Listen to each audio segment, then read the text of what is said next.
Prologue on Divine Secret Mountain.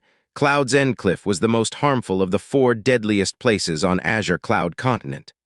Cloud's End Cliff was often called the Grim Reaper's Cemetery. During the countless years, people that fall off this cliff were far too many to count.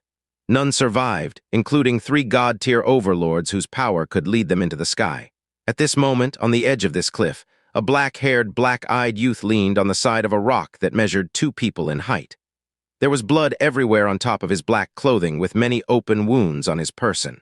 He was on the rock for just a few breaths worth of time, yet under his feet was already a pool of blood. His chest heaved, and it could be said that the pace at which he breathed was heavy enough to cause fear in a person. On his entire body, every one of his muscles trembled slightly, indicating his exhaust and loss of strength. If it weren't for this giant rock, he probably would not even be able to stand on his own. However, both of his eyes were cold and calm like 2 cold blades, shining with the ferocity of wolves. The edge of his mouth sneered with extreme disdain. In front of him stood a dark crowd of people that have blocked all his escape routes. Xianxia, you're cornered. If you obey us and hand over the sky poison pearl, perhaps we may allow you to live.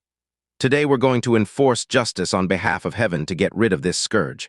If you hurry up and quickly surrender the sky poison pearl, we can let you die a happy death, or you will taste the pain of 1,000 blades in your heart. Xianxia, stop being so stubborn. Your only way out is to hand over the sky poison pearl. You're unworthy of such holy object. Waves of roar came from the crowd, with everyone there shouting words like justice and righteousness. If anyone from the Azure Cloud Continent passed by, they would be stunned by this scene. This dark crowd of people consisted of the strongest clans of the Azure Cloud Continent. The leaders of the clans were all present, and even some of the forgotten old members were there as well. It is not too far-fetched to say that if you pick anyone out from this crowd, he would be someone that can shake any region. Now, they were all gathered for this youth who has been pushed to the edge of this cliff. Specifically for the sky poison pearl in his hand, the #1 holy object of Azure Cloud Continent. While slowly approaching, the crowd shouted with threatening menace. When the sky poison pearl finally showed up again, they were faced with this irresistible treasure once more. After hunting for 3 full days, they could not wait to harvest the fruits of their labor. You guys want this sky poison pearl? Xianxia laughed coldly. As he slowly raised his right hand, a jade green ball with a dim radiance appeared in his hand. The moment this pearl glowed, everyone stopped in their tracks. Staring tightly at the green pearl, their eyes shone with greed. To Xianxia, these people who are strong enough to scare the world looked filthy and sly. He slowly raised his eyes. Although cornered, his pupils shone with arrogance and mockery. There is clear hatred deep in his eyes. My master spent his life trying to save the world. He saved countless people seeking neither benefit nor fame, but because of this sky poison pearl, you guys from the so-called justice sect killed my teacher 7 years ago. I hate myself for being so useless, that I didn't finish all of you dog shit justice sects off in these 7 years. Every word of his contained deep-seated hatred. Although it has been 7 years, just thinking about the death of his teacher still made bloody tears stream down the edge of his eyes. Xianxia did not know who his parents were, for when his teacher found him, it seemed like he was only a few days old. It was deep in the springtime when his teacher picked up Xianxia. The clouds were scattered, the wind was light, the mountains spiritual, and the water crystal clear. He named the child Xianxia in hope his heart would be as pure as clouds and as clear as water, so that when he grows up, he will inherit his craft as a healer to rescue the dying and cure the injured with a heart void of corruption. No matter how serious the disease or trauma, teacher could clear them all. This was due to the sky poison pearl hidden in his body. The 2 words, sky poison, meant that this pearl was highly toxic, but medicine and poison are of the same origin. Teacher never used its poison. He only used alchemy to extract, melt, and in the end produce holy medicines to save millions of lives. He taught all his medical skills to Xianxia thoroughly, but 7 years ago, word of his sky poison pearl was spread. He gave it to Xianxia and told him to escape. Shortly afterwards, he died at the hands of the major sects. When news of his teacher's death reached Xianxia, he cried for 3 days and 3 nights. The root of hatred was firmly planted inside his heart, and he no longer practiced in the medical, but instead he absorbed poison from the pearl. Revenge became his only belief. After 7 years, he mastered the poison and bared the fangs of revenge. In less than 10 days, the poison spread not only thousands of miles, killing countless people, but also panic and horror throughout the Azure Cloud Continent. It attracted the strong and mighty, for they were fascinated by this treasure. This started the hunt of Xianxia in order to obtain the sky poison pearl to the situation right now. He glared at everyone in his field of vision with hatred in his eyes and laughed coldly. As soon as his laughter reached the level of ice, he roared, "You son of a beaches, you want my sky poison pearl, you are all daydreaming?" After making this deep proclamation, Xianxia suddenly raised his hand and threw the sky poison pearl in his mouth. He then pushed the pearl down his throat, and it instantly rushed straight into his stomach. What? What are you doing? He actually swallowed the sky poison pearl. Xianxia, do you want to die that badly? It's fine, no big deal, we will kill him and take the pearl. The sky poison pearl entered his body, but the poison didn't spread out in his body and kill him like they thought it would. A faint green light emitted from the surface of his body. Kill him now, otherwise the sky poison pearl may change inside his body. That would be a huge problem. Roaring, a dozen people in the front row went for Xianxia at the same time. Looking at the bodies of people that he wanted to destroy, Xianxia began to laugh. His laughter was weak and dry, but still very arrogant. I don't have the ability to kill you guys, but don't think that you can kill me. You pieces of trash are not worthy of this sky poison pearl, but even more unworthy of killing me. If I die, I would die by my own hands. Ha ha ha ha. After laughing, Xianxia used every bit of his last strength to jump backwards. Stop him! Several hands reached out to Xianxia after realizing his intent, but could not even grasp half his shadow. They could only watch as his body free fall down into the valley. Cloud's End Cliff, it is very suitable for Xianxia's grave. TL, Yun equals cloud, there is nothing to hold me back, for I no longer have ties in this world. Unfortunately, I could not avenge my teacher, nor find my biological parents. Xianxia gently held the silver pendant in front of his chest. It was the only thing he had on him when his teacher found him. The wind screamed past his ears as he slowly closed his eyes and let his body plunge deep into the seemingly endless dark abyss. Xianxia's consciousness gradually awakened. What's going on? How is it that I have not died? I vividly remember that I jumped off Cloud's End Cliff. How can I still be alive? Somehow my body is not in pain, and I do not even feel the slightest discomfort. How is this happening? Xianxia suddenly opened his eyes and quickly sat up. He found himself in a comfortably soft bed with a red banner hanging above him, rendering a festive atmosphere. Ah, Xiao Che, you woke up. A girl's gasp of surprise was heard from his ear, and the same girl appeared in his line of sight. At a glance, the girl dressed in green looked to be 15 or 16 years of age. She was as fair as snow, with charming rosy lips and a delicate nose. A touching look of deep surprise was expressed by eyes as clear and transparent as a pool of translucent spring water. Her face exuded a dazzling gentleness and softness. At this young age, she already exhibited such charm. Who can possibly imagine what sort of beauty she would be in the future? Staring at the nearby girl, Xianxia took a closer look and unconsciously let two words escape his lips. Little aunt. The fair girl lifted her jade-like hands onto Xianxia's forehead and relaxed soon after. With a joyful expression, she spoke. How delightful, your temperature is almost back to normal. You nearly scared me to death. Xiao Che, are you okay? Tell me if you feel uncomfortable anywhere. In the face of the girl's eyes that filled with deep concern, Xianxia woodenly shook his head. He stared openly into space with a vacant gaze. Rest here for a while. I'll go and tell your grandpa that you're awake. Today is your day.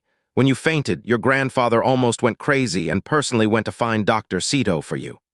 The girl was in such a rush that she did not notice the abnormality of Xianxia's current state. She pushed Xianxia's shoulders, signaling him to lie back on the bed, and hurriedly left. As the door shut, Xianxia sat up on the bed, hands clutching his head. This was one of the cities in the Far East, located in one of the 7 empires of the profound sky continent, Floating Cloud City.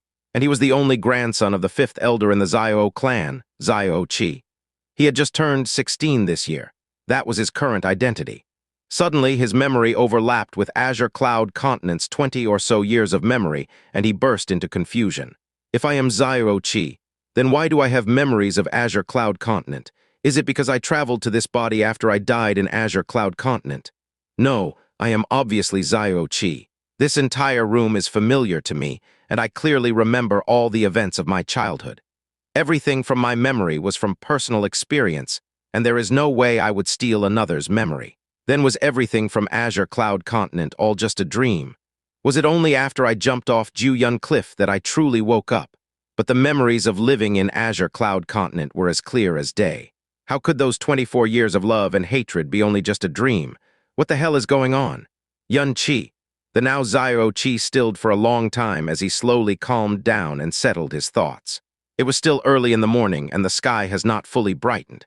Today was his and Xia clan's big wedding day. 2 hours ago, he was woken up by his little aunt and put on his red wedding robe. He ate the porridge his little aunt personally made and lost all the strength in his body. He did not remember anything that happened after that. He did not wake up until now. A strange smell came from his lips and Xiao Chi's lips tucked slightly. His expression darkened. This is murdering heart powder. In those years that he lived on Azure Cloud Continent, with the sky poison pearl in his body, Yun Chi learned about all the poisons present in the entire world, and it could be said that there is no poison he was not familiar with. He could identify a poison's name and effect with just a whiff. At the same time, because the sky poison pearl, he was impervious. He could not be hurt by any poison, no matter how toxic it was. Murdering heart powder was made by combining a unique soul grass and the purple striae from a cherry apple tree. If dissolved in water, the poison is colorless and tasteless.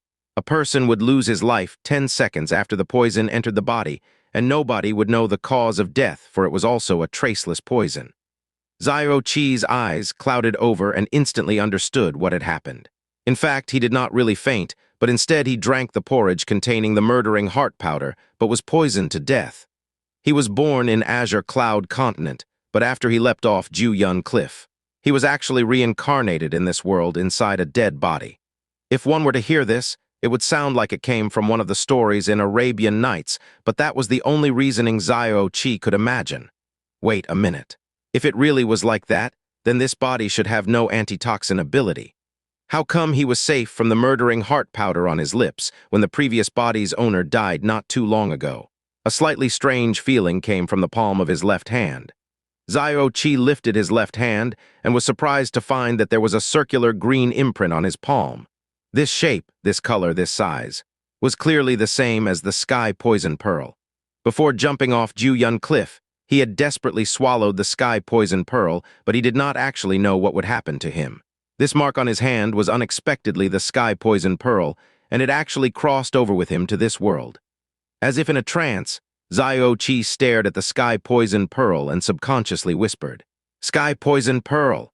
As his voice dropped off, the green mark on his palm suddenly released a green light. Immediately, a slight dizziness came over him and he unconsciously closed his eyes. When he opened them, his entire world was flooded in green. This world of green was wide and open. There were no boundaries to be seen, and there was a faint scent of the sky poison pearl throughout this space. After a long daze, Xiao Chi understood that he had entered the world inside the sky poison pearl. Who would have thought that inside the sky poison pearl, there would be such a wide and open world?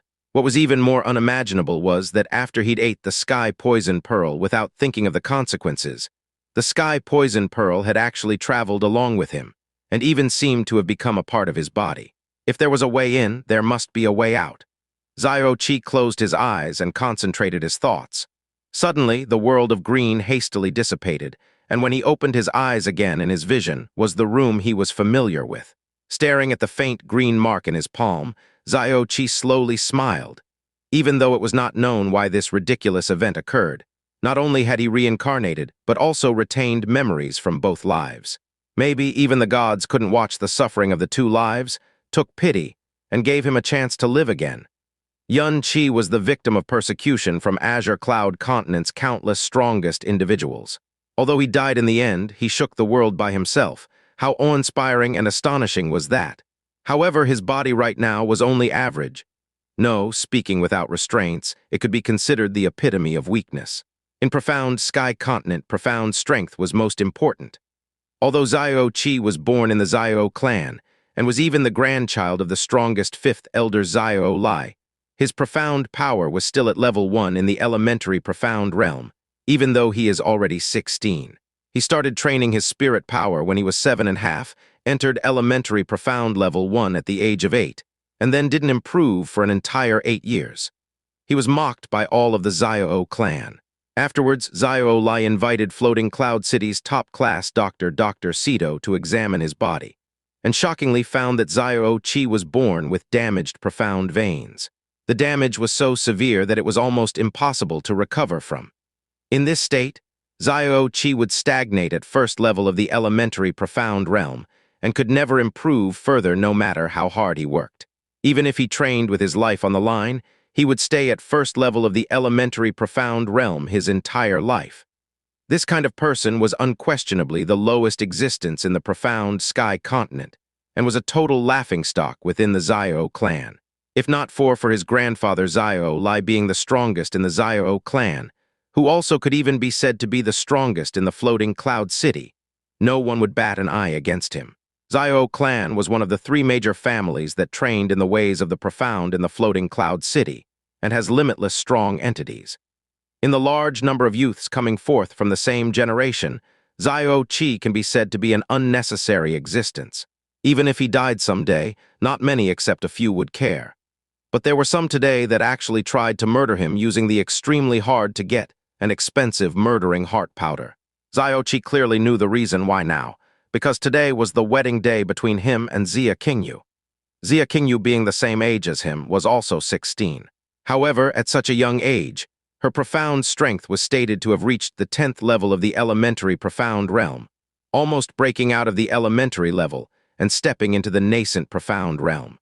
She was the only one in 100 years that has reached this level of profound strength at the age of 16 in the Xia clan. There are even rumors that, if she continued to develop this way, a few decades later she would be the first person in the history of the Xia clan to ever step into the Earth profound realm, or may even be able to reach the Sky profound realm that no one in Floating Cloud City had even thought of reaching in the past few centuries. More importantly, she was not only shockingly astute, but also extremely beautiful, and was considered to be the most beautiful girl by the entire Floating Cloud City. All of Floating Cloud City's youths with some level of competency drooled over her. If the Xia clan started to look for grooms, the line waiting would probably be long enough to stretch between the south and north gates of Floating Cloud City. This pinnacle of a girl with both intelligence and beauty in the Floating Cloud City was actually marrying the generation's most worthless youth with no future at all, who knew how many people were stomping their feet in anger and jealousy. This was wholly a case of a dazzling lotus flower planted on a pile of manure that no one would even bother to look at. The ones that had unrequited love for Xia Qingyu, of course, held both extreme jealousy and hatred towards Xiao Che. Even more were unwilling to give up, and would try to assassinate him by poison. As the current Xiao Che thought about it, this situation didn't seem to be bizarre at all. Women are really the root of troubles. Xiao Che got off the bed, stood up, and soliloquized. But as he thought of the beauty and charm of Xia Qingyu that could tip over a whole city, he opened his mouth and laughed heartily. Still, I get to marry such a bride. This really was a good beginning. At this time, he was wearing a red wedding robe in a room plastered everywhere with double happiness, red cloth. Last night, his grandfather Xiao Lai and his aunt Xiao Lingxi personally arranged this handiwork. His bedroom had been transformed into a wedding room. Suddenly, the door opened, and an ethereal figure hastily came in. Xiao Che immediately stood up and smiled. "Aunt, is grandfather back?" Xiao Lingxi was Xiao Lai's daughter from when he was middle-aged. Although she was Xiao Che's aunt, she had only turned 15 this year and was 1 year younger than Xiao Che. She was still quite young, but her beauty was already charmingly touching.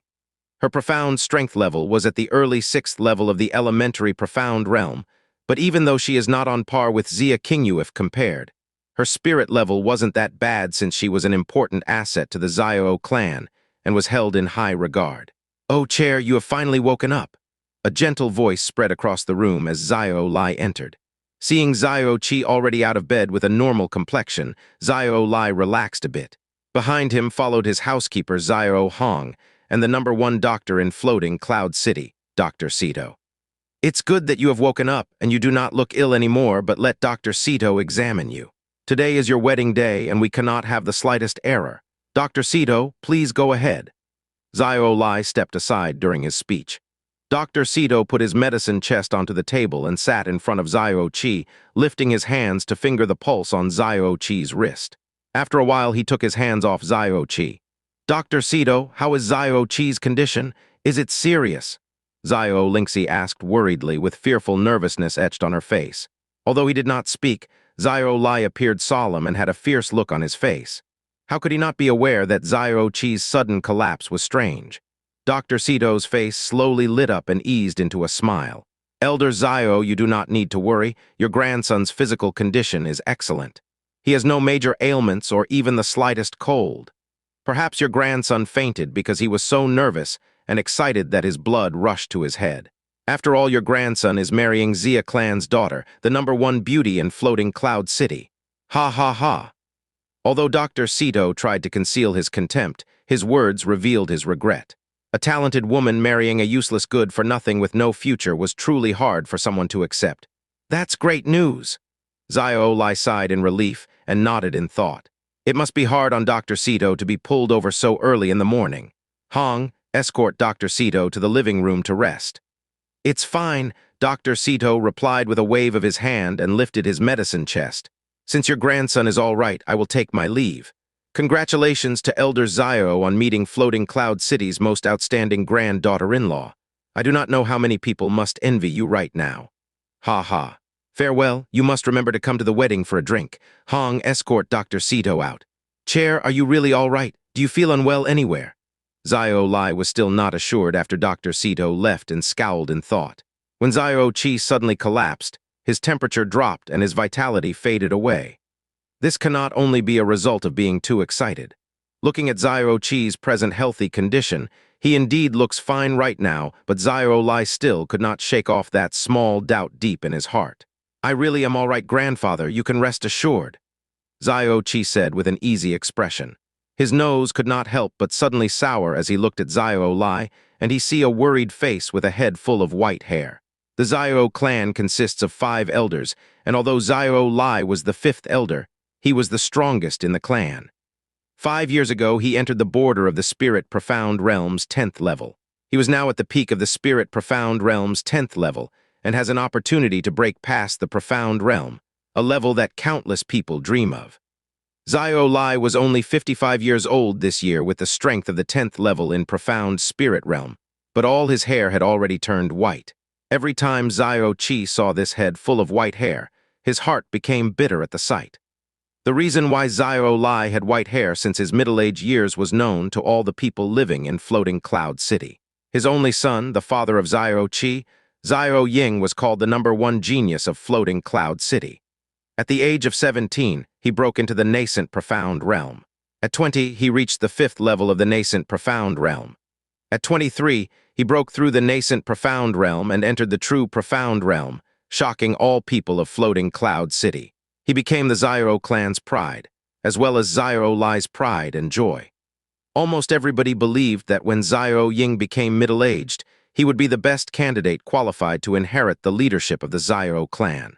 Unfortunately, perhaps God was jealous of the elite, for there was an assassination attempt on Xiao Ying's life only a month after Xiao Che was born. A few days before that, Xiao Ying also saved the life of Xia Clan's daughter.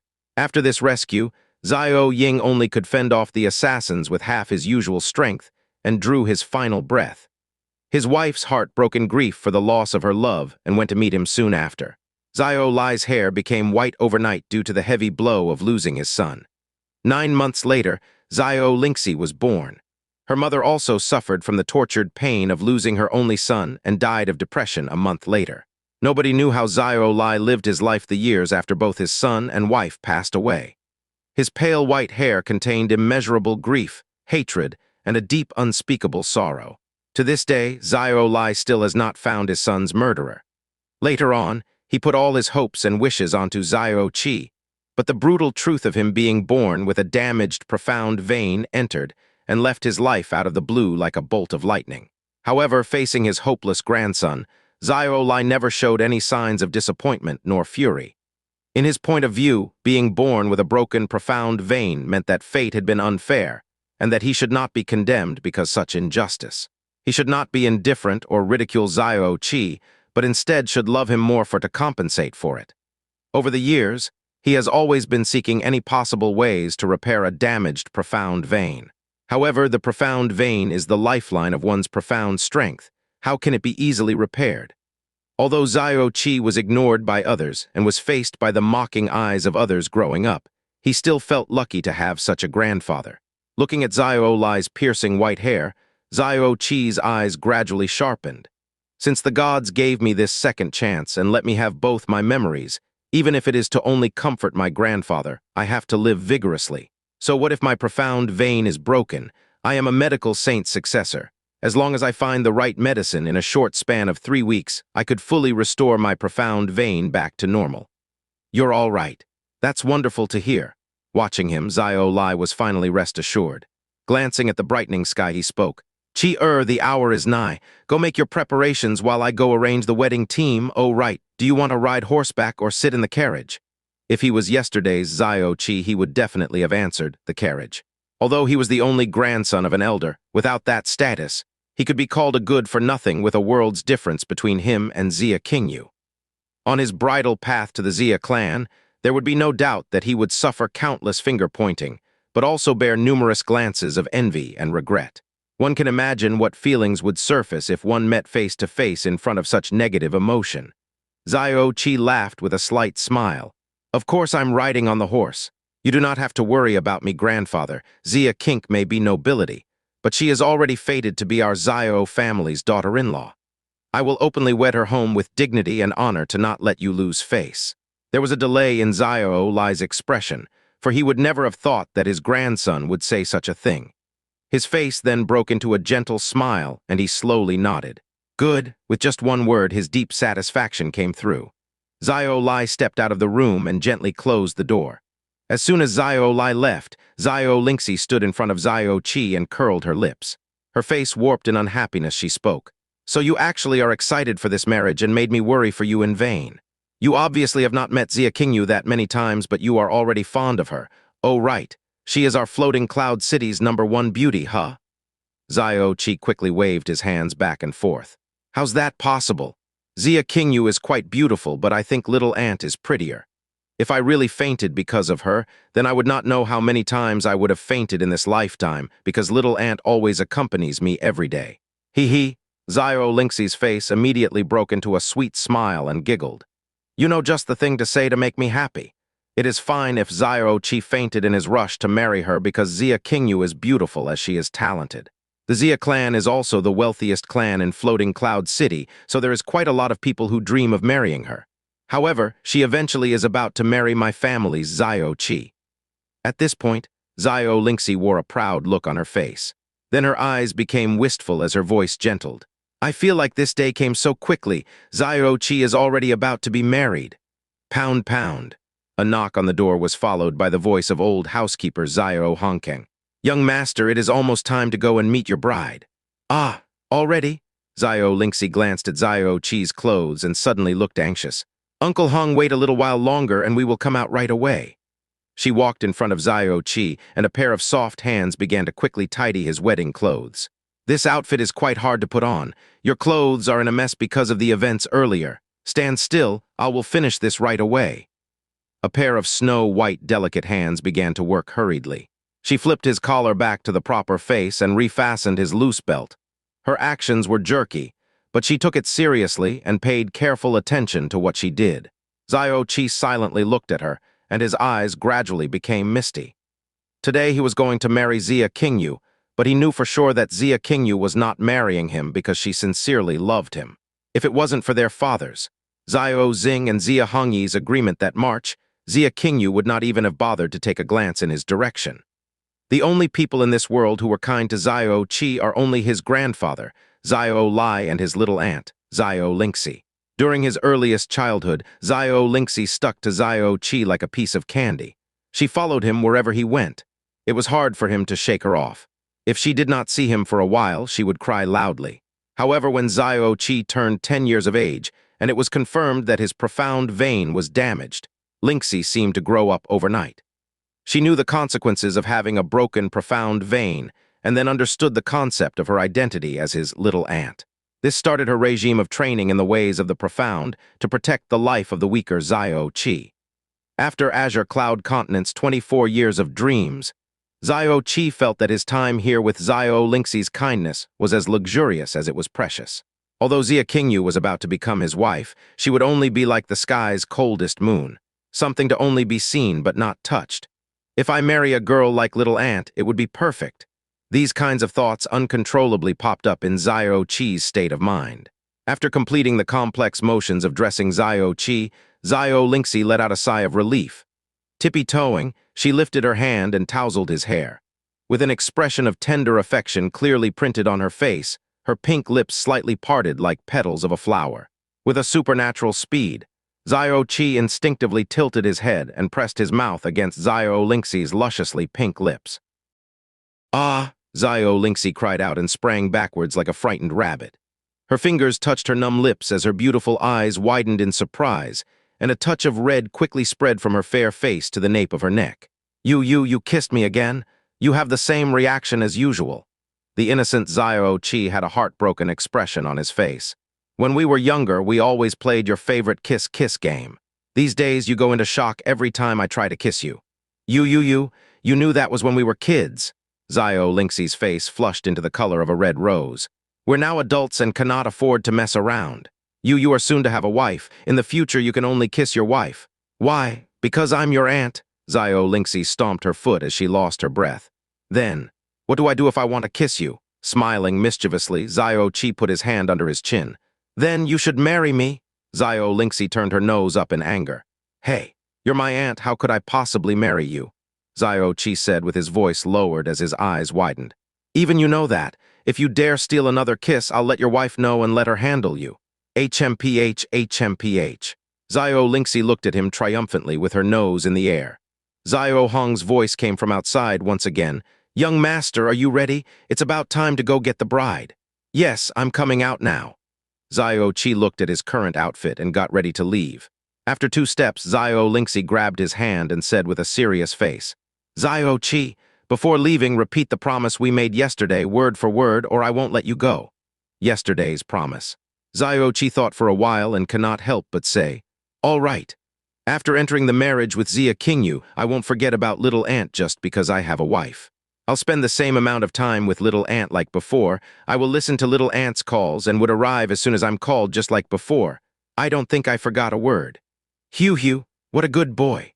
Xianxia smiled sweetly but did not release Xiao Che's hand. "However, we will be adding another one today, the one I forgot yesterday.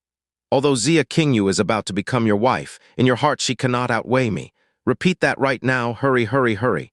Xiao Che gazed at her beautiful eyes and said, "If you kiss me, I will make that promise." "Then marry me." Xiao Che was defeated. "Young master, are you still not ready? It's forbidden to be past the auspicious time."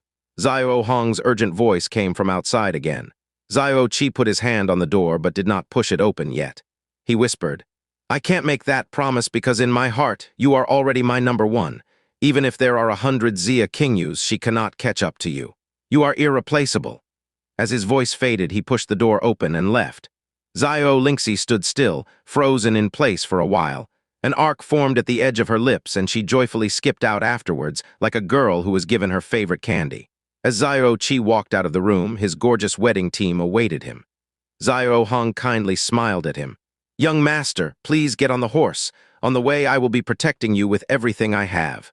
But of course, today is young master's big day. I should not worry that much since there would only be good things that are waiting to happen." "Thanks, Grandpa Hong." Xiao Che smiled at Xiao Hong and got on the horse. A gentle voice suddenly came from his left. "Looks like I came at the just right time. Is brother Xiao Che going to retrieve his bride now? Felicitations." Xiao Che's eyebrows furrowed slightly at that sound and saw 2 young men slowly walk to his side. The person who spoke was a 20-year-old young man of medium build. He was as handsome as he was elegant. His eyes were crystal clear on top of a refreshing face, and he wore a bright smile. At his rear was a thinner, younger man. His footsteps followed quickly behind the speaker. Watching them, Xiao Che smiled. "Oh, it's Brother Yulong and Brother Xiao Yang. Did you guys especially make this trip here to see me off?" Xiao Yulong was the son of the leader of the Xiao clan. At the age of 20, regardless of his appearance, his talent, use of speech, and wisdom was at the top of the younger generation in the Xiao clan. His profound strength had reached the 3rd level of the nascent profound realm at the moment. He is his father, Xiao Yunhai's, pride and joy, and is also the future hope of the Xiao clan. The clan had high expectations for him because he would become the next leader if no accidents should occur. He possessed many good qualities, but he had never been arrogant. He is one who was kind and polite to everyone, even towards Xiao Che, who was considered to be disabled in everyone's eyes. He has never mocked Xiao Che, but instead was as gentle as he was polite. Not only that, he frequently expressed signs of concern when faced with Xiao Che's damaged, profound vein problem. Xiao Che had always liked Yulong. He admired and appreciated Yulong's kindness. Of course, those feelings came from the previous Xiao Che. The identity of the person behind Xiao Yulong was also not that simple. He was not just an ordinary Xiao clan disciple. He was the second elder's youngest grandson, Xiao Yang. At the age of 19, he was at the 9th level of the elementary profound realm. Ever since he was a child, he always followed Xiao Yulong around and listened to his every word. However, he wasn't as kind to Xiao Che as he was to Xiao Yulong. Even though they were both grandsons of the elders, he never cared for Xiao Che. Whenever Xiao Che tried to strike up a conversation, he would either ignore or respond with an upturned nose. As the grandson of a Xiao clan elder, not only did Xiao Che have his own housing, but he also owned a separate little courtyard. Aside from his grandfather Xiao Lai, his aunt Xiao Lingxi, and his one best friend, very few people actually came to visit. At this time, Xiao Yulong came with Xiao Yang with the purpose of watching him go on his wedding journey. "Ha, of course." Xiao Yulong approached with a hearty laugh and said, "The person you are marrying today is our floating cloud city's #1 brightest jewel. This is not only our Xiao clan's big event, but is our floating cloud city's big event. Since you have the chance to marry this treasure, your brother here is very happy for you. Of course, I am also envious and ashamed as well. Ha. Xiao Che also laughed. Brother Yulong tells such a funny joke. With Brother Yulong's talent, the entire women population of Floating Cloud City is yours to pick from. Young master, we must get going, Xiao Hong warned. Brother Xiao Che, hurry up. We eagerly await for you to spectacularly bring in Floating Cloud City's brightest jewel into the Xiao clan. Xiao Yulong said with a smile. Xiao Che nodded and immediately sat tight. The wedding escort team rode through the courtyard to the sound of the beating drums and gongs straight towards the Xia clan's home.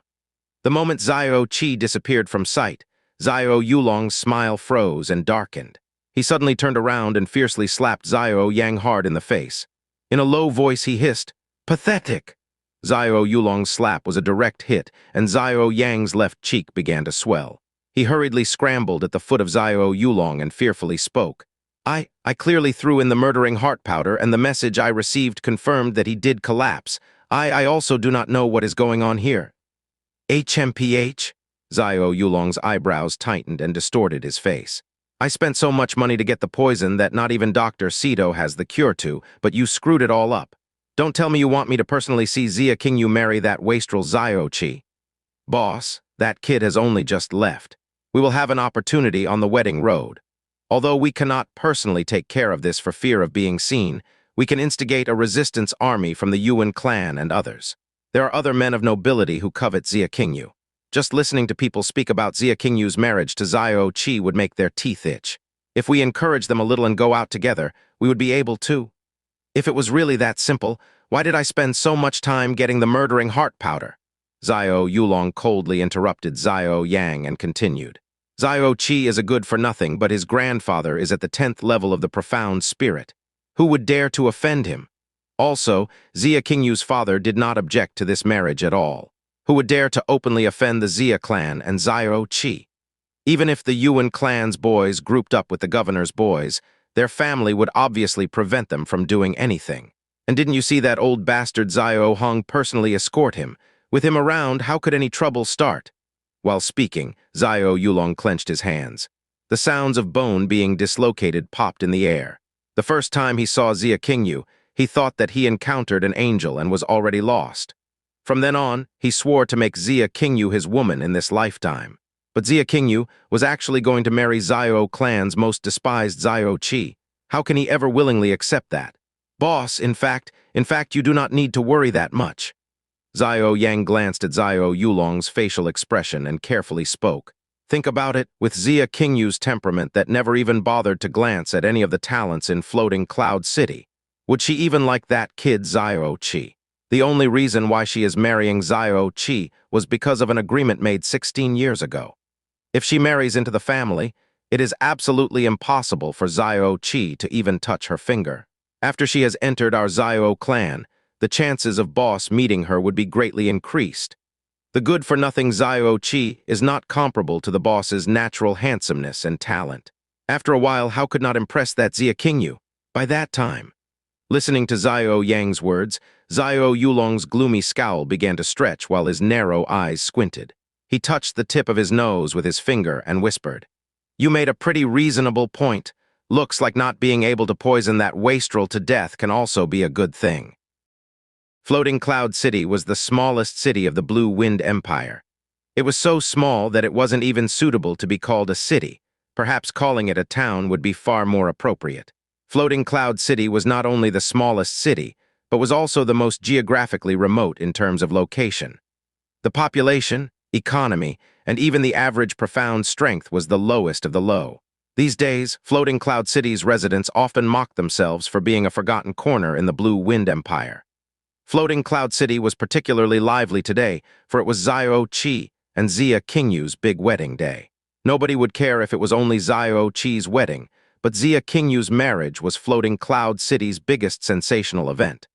The Xia clan was not a clan that solely trained in the arts of the profound. It was a clan that specialized in business for generations. Although they could not be said to be wealthy amongst others of the Blue Wind Empire, on Floating Cloud City's list of the most prosperous clans, the Xia clan was at the top. However, this did not mean that the Xia clan was weak. With their abundant wealth, they could naturally afford to hire experts to protect their vast fortune. The leader of the Xia clan had two children, Xia Yuanba and Xia Qingyu. Both his son and daughter had no interest in the family business. They solely focused on training in the ways of the profound. Xia Hongyi had never opposed to their decision and instead allowed them to continue their path. After Xia Qingyu surprised Floating Cloud City with her talent, it was even more unlikely that he would prevent her growth. Due to Xia Qingyu's amazing God-given gift, Floating Cloud City's major families were on their best behavior in their presence. After all, it was widely acknowledged that Xia Qingyu may reach the Earth Profound Realm or even the Sky Profound Realm someday in the future. At that point, the Xia clan would not only have the most wealth, but would also be the most dominating force in Floating Cloud City. However, that Xia clan had let the city's most brilliant girl marry Xiao Che, a good-for-nothing with no possible future. Who knows how many people regret that decision? Of course, there were more people with feelings of envy and jealous hate. Since it was the Xia clan marrying off a daughter, the spectacle was indeed not too shabby. As soon as Xiao Che went out, he saw a long line of red carpet that began from his door's entrance. This red carpet was the Xiao clan's starting point, and it extends in twists and turns towards the direction of the Xia clan. As soon as the Xiao clan's wedding team appeared, Floating Cloud City's street started to bustle with noise. The street was full with spectators on both sides of the street. As Xiao Che kept pace with the team, various whispers from the crowd entered his ears. "Look, that is the grandson of Xiao clan's fifth elder. I heard rumors that his profound vein is damaged, and he would never in his life be able to break through into even the first level of the elementary profound realm. Oh, this is the first time I've seen him in person.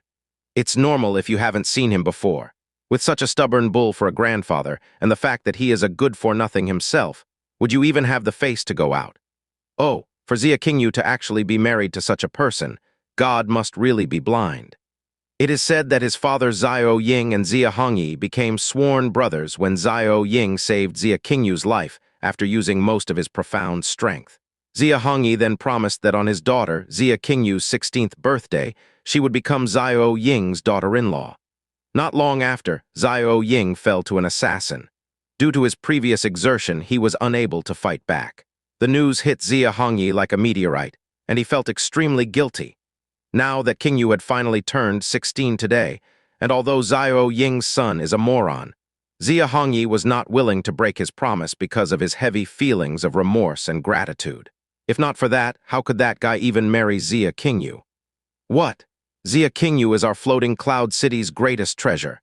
If he did not have his status of being the fifth elder's grandson, he could not even measure up to the mud on the floor. I am probably 100 times stronger than him. This world is so unfair. The goddess of my dreams is about to marry such a wastrel. I rather die than accept this fact. Ah, the Xiao Che on horseback had bright, serene eyes that conveyed a deep character. He had on an elegant expression and exhibited a light grace. His long hair fluttered behind his dazzling red wedding robe, and his entire body emitted an air of elegance. The sounds of murmuring from the crowd contained all kinds of malicious undertones. However, the envy, resentment, prejudice, ridicule, scorn, and disdain from the crowd seemed to not faze him at all. He seemed to be unconscious of the crowd, a beautiful smile still on his face. It was not known how many girls lost their hearts as their eyes misted over in adoration. Although Xiao Che's profound strength was the lowest of the low, his looks were actually not that bad. He could even be said to be beyond Xiao Yulong. Coupled with the fact that he rarely went out due to his low, profound strength, he looked very white and delicate, just like a living doll. So even if the countless youths hate Xiao Che enough to make their teeth itch, in the depths of their heart, they also had to admit that he looked as if he was truly worthy of Xia Qingyu. I thought that Xiao Che would ride in the carriage today, but unexpectedly he is riding horseback. With that temperament, it seems as if the rumors were not true.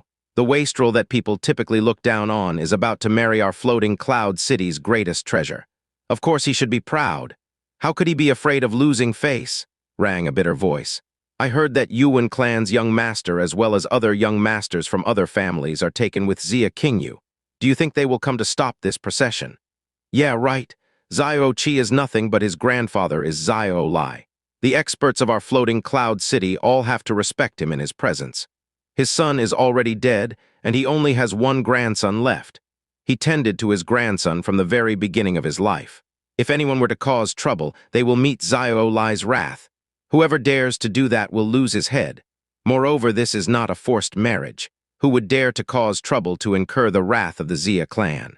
I estimate that right now, all the lovesick youths who would actually disrupt the procession are firmly locked in their own house.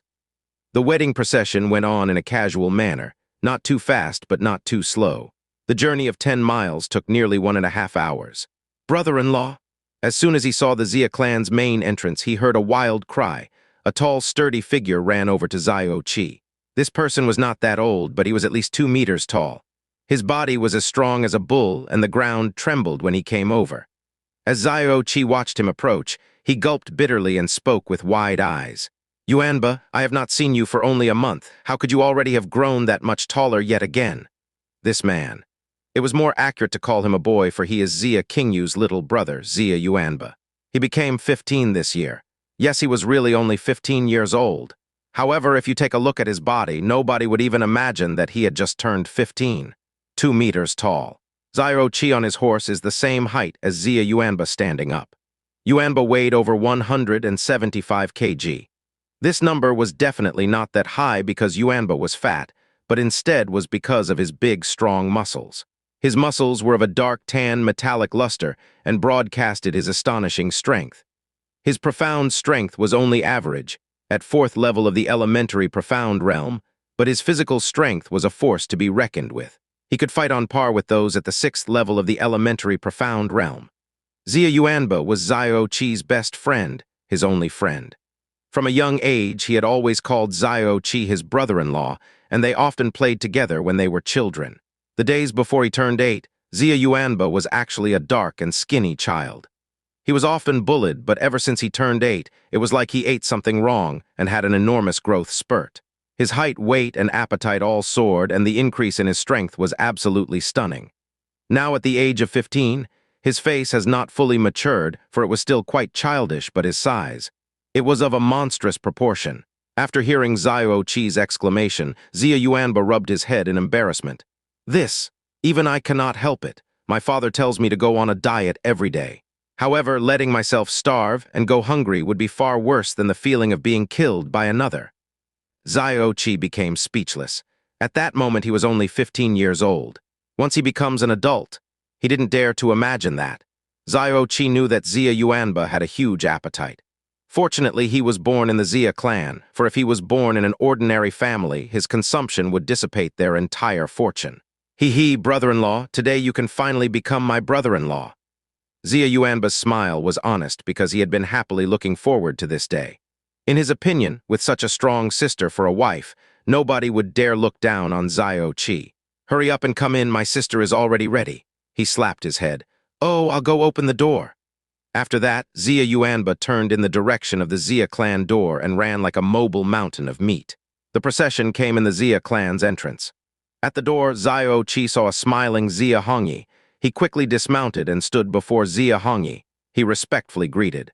Uncle Xia. Haha, after all this time you still call me uncle. Xia Hongyi laughed. His stature was not tall, for he looked like normal, slightly overweight, middle-aged man. Although if one were to look at him, and the words simple and honest came to mind, nobody in the entire city of Floating Cloud would dare look down upon him. Xiao Che's eyes brightened and politely replied, Father-in-law? He had always been respectful towards Xia Hongyi, for Hongyi was the sworn brother of his father. From a young age, he suffered through the scornful glances of many people, but Xia Hongyi had always tenderly cared about him. Even though he was born with a disabled, profound vein, Xia Hongyi had never violated the agreement he made with his father. The agreement that Xia Qingyu would marry Xiao Che once she became 16. Haha, good, Xia Hongyi nodded.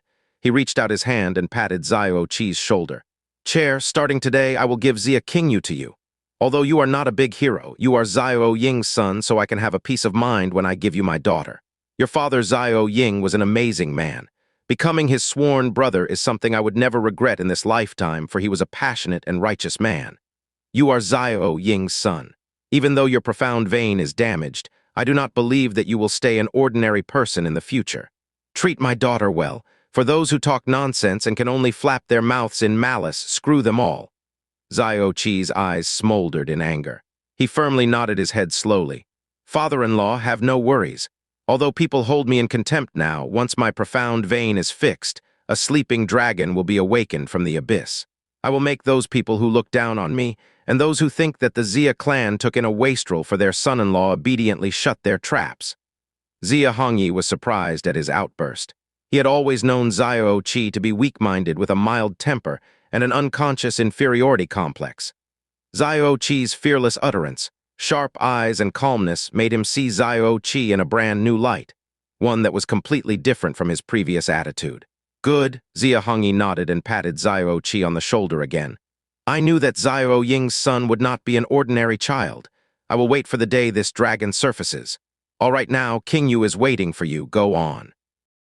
Xia Qingyu appeared between the arms of two bridesmaids.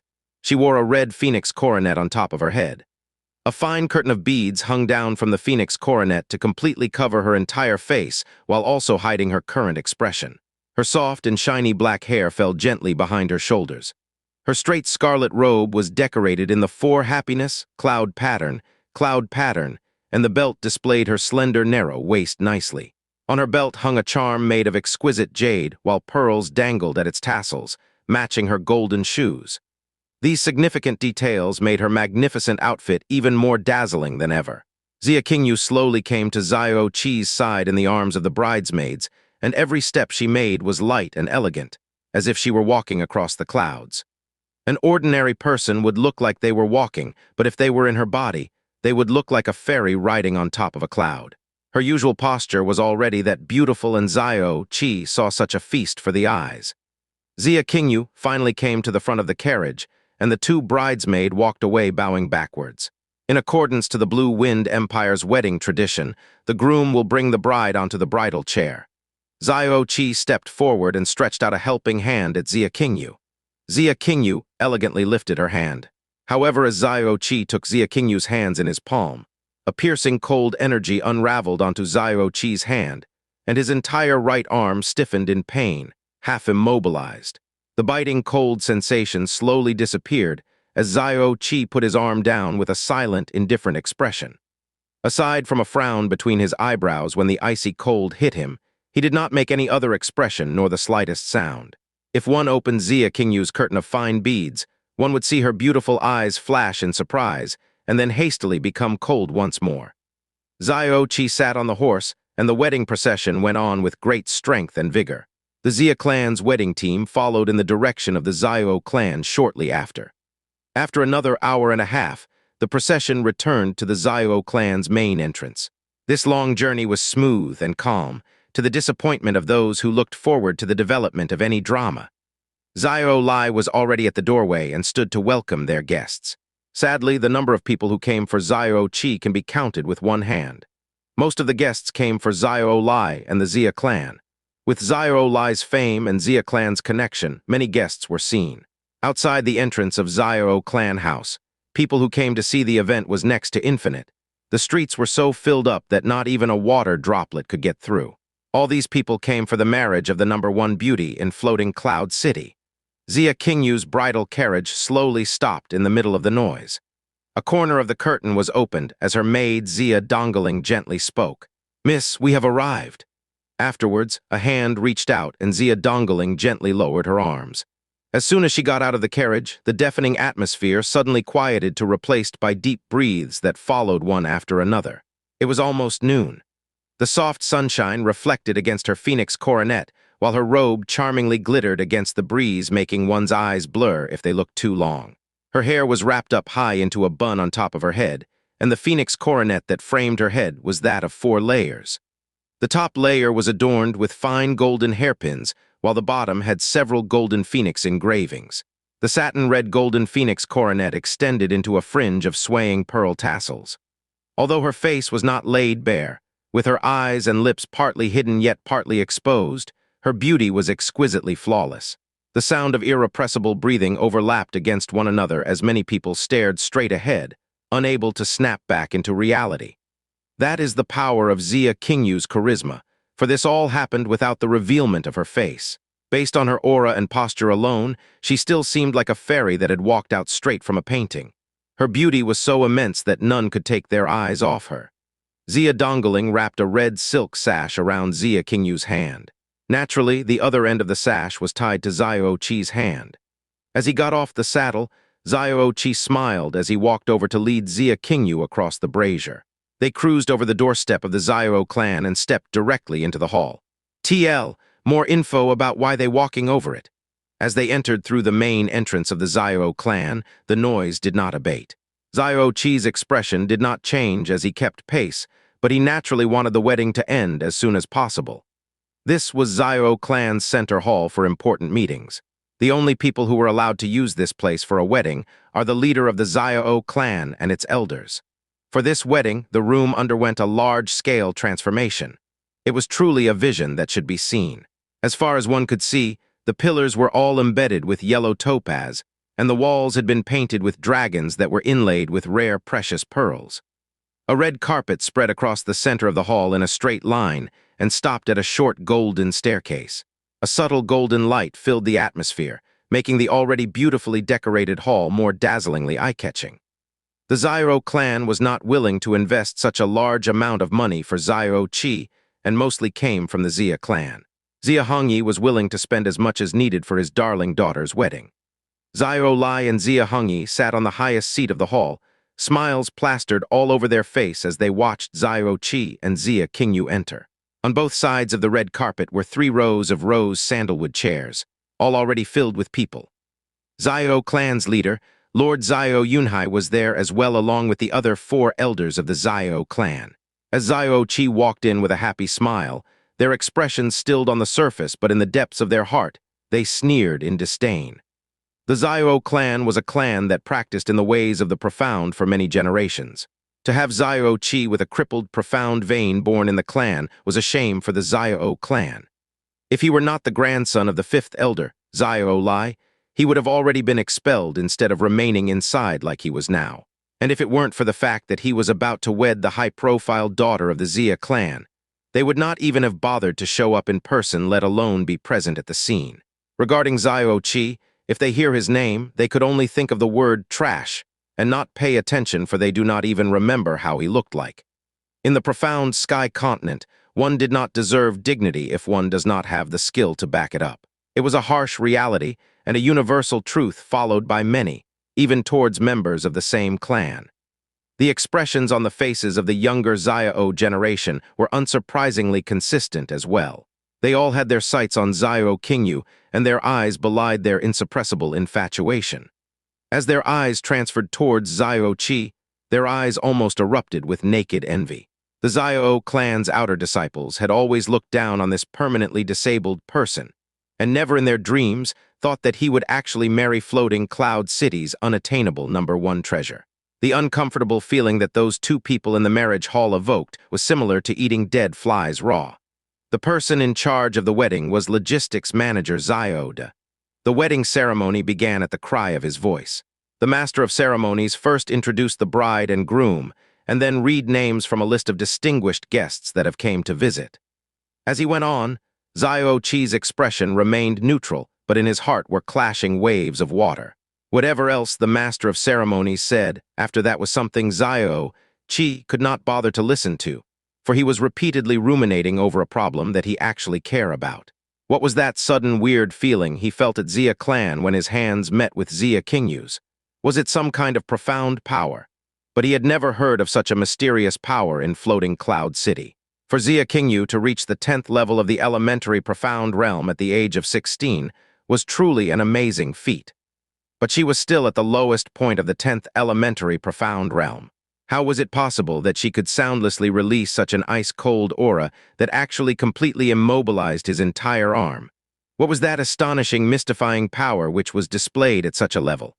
Or was this the hidden strength of the Xia Qingyu who had reached the pinnacle 10th level of the elementary profound realm? The voice of the master of ceremonies stopped. After a brief pause, his voice became 8 octaves higher. First bow to heaven and earth. Xiao Che's mind rapidly rotated as he glanced at Xia Qingyu through the corner of his eye while bowing in the direction of the doorway, to the heavens and earth. Second bow to the elders. The two people made an 180-degree turn towards the seated Xia Hongyi and Xiao Lai and bowed. Xiao Lai firmly nodded and smiled lovingly at Xiao Che and his new granddaughter-in-law. Xia Hongyi also smiled and beamed in content. Husband and wife, exchange bows. Xiao Che's body turned towards Xia Qingyu, and at the same time Xia Qingyu also turned to face him. This swift action that did not withhold any hesitation nor delay made all members of the younger generation of the Xiao clan clench their teeth.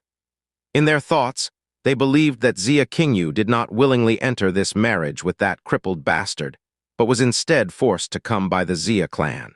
To their disappointment, even up to this moment, there was no resistance at all from Xia Qingyu. There weren't even rope lines of her supposedly failed escape that they imagined to have happened. The two people bowed, and as they both bent towards one another, Xiao Che saw cold eyes peeking through the gaps of the bead curtain. Cool, icy eyes that revealed no traces of emotion. Usually at moments like this, the crowd would burst into enthusiastic applause, loud laughter and cheers. But only a few people authentically clapped for the married couple. It was quite awkward. Indeed, the 5th elder should be congratulated. The first elder, Xiao Li, who was sitting next to Xiao Yunhai, said with a cynical strangeness in his words, "I congratulate you in representation of all the 5 elders' well wishes." Even the first elder, Xiao Li, who was sitting next to Xiao Yunhai, heard the strange, cynical scorn in his words. Second elder Xiao Bo laughed with the same strangeness that came from the leader of the Xiao clan earlier, and slowly continued. 5th elder, getting such a talented granddaughter-in-law has added glory to the Xiao clan. As for the Xia clan getting such a son-in-law, haha, is also quite acceptable. Congratulations. The atmosphere in the hall immediately cooled. If one were not an idiot, they would clearly hear the apparent irony in the words, congratulations, that came out of their mouths. When Xiao Ying was alive, Xiao Lai's position in the Xiao clan was second to none, for even the leader of the Xiao clan at that time was respectful towards him. There was a clear reason. Xiao Ying's talent at that time gave him the potential to be one of Xiao clan's strongest experts in the future. In this world that respected those with power, as Xiao Ying's father, Xiao Lai was held in high regard. However, after Xiao Ying's death, Xiao Lai's only grandson was born with a damaged profound vein. Although he was the strongest in floating Cloud City who would fear him, his son was dead, his grandson disabled, and he had no other successors. His position in the Xiao clan was now suffering a disastrous decline. Xiao Lai did not get angry, for he had already become accustomed to these cynical jabs of wordplay. With an indifferent smile, he spoke. "Thank you all for personally coming today. Be sure to drink more than a few cups of wine to celebrate this event." I have already given you face by personally coming here today, so I do not need any wine. My grandson Xiao Che has now reached the 7th level of the elementary profound realm. I have been here for quite a while now. I must personally go stabilize him, third elder said as he stood up. TL. Give face equals give somebody respect, especially when in public. Chengjai has already reached the 7th level of the elementary profound realm. To be only 17 and have such success, his future is truly limitless. No wonder you were positively glowing today. That is surely gratifying. The other 4 elders rose to congratulate him with a surprised look on their face. Although well-disciplined, Xiao Lai's face had a look of condensed anger. His 4 brothers had always showered him with respect, but ever since Xiao Ying's death and the confirmation of Xiao Qi's damaged profound vein, their attitude changed for the worse. Basically, they do not bother to show respect for him anymore. They typically bragged about their own grandsons in front of him, but now, in his own grandson's wedding hall, they still fearlessly flaunted their own grandson's achievements. His brothers used their own grandson's success to rip out the deepest scars in his heart. All of a sudden, the atmosphere that could make one sweat bullets shifted. The master of ceremonies, Xiao De, hurriedly tried to speed up the wedding process and exclaimed in a squeaky high voice, "The bride and groom go into the bridal chamber. Distinguished guests, please go to the banquet." In the midst of the sound of gongs and joyful drumbeats, the couple who many were watching finished their rituals of worship and started to walk towards Xiao Qi's small courtyard. The bridal chamber was the room where Xiao Qi usually lived in. It had been decorated entirely in red. The carpet on the floor was finely embroidered with a dragon and phoenix that flew upon clouds, an auspicious symbol for a blissful marriage. The room full of red silk also contained a large double happiness sign, and 2 red candles were shining brightly between a golden lamp. The dragon and phoenix engraved on the candle seemed to sway in the twinkling light. The flickering candle touched upon golden glaze curtain and seemed to fill the room with a dreamy, hazy color. It was isolated from the outside world and gleamed in such a way that would make one's eyes soften. Xia Qingyu's maid, Xia Dongling, escorted Xia Qingyu to sit in her bed and then soundlessly stepped out of the room while closing the door. The room became silent, and they could only vaguely hear the soft sound of their breathing. Xia Qingyu sat there quietly, soundless and motionless. Xiao Qi did not approach her, but instead stood near the doorway and stared past it with a shadowy look in his eyes. "Your grandfather was disrespected during your own wedding. You must be really upset, right?" A soft, clear voice entered Xiao Qi's ear, and his expression changed. Although Xia Qingyu's words stung his ears, she left him in awe, for she took the initiative to talk to him. Xiao Qi glanced to his side and hesitantly spoke. "You can take down that phoenix coronet now. That thing is too heavy, and if you wear it for too long, it would become uncomfortable." According to the wedding traditions of the profound sky continent, the groom must take off the coronet for the bride. A while back, as he was trying to help her off the carriage, she stung his hand with her mysterious cold aura. Xiao Qi was too prideful to touch her again because he was fearful of that happening again. Besides, he did not think the cold Xia Qingyu would even be willing to accept his offer if he were to actually try to help her with her coronet. After a slight pause, Xia Qingyu raised her hands and silently took off the phoenix coronet. At that moment, a beautiful, breathtaking face appeared in Xiao Qi's line of sight. As she raised her charming eyes and met Xiao Qi's in contact, he immediately became stunned. A pair of indescribable, magnificent eyes met his. It was as if the world's essence lay deep within her eyes. Not even the world's most brilliant painter, nor the most precious of words, could accurately portray her beauty. Her jade-like skin and creamy face was as white as snow under the dim lights in the room. Her lips were like the world's most delicate petals, and her nose was of the most beautiful of sculpted white jade, high and proud with an innate nobility. "Your reputation precedes you," Xiao Qi murmured, measuring her with his unblinking eyes. A pair of beautiful eyes peered back at him.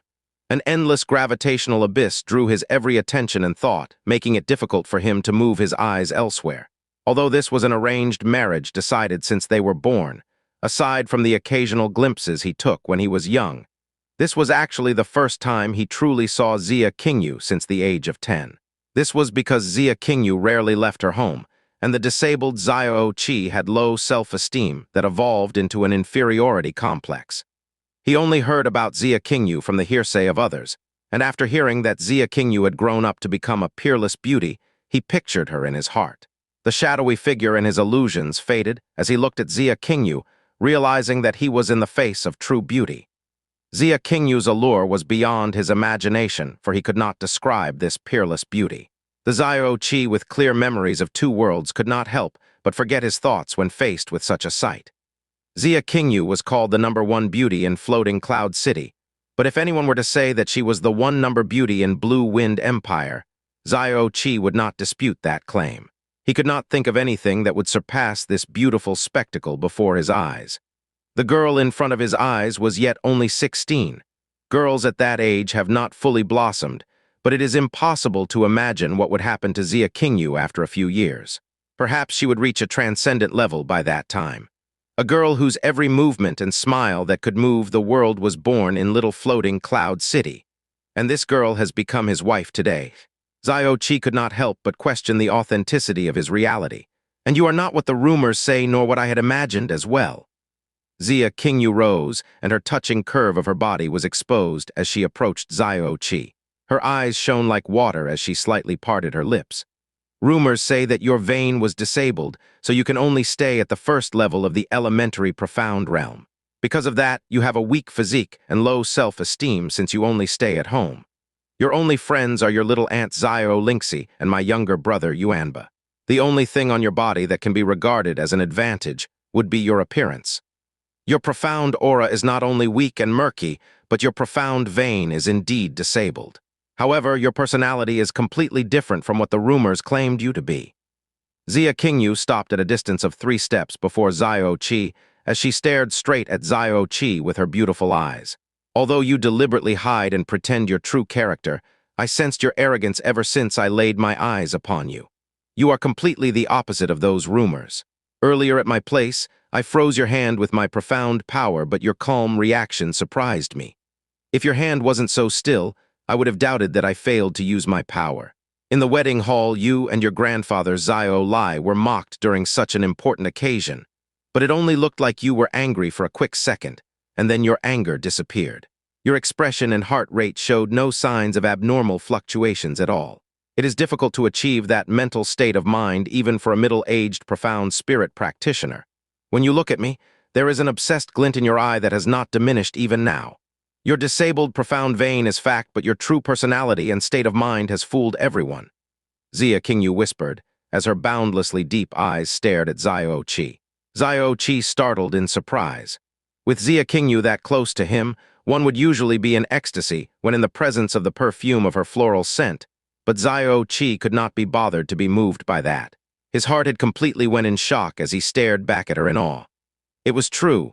He was indeed a proud person regardless of who he was in the presence of, because back when he was in the Azure Cloud Continent, he was one of the proud warlords there. Anyone living in Floating Cloud City at the moment was not on par with those legendary warlords of his time. Although his strength went through an extreme decline, his state of mind stayed the same. He did not deliberately set out to appear that way, but it was the natural attitude of his previous life. However, he had to keep his prideful self hidden because of his current lack of strength and situation. What Xianxia said had perfectly described his personality in one go. On the road from Xia clan back to Xiao clan, he always thought that she held him in contemptuous disregard, for she was a heavenly treasure, and he was the mud on the floor that people despised. It was a typical common thought, but he had never been aware that she had been watching him during their journey back. Xiao Che suddenly saw Xianxia in a new light as he looked into her extremely beautiful eyes. Those clear eyes that saw through his mind and heart in meticulously fine detail left him in shock. You know, this Xiao Che with 2 memories of experience was a person that could not be moved in the face of all the world's heroes, and even in the face of death. Yet she already saw him through. Was she really only a girl who had just turned 16? How can this 16-year-old girl possess such a monstrously keen eye and mind? Xiao Che had a suspicion that maybe Xianxia was like him, a person reincarnated into this world. "Are you enduring it?" Xianxia asked after a pause. "Enduring it?" Xiao Che let out a seemingly self-deprecating laugh. "Perhaps. The truth of my damaged profound vein won't change. In the profound sky continent, living a life with a disabled profound vein has made people look down on me like I am the scum on the bottom of their shoe. Is there a difference between a cowardly self-blame and a silent endurance? Enduring it, More like he was tolerating it. Yesterday's Xiao Che was exactly as what the rumors had said he was. No matter how clever Xia Qingyu was, she could not have thought that today's Xiao Che would have another lifetime's worth of memory. His temperament and mental state had also changed along with it.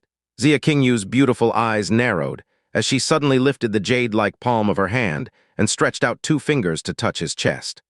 Suddenly, a cool but not entirely cold aura hit Xiao Che in the chest and spread throughout his body. As Xiao Che was about to ask her what she was doing, the cold feeling instantly disappeared, and Xia Qingyu opened her lips that were like the soft petals of a flower. Your profound vein is indeed disabled, but it is not a congenital deformity.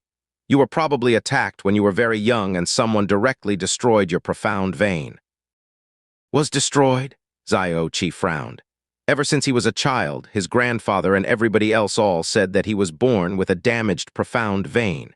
He even believed that himself when he got his memories of rebirth, back since his memories included the mastering of all the medical books during his lifetime. But Xia Qingyu said he wasn't born with a damaged profound vein, but instead it was damaged by an external force.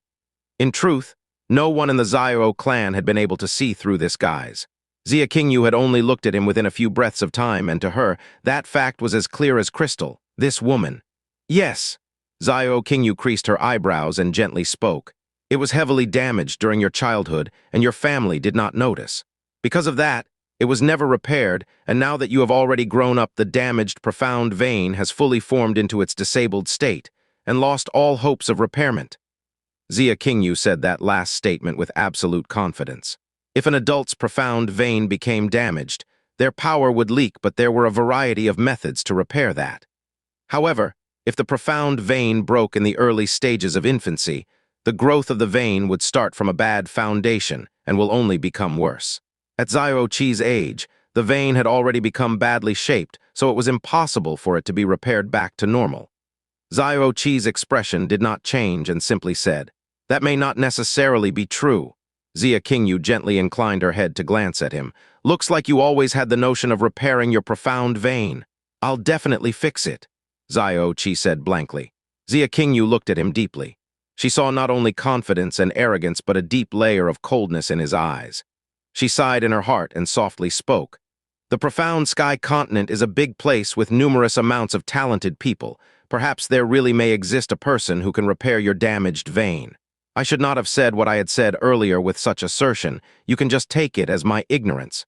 In those few words, Xiao Che's impression of her improved dramatically. He hesitated, then asked, "The icy cold power you used earlier, what was that? I have never heard of anyone in Floating Cloud City with that skill.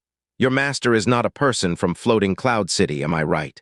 Of course, it's up to you whether or not you want to tell me." Xia Qingyu was silent for a while, and right when Xiao Che thought she would not answer, she calmly replied, "Frozen Cloud Arts." "Frozen Cloud Arts?" Xiao Che slightly shivered at the name as he felt a vague sense of familiarity.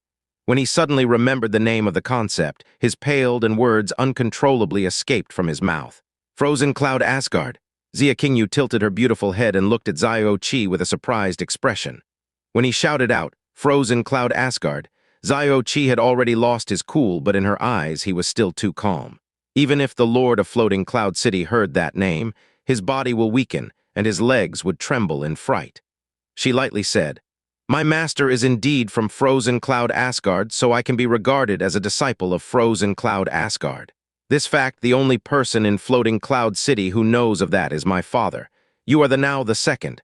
I tell you this, because you are my husband now, and this is the most basic of my respect for you." Xiao Che's racing heartbeat could not calm down. The words, Frozen Cloud Asgard, burst into his heart like a huge bomb. Because it was the most powerful out of Blue Wind Empire's 4 major sects, and also the holy land of that many yearn and long to be in. Even the Blue Wind Empire's royalty must worship their transcendent existence annually. Heavenly Sword Villa, Frozen Cloud Asgard, Xiao Sect, Burning Heaven Clan. Out of the 7 countries in Profound Sky Continent, the Blue Wind Empire was currently the smallest. Although they had the lowest overall strength, they have never been annexed by the other countries. A large part of the reason why was because of those 4 major sects. Those powers that be are not afraid of the Blue Wind Empire's strength, but instead fear the 4 major sects. There is no doubt about the strength of those four major sects. The process in which they recruit disciples was very strict, and they did not care about background in their selections. The most important thing they want in the end was talent. Everyone living in the Blue Wind Empire dream and aspire for that kind of great fortune. If you get into one of these major sects, even the lowest of disciples will bring honor and prosperity to their family. They would even be the guests of honor at court and be presented with the rank of a marquis. No one of this little floating cloud city had ever heard of anyone being admitted into one of those major sects, and no one would even dare dream about it. If the previous Xiao Che heard the names of the four major sects, it would be like hearing the existence of the heavenly sky kingdom. He would never have expected to be touched by those words. But he did not expect that the wife he had just married was one of the disciples of the top-ranked sect, behind Heavenly Sword Villa, Frozen Cloud Asgard. Xiao Che quickly calmed himself down and asked, "Since you are one of Frozen Cloud Asgard's disciple, why don't your family reveal it to the public? With your identity, Xia clan can freely walk through anywhere in Floating Cloud City and nobody would dare offend them. All the rich people, including the city's main clan, will seek to curry favor from you. The growth of your Xia clan will also develop at a rapid pace." "Because of you," Xia Qingyu answered. "Because of me." Xiao Che stilled in silence. Those three words had reminded him why. "I married you with the identity of a girl from Xia clan, and the entire city of Floating Cloud is in an uproar. If I married you within Frozen Cloud Asgard's disciple's status, not only our small city of Floating Clouds would be in an uproar. No matter what, there would be a lot of unpredictable consequences between you and my Xia clan. After all, the difference between you and I is far too vast," Xiao Qingyu said in a light voice with clear eyes. Although she only stood there silently, she was already brilliantly dazzling. Xiao Che slowly let out a sigh. "Then why did you marry me? You know precisely why. My life was saved by Uncle Xiao Ying. I am the reason why he died during an assassination attempt soon after. Since I was born, my father arranged a marriage between us in order to repay Uncle Xiao Ying's kindness. Although it was my father's promise, I have no reason to disobey him, and thus I have no reason to not marry you." Xia Qingyu raised her glittering cold eyes. "The reason why I told you that I belonged to Frozen Cloud Asgard was to let you know that in order for me to continue to practice the Frozen Cloud arts, my heart must be like a frozen cloud. Frozen Cloud Asgard only accept women, and they must be pure and uncontaminated for life. Although I did marry you, I cannot love anyone in this lifetime. You must understand my commitment. Even if you aren't a disciple of the Frozen Cloud Asgard, I don't think you would fall in love with me anyway," Xiao Che said with a self-deprecating smile. Xia Qingyu slowly shook her head. "Maybe you have misunderstood me. I have never despised you nor have looked down on you. My master had told me many times that people of a higher level should never overlook someone else, nor underestimate them. Besides, I have just reached the starting point of my journey up. The profound sky continent respects the strong, so there are countless doctors around. Just because your profound vein was broken does not mean that your life is completely ruined." Xiao Che was moved. Floating Cloud City bragged about Xia Qingyu's beauty and talent, but perhaps nobody knew about the elegance in her state of mind that not even the countless number of middle-aged people in this world can achieve. And she was really only 16. After a few years, one could not imagine how she would be. No wonder she caught the fancy those from Frozen Cloud Asgard. This woman with such beauty, talent, and mind of a fairy had really just became his wife not too long ago. It felt like that was only just a dream. If he did not have 2 lives worth of experience and memory, he would feel a sense of inferiority and could probably not even muster up the courage to look her in the eye. "Thank you for telling me this," Xiao Che said with a passionate sigh. His eyes then became focused as his voice changed. "Then, can you tell me the level of your current profound strength? Entering the 10th level of the elementary profound realm at the age of 16 was talent amazingly enough to stir the entire city of Floating Cloud." However, Xiao Che did not believe that Xia Qingyu was only at the 10th level of the elementary profound realm anymore, because this unrivaled level of talent in Floating Cloud City should not catch the eyes of those of Frozen Cloud Asgard. Xia Qingyu became silent and did not answer Xiao Che's sudden question.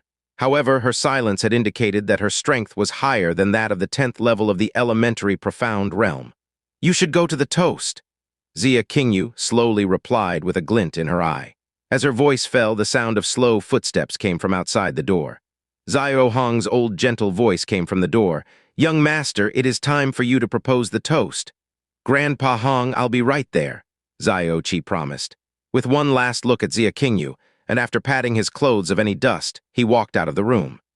As soon as Xiao Che left, a bright ice aura surrounded the room, and a white figure dreamily appeared in front of Xia Qingyu. Xia Qingyu lightly stepped forward and spoke with a gentle and respectful voice. "Master, Qingyu, do you wish to return to frozen cloud Asgard with me?" The beautiful, gentle voice was as misty as a cloud and as gentle as a breeze. It was enough to make even the world's coldest heart completely melt. Xia Qingyu gently shook her head. "Master, Qingyu intends to stay a while. If I leave as soon as I got married, he will suffer even harsher of endless ridicules. I ask Master to give me a month's time so I won't hurt him nor allow others to make fun of him by the time I leave." The woman dressed in white looked at her. After a while she nodded slowly and smiled faintly. "All right. It is the first time in hundreds of years that a frozen cloud Asgard disciple was allowed to be married. Since it had been an exception, another month's worth of wait is nothing. Thank you for fulfilling my wish, Master." Xia Qingyu's body lowered again as she hesitantly whispered softly, "Master, is it really impossible to repair his profound vein?" The woman in white shook her head without delay. "There are no such things as absolutes in this world, but at least to me it seems to not be possible. Qingyu, it is good that you are a kind and compassionate person with a giving heart. However, I really cannot help you with this issue." Xia Qingyu did not ask again. Since even this white-robed woman with such high pedigree and exalted status was sure that it was not possible, then there should not be even the smallest chance of it being possible. "Qingyu, I know you are eager in repaying your debt of gratitude since your life was saved at a young age, to even go as far as delaying your return to frozen cloud Asgard. But you marrying him should already be enough to repay that obligation. When you return to frozen cloud Asgard, your identity will be revealed. Although he may suffer more ridicule after your departure, his status of being the husband of a frozen cloud Asgard disciple would still be intact. At least in this little floating cloud city, with that kind of prestigious status, no one would dare to cause him physical harm." The lady in white said with a comforting tone of voice. Xia Qingyu softly nodded. "I hope so. His profound vein is disabled and he also has no other strengths. He will never be able to achieve any accomplishments perhaps in his entire life. But you are beautiful and smart. Talents of your nature are born once every hundreds of years. Otherwise, our mistress would not have let you break the rules like that and get married. Marrying you was his greatest fortune and luck in his entire life. You taking this step is justice enough. If his father was still alive and smart enough, he would have canceled this wedding. I have to go. I will pick you up a month later. During this period, I will not go anywhere far. If you encounter any unresolvable problems, write me a letter to keep me informed. I bid teacher farewell." The white-robed woman's chin turned around. Suddenly, a beautiful face with a hint of coldness on it was seen. She wore no makeup, for her skin was as smooth as a snow-white piece of jade. People cannot help but think of the terms, a beauty with flesh of ice and bones of jade, and a face of snow with lips of pearls, to describe her as they laid their eyes upon her. Her facial features were as exquisite as they were perfect. She was charming in a way that made people unable to even dare look at her. One would think that she was as holy as she was lofty when gazing into her eyes. She was like a fairy who had ascended above nirvana, untainted by anyone of the human realm. She opened the window and her body slightly trembled. As if accompanied by an invisible cold ice spirit, she looked as if she had dissolved right at the place she once stood. Xiao Clan Main Hall, a full guest house. "Seventh Uncle Liu, please have a drink." Xiao Che respectfully presented a cup in front of a gentle-looking middle-aged man. The person who was called Seventh Uncle Liu stood up as he started to laugh. He raised his cup and drained it of its contents. He spoke with laughter. "My nephew, I was best friends with your father. Now that I see you have formed your own family and have married to such a good wife, my heart is happy for you." "Thank you, Seventh Uncle Liu. First Elder, please have a drink." Xiao Clan's first elder Xiao Li took the cup and gulped the entire mouthful. He then heavily slammed the cup of wine onto the table. During this entire process, aside from saying HMPH through his nose, he did not say a single word nor look Xiao Che in the eye. Even with that attitude, drinking Xiao Che's cup of wine had already expressed the large amount of face he gave Xiao Che. Xiao Che did not speak as well and moved to the next table. Just as he walked 2 steps, Xiao Li spit on the floor and opened his mouth as he spoke in a cold, harsh tone of voice within Xiao Chi's hearing range. Such a delicate flower has now been inserted into poop. Ba Xiao Chi's expression remained unchanged. His consistent footsteps had not paused, and it was as if he had not heard him. That was only if one did not look closely, for his eyes hardened and a deep cold condensation hid behind them. He came over to the second elder, Xiao Bo's side. Xiao Chi bowed slightly. "Second elder, Xiao Chi offers you a cup." Xiao Bo did not bother to look Xiao Chi in the eye, but he opened his mouth to lightly say, "Yang dear, help me drink it." "Yes, Grandpa," Xiao Yang said without hesitation. He took Xiao Chi's offer of wine and drank it all, only making a guru sound. A cup of wine presented to an elder but drank by his children did not show only contempt anymore. It was a sort of public humiliation. After drinking the wine, Xiao Yang put the cup down and sat back on his seat, his eyes filled with undisguised scorn and ridicule. Xiao Chi did not say anything again. He only nodded slightly and moved on to the next table. Just like before, as soon as he took 2 steps, a cold grunt was heard. HMPH, trash is trash. Even if trash climbed into Xia clan, it is still trash. Xiao Li, that old bastard, is actually going to depend on his granddaughter-in-law? Bah! The voice contained deep disdain, sarcasm, and of course jealousy. Even if one did not mention the wealth of the Xia clan, if one can still brag about Xia Qingyu's amazing talent. If she had not been married to Xiao Chi, but instead to his grandson Xiao Yang, his laughter that came from his dreams may actually become audible. Xiao Chi pretended to not have heard and walked away smiling. Xiao Chi finished his toast and sent out the guests. The long night of banquet was over. During this entire process, the people who displayed genuine heartfelt congratulations and best wishes were so few that Xiao Chi could count them on his 10 little fingers. Countless people were very polite towards him. After all, today was his wedding day, but he clearly saw contempt in almost all of their eyes. Some people sighed, some people were jealous with anger. The rest had unconcealed scorn and other negative thoughts like trash and worthless written all over their faces. His profound vein was disabled, so it was a fact that he would not achieve any greatness during his entire lifetime because of that. So they don't have to be friends or be polite with Xiao Chi. They did not care if they offend him because even if he got offended, he could not do anything against them with his disabled profound vein. Before this wastrel, they could be unscrupulous and not care, readily dripping in the show of their superiority. They felt strong as they looked down on this person who would never become anything but one who was weaker than them. That is the ugly reality of human nature. Take an early rest. Xiao Li patted Xiao Chi on the shoulder with a gentle smile on his face. Xiao Chi did not know what was hidden under his grandpa's smile at this time. As Xiao Li became older and older, his temper had become more and more gentle. But when he was young, he was like a candle that could easily be ignited. If someone made him upset, he would make that person 10 times angrier, and no one dared to provoke him.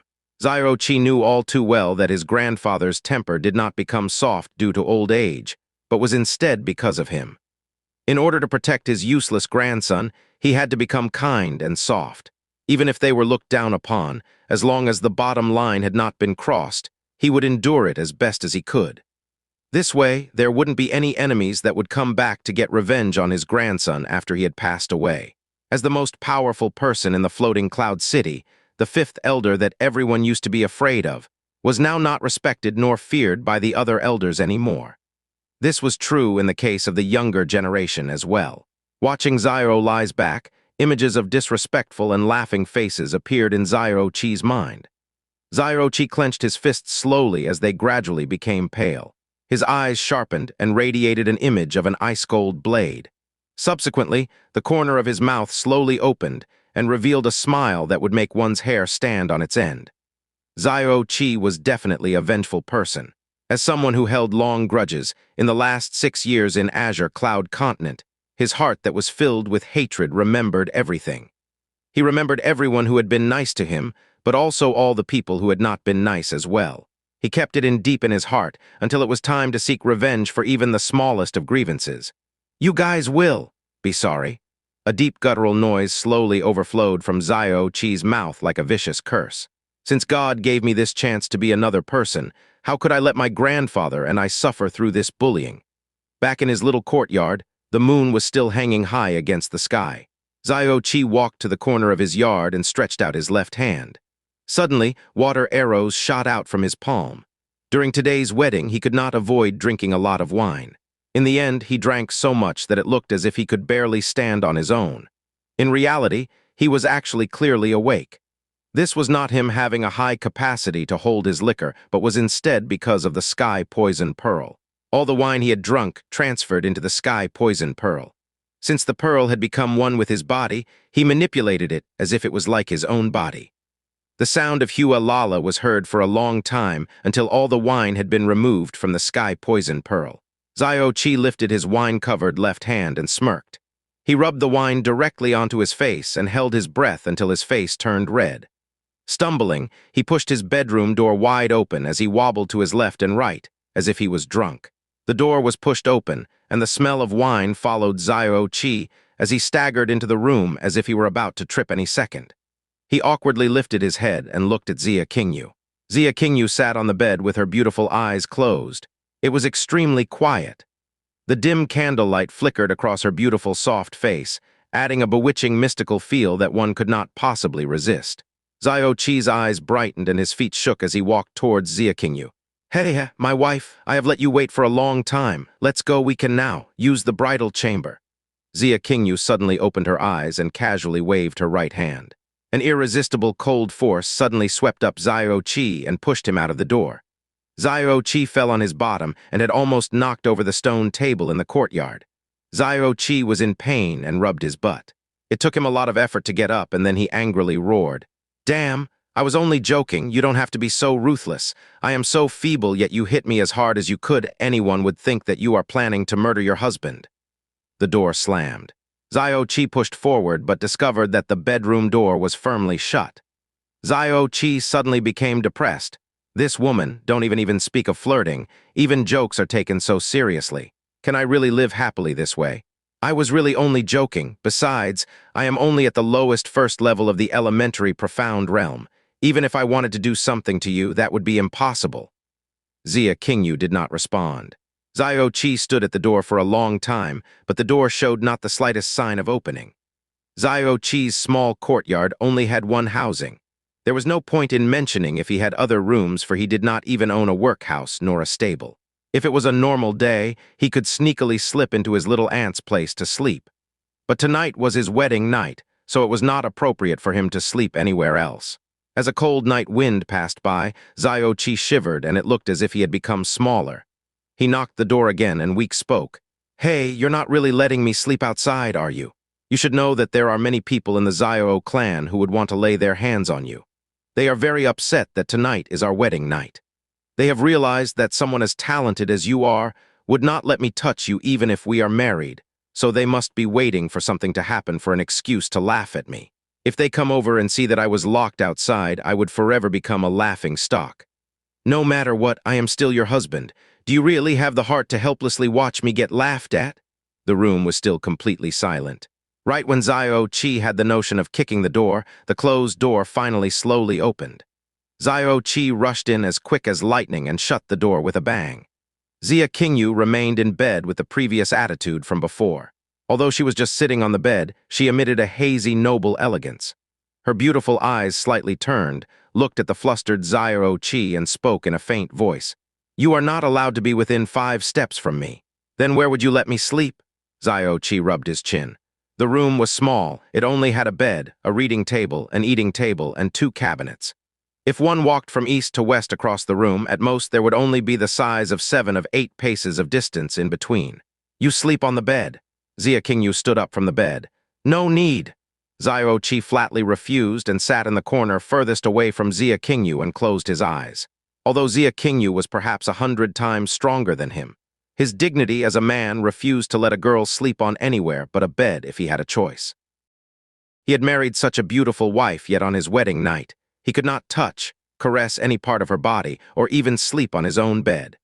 He could only silently hug his knees as he leaned against a wall in the corner of his room. Xiao Che now had really felt the maliciousness of this world. The red candlelight reflected against this newly transformed room, making it seem lovely. The 2 people in red dress entered a long silence. One sat at the edge of the bed and the other huddled pitifully in the corner. The only sound heard during this dragging silence was the vague sound of their breathing. After a while, Xiao Che finally could not help but say, "You will not really make me stay here all night." Xia Qingyu's long eyelashes fluttered, and the graceful curve of her body turned slightly to lie down on the bed. She released the scarlet curtain and it fell, hanging down. Xiao Che could only make out her vague, blurry shadow under the dim candlelight. Suddenly, Xia Qingyu waved her hands, and a cold, windy breeze extinguished the two red candles simultaneously, making Xiao Che sit in the dark shadows of the room. If it wasn't impossible for him to beat this woman, even though she was as cold as her appearance, he still would have jumped her. "I was just joking earlier. Not only am I not drunk, I did not even drink one sip this entire afternoon. You can't even take a little joke, you have no sense of humor," Xiao Che resentfully muttered. "I knew you weren't drunk," Xia Qingyu replied coldly, "but I really hate men who could defecate and urinate anywhere." Defecate and urinate anywhere. Could it be when he was trying to get the wine out of the sky poison pearl? FCK. Xiao Che's eyes widened as he jumped up from his corner. "You said that I indiscriminately urinate anywhere. Which eye did you see that with? You only heard the sound of me pouring wine. Pouring wine, pouring the wine. As a dignified man of the Xiao clan, I would never do something as uncultured and filthy as that. You are allowed to look down on my profound power, but not insult my noble character and personality." A little white after Xiao Che roared at her, he heard the leisurely sound of Xia Qingyu's voice. "I was only joking, too. $. Xiao Che had almost vomited out his blood. Depressed, Xiao Che went back to his corner and became silent again. This woman really knew how to joke around. Usually he would sleep comfortably in his bed, but on his wedding night, he had to sleep in a corner. There was no way he could fall asleep. After holding in for a long time, Xiao Che let out his voice again. "So when are you going back to Frozen Cloud Asgard? Tomorrow or the day after tomorrow?" Xia Qingyu. Xiao Che laughed with a light expression and calmly explained. "Although I know very little about the ways of Frozen Cloud Asgard, I do know that they only accept women. Emotions of love are forbidden and they all have to be chaste. There are countless beautiful women in Frozen Cloud Asgard, and I have never heard of anyone there getting married. But you married me. Looks like even among the people of Frozen Cloud Asgard, your talent and gifts are a rarity. You are perhaps a talent that they have only seen once in hundreds of years. Otherwise, why else would they break such a precedent in your favor?" Xia Qingyu. Xiao Che raised his head and looked up at the darkness of his ceiling and continued. "For someone like you, they would do all they can to recruit you into their Frozen Cloud Asgard in the shortest time possible. There must be countless strong practitioners that study the way of the profound that an ordinary person would never see in their entire lifetime, and countless treasures as well. Under these circumstances, your profound power and status would skyrocket. You are probably going to leave soon, am I right?" Xia Qingyu remained silent for a long time. After a while, she answered in a vague voice. "In a month." "A month?" Xiao Che's surprised expression became a smile as he lowered his head and whispered, "Thank you, Xia Qingyu. You must have asked them for this month. I doubt that Frozen Cloud Asgard would willingly let you delay your recruitment and let you stay with a useless person like me against your wishes. 1 month is quite a long time, and you are their treasured talent. In the future, you may even reach the same level and even be on par with the mistress of Frozen Cloud Asgard. Others may laugh at me, mock me, and never put me in their eyes, but someone like you who would improve to unimaginable lengths in the future was willing to marry me. You tried to protect and maintain the pride of a laughable man like me. Although I know you are doing this to repay my late father's kindness, I thank you just the same." "No need," Xia Qingyu answered unemotionally, but her heart slightly shifted inside her as she became slightly moved by what he had said. He was not wrong at all, for even her master told her that talents like her were as rare as can be even in Frozen Cloud Asgard. Her master even said that once Xia Qingyu entered Frozen Cloud Asgard, she was confident that she could break through the profound spirit realm and even reach the profound earth realm, a level that not even the #1 practitioner in Floating Cloud City, Xiao Lai, could reach. Reaching the profound earth realm before the age of 20, to the people of Floating Cloud City, that was an unimaginable feat. "Before I married you, I thought you would be like all those people who hold me in contempt and ignore me, but you are better than I thought you would be. Not only are you beautiful, you are also talented and kind. As a woman, you can be considered to be flawlessly perfect. Xia Qingyu." Well, since you are so kind, you certainly won't let your husband sleep in the corner on your wedding night, right? My bed is quite large, and it definitely would not be crowded if two people slept on it. Before Xiao Che even finished his sentence, a cold and murderous aura blew across the room, and he shivered. If you keep talking rubbish, I'll throw you out. Xiao Che crooked his mouth and obediently shut up as his stiff bottom bitterly went back to where he sat before. Somebody's here, Xianxia suddenly exclaimed. After a while, Xiao Che heard the soft, faint sound of footsteps. If he did not deliberately try to hear it, he would never have noticed those footsteps. The owner of those footsteps seemed to have suddenly stopped in front of his courtyard. The careful footsteps stopped right in the middle of the courtyard and went no further, because in the room was the untouchable Xianxia. After sneaking around the courtyard for what seemed like half a day, the owner of those footsteps left as quietly as they could, the same way they quietly snuck in.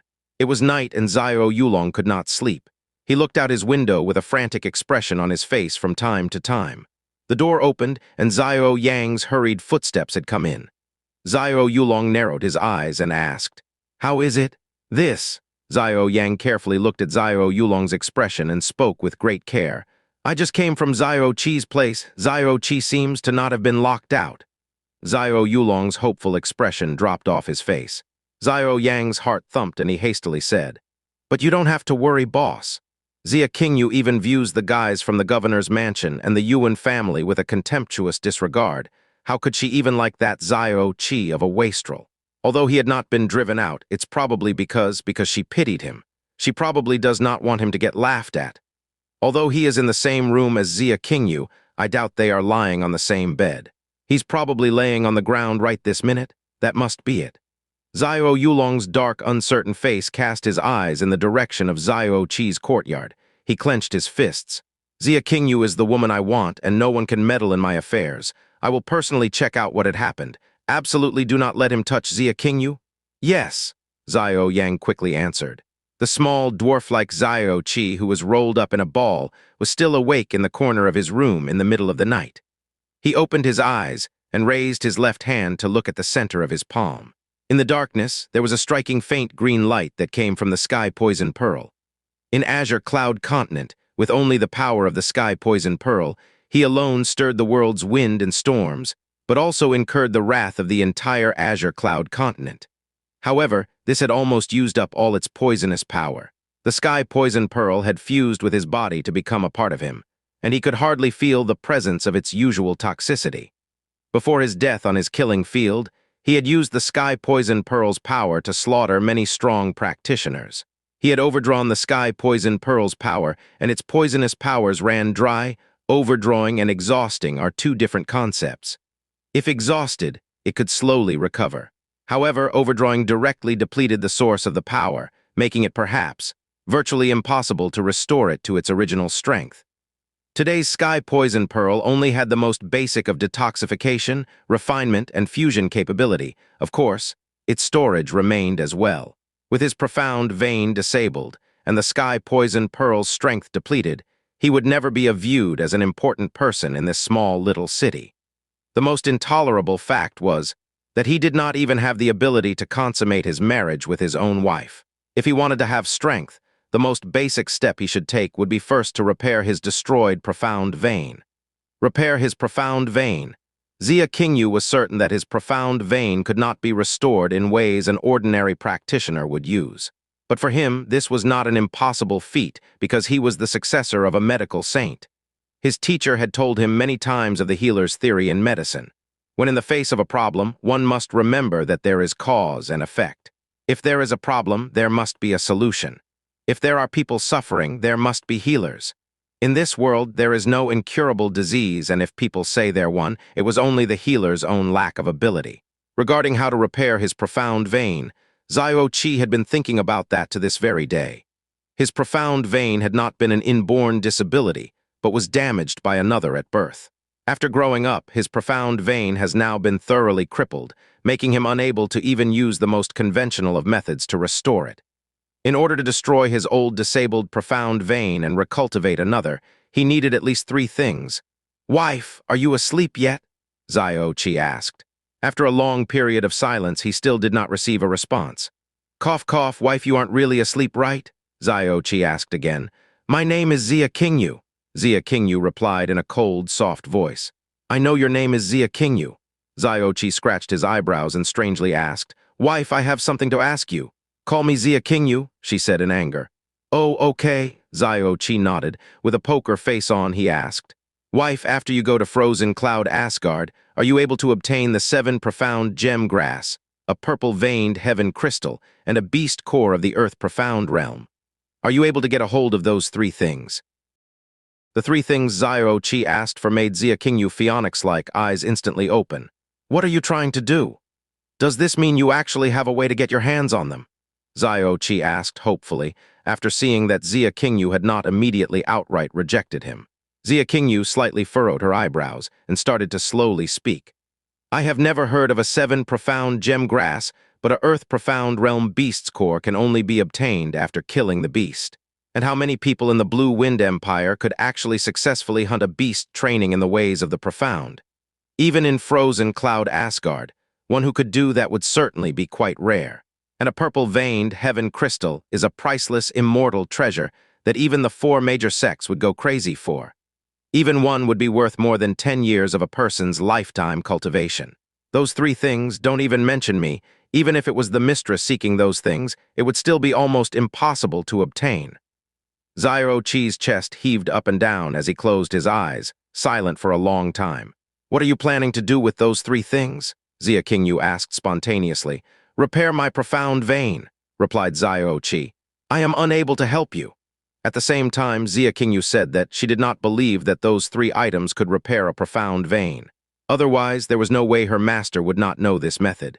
Xiao Che shook his head as if it did not matter. Those 3 items are not things that an ordinary person could obtain. I was only casually asking about them. After a small pause, he spoke again in a little small voice.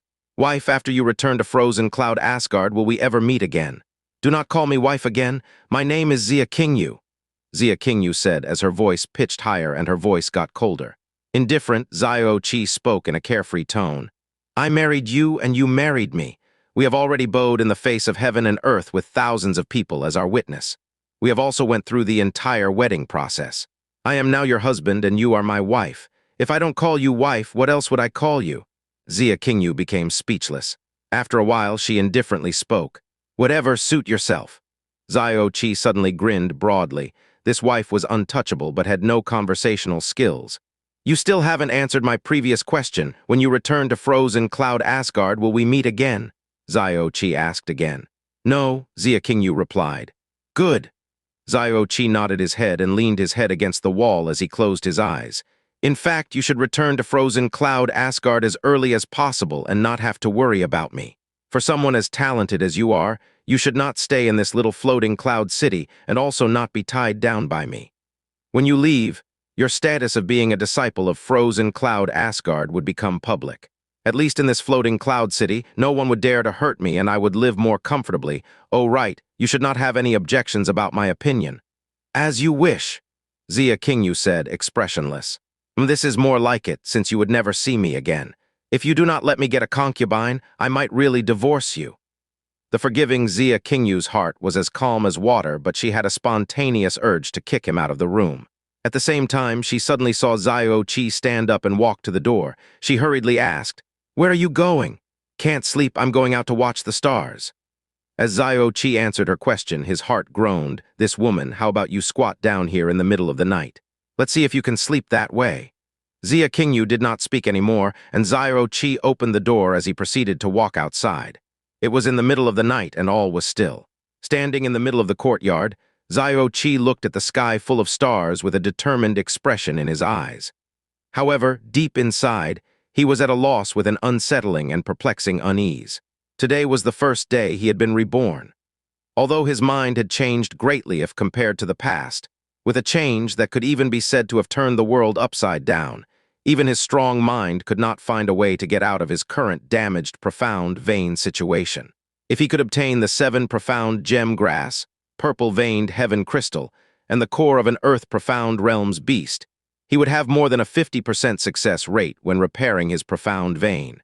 However, with his current ability, to even get one of the 3 items he needed as prohibitively difficult. After all, Only the strong were respected in this world. Without enough power, achieving what one wants was but only just an illusion. What was he supposed to do? Suddenly, a slight throbbing sensation came from Xiao Che's left hand. He subconsciously raised his left hand and saw impressive glimmers of rapid flashing faint light come from the sky poison pearls pattern in his palm. Xiao Che's eyes contracted as he turned around, facing north. This is... In addition to being poisonous and having a strong refining capability, the sky poison pearl had an additional ability. It had the special kind of ability that could sense nearby toxic medicinal herb ingredients. If within a certain distance from a highly toxic ingredient or drug, it would perceive where it would be, emit flashing light, and point in its target's location. But its prerequisite was that the material must be one of the highest of qualities. The level of sensing that the sky poison pearl had was unrivaled. If compared, the highest level that a person could achieve would not even reach that of the sky poison pearls. On the Azure Cloud Continent, the sky poison pearl had only flashed 6 times, each time letting him find the rarest of the most exotic treasures. Although this was its first day on the profound Sky Continent, the Sky Poison Pearl actually had such an induction. Even this place hid a secret hidden treasure. The Sky Poison Pearl's targeted direction was to the north, which was the direction of Xiao Clan's mountain. Xiao Che had his own little courtyard. Its location could be said to be the most dangerous out of all the Xiao Clan's property. This is because over his courtyard walls laid the mountains. This mountain was still actually the private property of the Xiao clan. The occasional wandering low-level profound beast would break into the courtyard by climbing over its walls. And if one wanted to come from the back of the mountain and sneak in to make this area its own, that would be a very good choice. However, in the face of the Xiao clan's power in floating Cloud City, no one has ever dared to have done that to this very day. Xiao Che did not hesitate and directly climbed over the wall. Although his profound strength was low, climbing over a wall of 3 meters was no problem. The mountain area was quiet and somber, and if it was the previous Xiao Che, he absolutely would not come here in the middle of the night. The moon in the sky was still hanging up high, and the countless stars there were also not that dim. Xiao Che glanced all around him, and when he was sure there was no one in sight, he tread softly in the direction the sky poison pearl was pointing toward. The mountain under the light of the moon seemed to be shrouded in a thin layer of mist, making it seem both mysterious and dangerous. Not long after, Xiao Che arrived at the foot of the mountain. In this place, the sky poison pearl's flickering light was at its highest frequency. Xiao Che stopped and wondered, was it around here? But this was clearly only the foot of the mountain area. Xiao clan pharmacists must pass through here every day, so how could it even grow here? Whether it be a heavenly treasure or a somewhat decent type of medicine, it would have been found already. Why would it wait for him to find it for harvest? However, the sky poison pearl had indeed reached this rapid frequency, which meant that the target would be at least 10 footsteps away. In the moonlight, Xiao Che's brow tightened as his eyes slowly and carefully searched every inch of the land around him. Under normal circumstances, the more precious the medicinal herb was, the more dangerous and extreme the place it grew would be. At first glance, this area at the foot of the mountain was covered entirely in weeds, and Xiao Che could not help but be tempted to suspect that there was a problem with the sky poison pearl's natural sense. As his eyes carefully scanned the ground in a circle, aside from only weeds, Xiao Che could not find even the most common of medicinal herbs. Right when he was about to give up, his eyes suddenly landed on a place with some kind of indistinct variety. The Xiao Che of today had a sharp intuition. He raised his head and looked in the direction of the uncomfortable feeling that he suddenly felt for the first time in this world. There was a mass amount of weeds there as well, but a certain weed at the edge of a rock that had not been trampled had caught his attention. Xiao Che walked to the rock's side and squatted down next to it and stared at the mass of weeds for a long time. Firmly locked in the middle of all those weeds were smaller weeds with a tenacious amount of vitality. Without interference, one can say that they are clinging on to dear life by rooting at every opening available. In the middle of those untrampled weeds was an even smaller chasm. The hole was very small, for only 2 blades of grass grew there. However, if one looked closely, it was apparent that the grass there was significantly different than that of the other weeds around them. A gust of the gentle night breeze blew by, swaying the small weeds in the area. At this time, Xiao Che's eyes had been firmly locked onto the small hole, and suddenly saw the bizarre form of those two blades of grass. They appeared in a blink of an eye and then disappeared, without a trace. Xiao Che's eyes widened, and he was suddenly filled with ecstasy. He quickly stretched out his left palm that contained the sky-poison pearl towards the little hole. Under the faint green light, the two blades of grass slowly appeared again. Star-concealing grass! It really is star-concealing grass, and there were even two of them. Xiao Che, excited, growled in a low voice as he lowered his left hand with the intention of uprooting them. The sky-poison pearl flashed, and the two blades of star-concealing grass were recovered, in the palm of Xiao Che's hand. The high quality the medicinal herb was, the harder it was to harvest, for even the slightest mistake during harvesting may cause damage to the materials and lower its efficiency or even complete destroy its effectiveness. But with the sky poison pearl, no matter how complicated the herb, one had no need to worry. The sky poison pearl could harvest a herb without bringing any possible harmful side effects by using its aura, completely wrapping around a herb without any sort of spiritual power leakage. Instead of saying that it was a surprise, it's better to say that this was a miracle.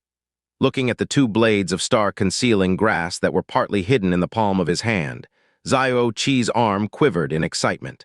In his entire 24-year life, he had traveled almost everywhere on the Azure Cloud Continent and only found one star-concealing grass. However, on only the first day that he came to the profound Sky Continent, he had actually found two, and it was in his own family's back mountains. One could say that there was no difference when comparing the differences between a star-concealing grass and the common weed, for it was almost impossible to differentiate between the two even if one tried. At the same time, it had a very unusual ability. It could become invisible. In a way, it meant that if one wanted to find one, it would be even more difficult to do. His teacher had once told him that the star-concealing grass was a treasure of the heavens and earth, but there were few who knew of its existence. The amount of people who had the ability to identify it were no more than 5 in the Azure Cloud Continent. In addition, the only thing in the world could completely refine this heavenly treasure was the one and only sky poison pearl. This is truly the heaven's grace assisting me. Owning these two blades of star-concealing grass is equivalent to having a surefire trump card. After refining them into star-concealing pills, my life would be insured even if I wanted to kill or rob people. I could do whatever I wanted to. Xiao Che laughed as he clenched the star-concealing grass in the palm of his hand and sent it into the interspatial storage within the sky poison pearl. The flashing light that came from the sky poison pearl stopped completely after he did that. The happy Xiao Che no longer had a reason to linger any longer and turned to go back home. As he was turning around, a cold light suddenly flashed in the corner of his eye. Xiao Che stopped in his tracks to turn in the direction of the cold light. In the not-too-dim moonlight, he saw a vague, blurry mass less than 50 meters north of him. It was an obscure white shadow. What was it? If it was a normal person, even with a decent amount of profound strength, one would still not dare venture forward in this scenario. But Xiao Che did not hesitate one bit as he walked directly toward that abnormal mass of white shadow. As he gradually approached, he suddenly discovered that it was actually a person. A very quiet person was lying there.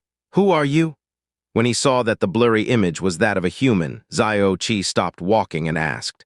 The silhouette did not respond, and there was not even a single tiny bit of breathing movement coming from it. Had this person fainted, or had died? Who was this guy? Why did this person collapse here? Wait, if this person had fallen in the daytime, someone would have already come upon this individual. Yet it seemed as if Xiao Che was the first to discover this guy, which meant that this person had only appeared here just now. The earliest time would be after night completely fell. Xiao Che did not hesitate and quickly walked closer. As he came before the body in front of him, he stared at the figure while in a daze under the moonlight. This was actually a girl. The girl looked to be either 12 or 13 years old and wore a messy dress. Her daintily cute and petite body was curled up like a frightened kitten. Below her skirt's hem revealed two slender snow-white legs, but upon closer scrutiny, there was actually a distribution of little fine scars. She wore one black shoe on her foot, with the other shoe nowhere in sight. Her naked foot was like a delicate ice lotus, and her exquisite toes were as clear and translucent as a jade carving. The most striking detail on her body was her hair. It was unexpectedly like that of an evil demon's uncanny bright red color. The cold flash of light saw in the corner of his eye was actually the reflection of her head. A girl. How could a girl be here? And how could it be possible that she had that many scars on her body? What was the reasoning behind her hair color? Did the profound sky continent have people who were born with such red hair? Xiao Che bent over and stretched out his hand to gently shake the girl's shoulder. "Little girl, little." Xiao Che's voice suddenly stopped after he cried out in surprise. As quick as lightning, he retrieved his hands back from the girl's shoulders. This was because through her thin clothes, her body was completely cold, without the heat that a living person should have. The most shocking feeling of all was when he came in contact with the girl's body. It emitted an extremely poisonous aura. Yes, it was highly noxious, to a point that it scared him, for it was a kind poison that had the highest level of toxicity he had ever met, far exceeding that of all the poison knowledge he acquired from his past world. It was so terrible that once his hands came in contact, all the hairs on his body stood erect. At the same time he backed away, Xiao Che startled in surprise yet again. The weed and vegetation around the girl under the presence of the moonlight was not dark because of the lack of light. It was not dark green, but rather a horrible black burnt color. Even the land around her had become a pitch black. Xiao Che's heart thumped in piercing terror. If it weren't for the sky poison pearl's all-purpose poison detoxification in his body, the instant he touched the girl's body, he would have already been poisoned to death. In this world, how could there be such a terrible poison? The most malicious of all poisons wasn't that the sky poison pearl. Even back in the days when I used the sky poison pearl, it did not release such a horrible toxin. In fact, it was by far lower. Could it be that in this world there is something even more poisonous than the sky poison pearl? How did this little girl have such a terrible poison within her? And why was she lying in this area? Numerous doubts surfaced in Xiao Che's mind, but it was undoubtable that this little girl was dead. With this kind of severe poison, not even mentioning this little girl, even a strong sky profound realm practitioner would die instantly. Xiao Che took a deep breath, and after a slight hesitation, he again put his hand on the girl's shoulder and slowly turned her lifeless body over. Under the moonlight, the girl's face appeared in his light of sight. He froze in shock as he looked at her, as if he had lost his soul, unable to return back to reality. How can there be such a beautiful girl? Xiao Che's soul let out an uncontrollable, tremorous cry. This girl was so beautiful, a monstrous beauty, so beautiful that she could probably steal souls. If he was not seeing her with his own eyes, he would never have believed that such a young girl could unexpectedly release such thrilling charm. As red as a demon, a face of white jade, each of her facial features were all beautiful to the extreme, and all of them combined together made her unbelievably perfect. Xiao Che could not find any words to describe this girl's exquisite appearance. He was obviously looking at her from a close distance, but in his heart, he felt as if she was an illusion come to life because, in his subconscious mind, he did not dare to imagine that there existed someone in this world who had such a perfect face. Xianxia was the #1 beauty in Floating Cloud City, and even in the Blue Wind Empire, there probably wasn't anyone that could compare to her. However, when Xiao Che saw this girl's face, he was stunned, as if his soul had been punched heavily. He never would have thought that he would be so strong affected to the depths of his soul by only a person's face. She only looked like 12 to 13 at the moment. If she grew up to the age that Xianxia was at, that would be simply unimaginable. Maybe then she could cause chaos with only just a smile. But such a beautiful girl was killed by a toxin that a poison expert like Xiao Che had never seen before, and she had died on the land of the Xiao clan. Xiao Che could not figure out what poison it was and why it was here.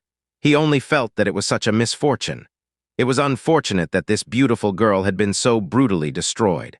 What kind of people would actually be cruel enough to have the heart to kill such a beautiful girl?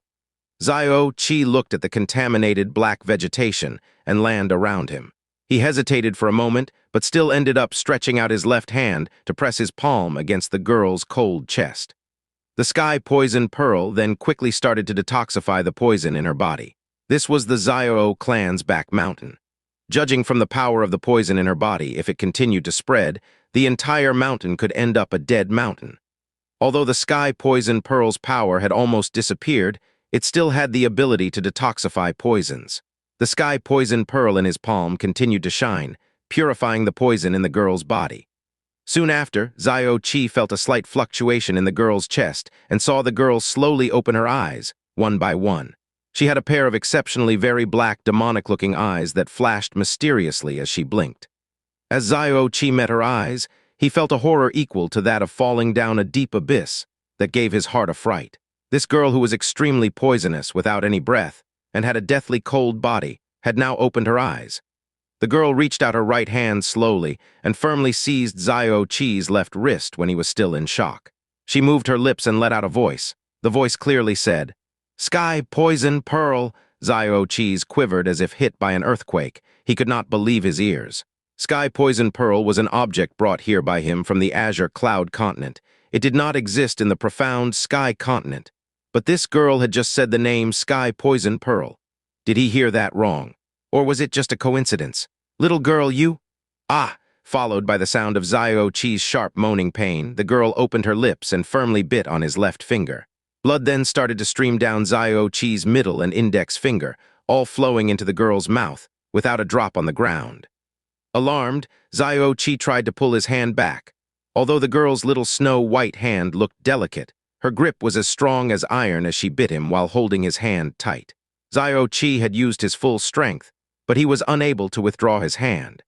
His eyes gradually widened as he felt as if all the blood in his body flowed to his left hand by an irresistible force, to then end up being sucked into the girl's mouth. "She's sucking my blood?" The girl closed her sinister dark eyes and sucked on his finger greedily, like an infant drinking milk. Who was this girl? This girl had obviously been poisoned to a deadly degree, yet she left him unable to break free of her grasp. After desperately trying to pry himself free many times, he finally gave up as he helplessly watched her suck his blood. Xiao Che was already born with a weak body, but after losing such a huge amount of blood, his head started to feel dizzy. As he wondered if his blood would be sucked dry by this unknown girl, the pain from his left hand finger suddenly disappeared, and the hand that tightly gripped his wrist had slowly loosened. Xiao Che stepped back, looking at the perfect girl with a dark expression who was just sucking his blood. But after a while, the girl didn't do anything. Just like when Xiao Che first saw her, she was just laying there with her eyes closed and no breathes. Xiao Che took a few steps back and looked at the perfect girl with a dark expression on his face. Just now, the girl had been clearly sucking his blood, but after a while the girl did not move at all, looking just like the time Xiao Che first met her. She was just quietly lying there with her eyes closed, soundlessly and breathlessly. "Who?" A cold gust of night wind went by, brushing against Xiao Che's back and the girl's body. In the cold wind, the girl's body scattered with the wind like mist, completely vanishing from sight, leaving only a broken white skirt, a pair of black princess shoes, and a red butterfly clip. Xiao Che disappeared. A weird sensation came from his left palm. His heart immediately shivered with an astonished expression. He then closed his eyes and spiritually moved his conscious into the space within the Sky Poison Pearl. The green interspatial storage within the Sky Poison Pearl was supposed completely empty. When he entered inside this time, he saw a quiet floating snow-white jade body in front of him. Xiao Che widened his eyes as he used his hand to cover his nose for the first time in his life. This girl was that little girl who had sucked his blood. The only difference was that she had not a strand of thread on her body, and her entirely naked body appeared in front of his eyes. Her eyes were closed tight, and her snow-like face was tranquil. Her long, bloody hair fell down, dancing by itself without the slightest breeze. Her skin were as tenderly smooth, moist, and as white as an infant's with delicate baby fat. The girl's eyebrows were like emerald feathers, her waist was thin, and her legs were daintily straight, as if made of jade. Although she was young, her upper body had considerably matured. Her snow-white breasts were like two jade pearls on her perfect body, as soft as the springtime shoots of bamboo. A beautiful, breathtaking sight. This was a body that was still not matured yet, but there was still the release of a stunning charm that would steal souls in her immaturity. It was as if all the beauty in the world had been mustered inside this body of ultimate perfection. Xiao Che used his will to concentrate as hard as he could to move his eyes away from her body. He turned around while still clutching his nose. The instant he saw the girl's body, he felt as if his blood would flow upwards. He believed that if he continued to watch her, his blood would definitely spurt out. Why was she not wearing clothes? No, that wasn't the main point. She had clearly disappeared before, so how did she suddenly appear inside his Sky Poison Pearl? The Sky Poison Pearl had fused with his body, so I should be the only one who could control it. How could she appear in here without my command? Was it because she sucked my blood? What the hell was going on? Xiao Che's brain became a total mess. Even with his 2 lifetimes worth of academic experience, he was unable to understand what had happened. Xiao Che withdrew his consciousness from the sky poison pearl and picked up the girl's clothes from the ground. He purified the poison on them before sending the clothes back into the sky poison pearl, then quickly covered the girl's body with them before letting out a small sigh of relief. What kind of person was this girl really? Why did she appear here? Why did she suck his blood? How did she know about the sky poison pearl? And how did she enter the sky poison pearl? Xiao Che could not think up of an answer for any of these questions. He silently watched this girl for a long time and then stretched out a hand to lightly touch her upper lip. His fingertips immediately felt a tiny bit of warmth, a contrast to the earlier icy coldness. A weak breath could also be felt, evenly brushing against his fingertips. These were all signs of life. "Little sister," Xiao Che called, shaking her body. No matter what the time, a woman's appearance was her strongest bargaining chip and most powerful weapon. If this girl wasn't as beautiful as a fairy, but instead horrendously ugly to a point that one would throw up for 3 days with just a glance, Xiao Che would absolutely, without hesitation, kick her out from the sky poison pearl. But this girl was not only thoroughly shrouded in mystery, but had also just then bit his finger and forcefully sucked his blood, causing his body to break out in a cold sweat.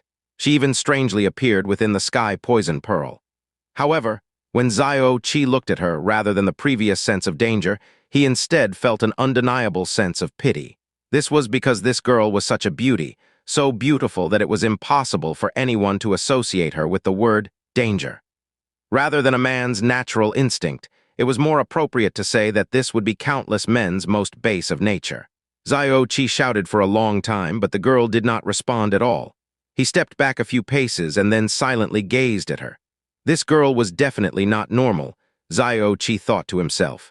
From the scars that were on her body and her ripped-up clothing, it was easy to see that the poison on her body wasn't accidentally spilled, but rather forcefully applied by someone else. For this young girl, the most ordinary poison would have been enough to kill her, but her enemy instead used a poison so strong that it alarmed even him. The person able to use this kind of poison was definitely a very frightening person. What was even more frightening was that, even with her entire body covered in this poison, she still had not died yet. Then, what should he do with her? Should he just let her quietly sleep inside the sky poison pearl? Xiao Che pondered for a long time before silently leaving the sky poison pearl, leaving the girl inside. Although this girl had just then sucked his blood, it seemed to be an unconscious behavior. A girl this beautiful, how could she possibly be evil? If he took a step back to think about it at such a young age, how could she become a threat? He also had no idea when she'll wake up.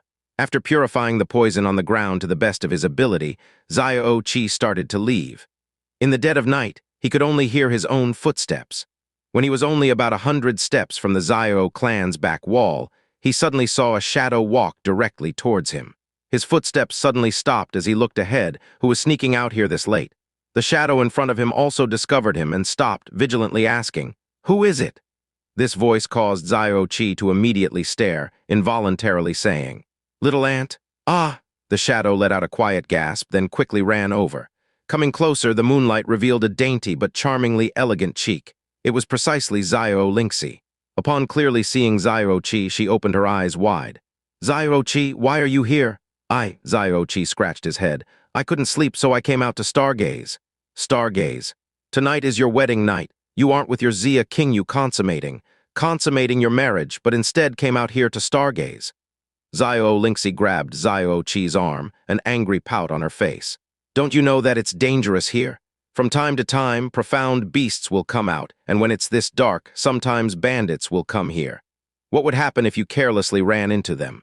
I have told you many times now, if I or your grandfather aren't by your side, you absolutely can't come out here even if it's during the day. You actually did not listen to my words." As she talked, Xianxia also angrily pinched Xiao Che's arm as punishment. "Ah, it hurts, it hurts." Xiao Che hurriedly yelled and then apologetically said, "Little ant, I know I'm in the wrong. Next time I definitely won't dare." "You want there to be a next time?" Xianxia glared at him with her beautiful eyes.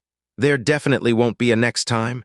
If I want to come to the rear mountains in the future, I definitely will call for little ant to come with me," Xiao Che solemnly vowed. With that said, if it weren't for his extra life's worth of memories, he definitely wouldn't dare to come out to this place alone at night. That's more like it. There's not allowed to be a next time. Then, little ant, why did you come here? It's this late already, Xiao Che asked, confused. Xiao Lingxi's voice lowered, her eyes appearing a bit hollow. I don't know why, but I couldn't sleep tonight. Then I saw that the stars were really bright tonight, so I wanted to come to the rear mountains to take a look. Xiao Che looked up at the sky, then said with a smile, in the past, little ant and I would frequently sneak out here at night to enjoy the evening wind and look at the stars, and would frequently get caught and scolded by grandfather. Xiao Lingxi responded, then quietly said, I also thought about that, so I thought I'd see how it felt to come out by myself to stargaze, because in the future, I might not be able to stargaze with little Chi. Ah, why, stupid, because little Chi is married. In the future, you should be accompanying your wife, Qingyu, to bed at night, rather than coming out to enjoy the evening wind and stargaze.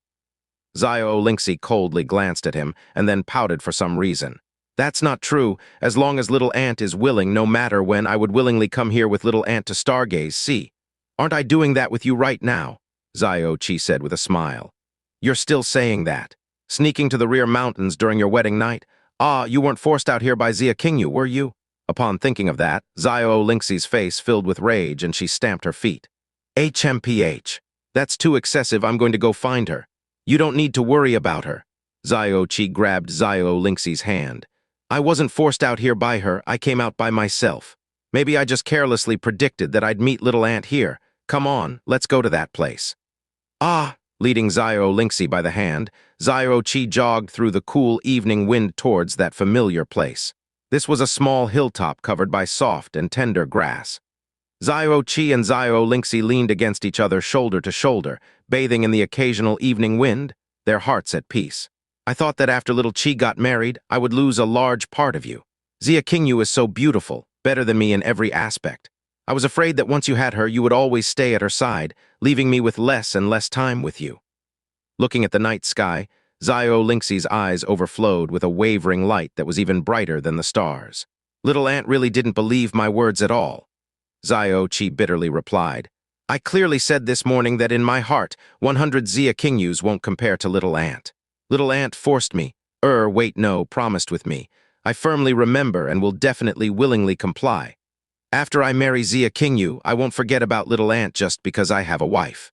I'll spend the same amount of time with little ant like before. I will listen to little ant's calls and would arrive as soon as I'm called just like before.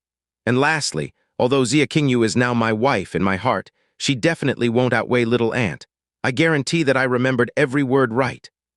Xiao Lingxi had a dumbfounded expression on her face, and the look in her eyes blurred.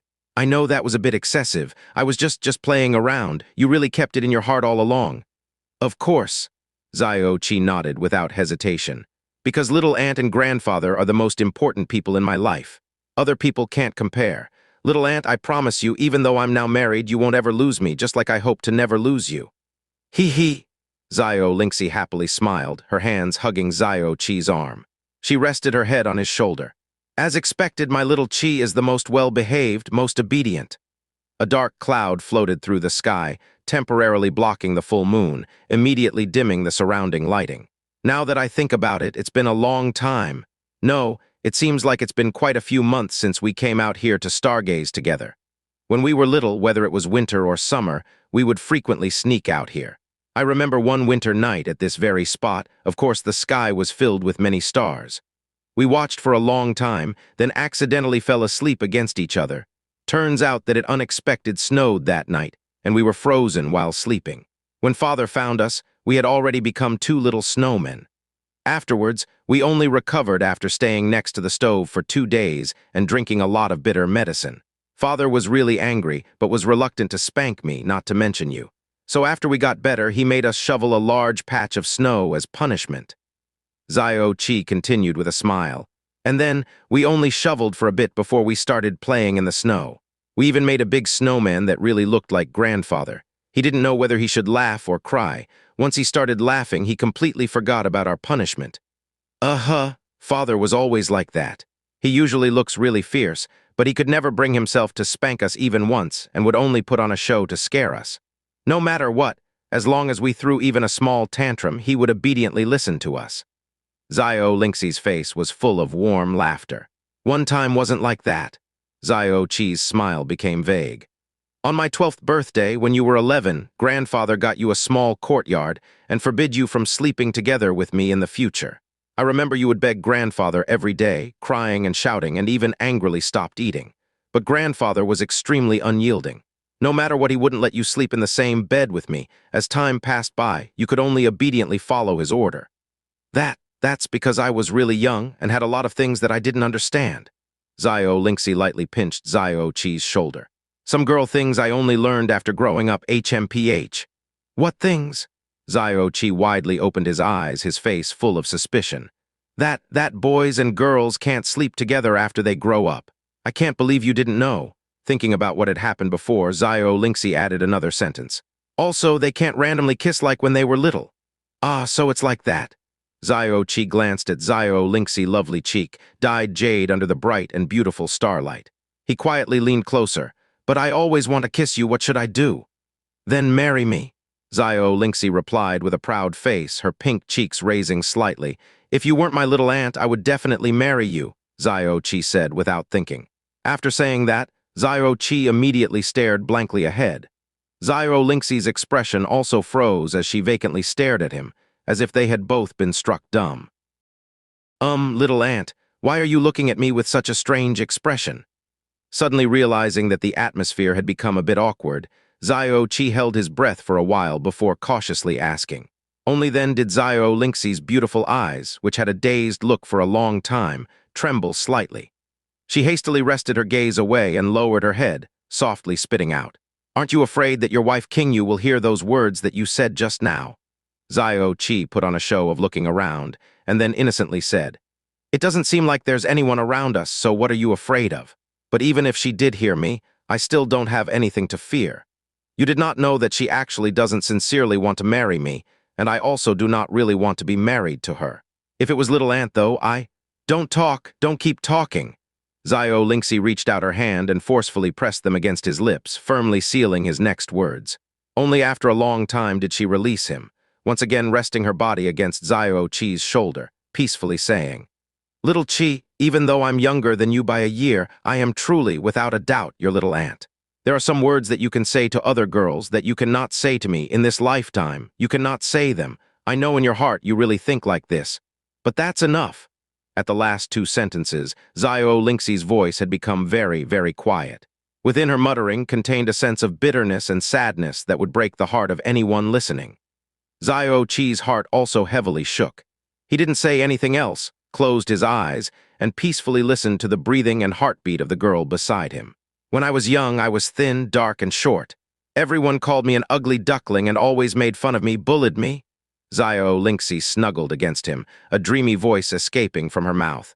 Only you would play with me. When someone bullied me, little Che would always rush up to fight with them and chase them away. You were always covered in cuts and bruises. The injuries you received at that time were all because of me. I got used to and also enjoyed the feeling of little Che's protection. I believed that you would always be able to protect me this way. Xiao words reminded Xiao Che of the younger Xiao. At that time, she truly was thin, dark, and short as she had just described, in every sense an ugly duckling. But because she was his little aunt, as a man, and also because he was older than her by a year, he would always, as if it was his mission, protect her with all his might. Who could have thought that this young woman would become very different from the little girl she once was? The once ugly duckling had transformed into today's beauty. Who knows how many young men of the Xiao clan would watered at the mouth while longing for her. TL, idiom, this girl changed 18 times between childhood and her coming of age. Afterwards, little Che found out that his profound veins were deformed. I started to bitterly cultivate my profound strength right away, because it was my turn to protect little Che. At that time, I thought whether it was little Che protecting me or me protecting little Che, it was all one and the same. Either way, we could be together. It wasn't until I slowly grew up that I understood. That little Che would find a wife and that I would also have to get married. By that time, we absolutely could not be as we were before. In addition, out of all the girls in the world, the only one little Che could not marry was me. Out of all the boys in the world, the only one that I could not marry was little Che, Xiao Che. After such a long time, I thought I had already completely accepted it. Today little Chi got married. I should be really happy, but from morning to evening it was like something had been stuffed in my heart. It was an indescribable pain. When I wanted to sleep, I couldn't fall asleep, no matter what I did, and little Chi, when you said those kinds of words to me, I was somewhat happy, yet also really sad. What has happened to me? Xiao Chi's stomach heavily lurched. While he still had not spoken at this time, he also had no idea what he should say.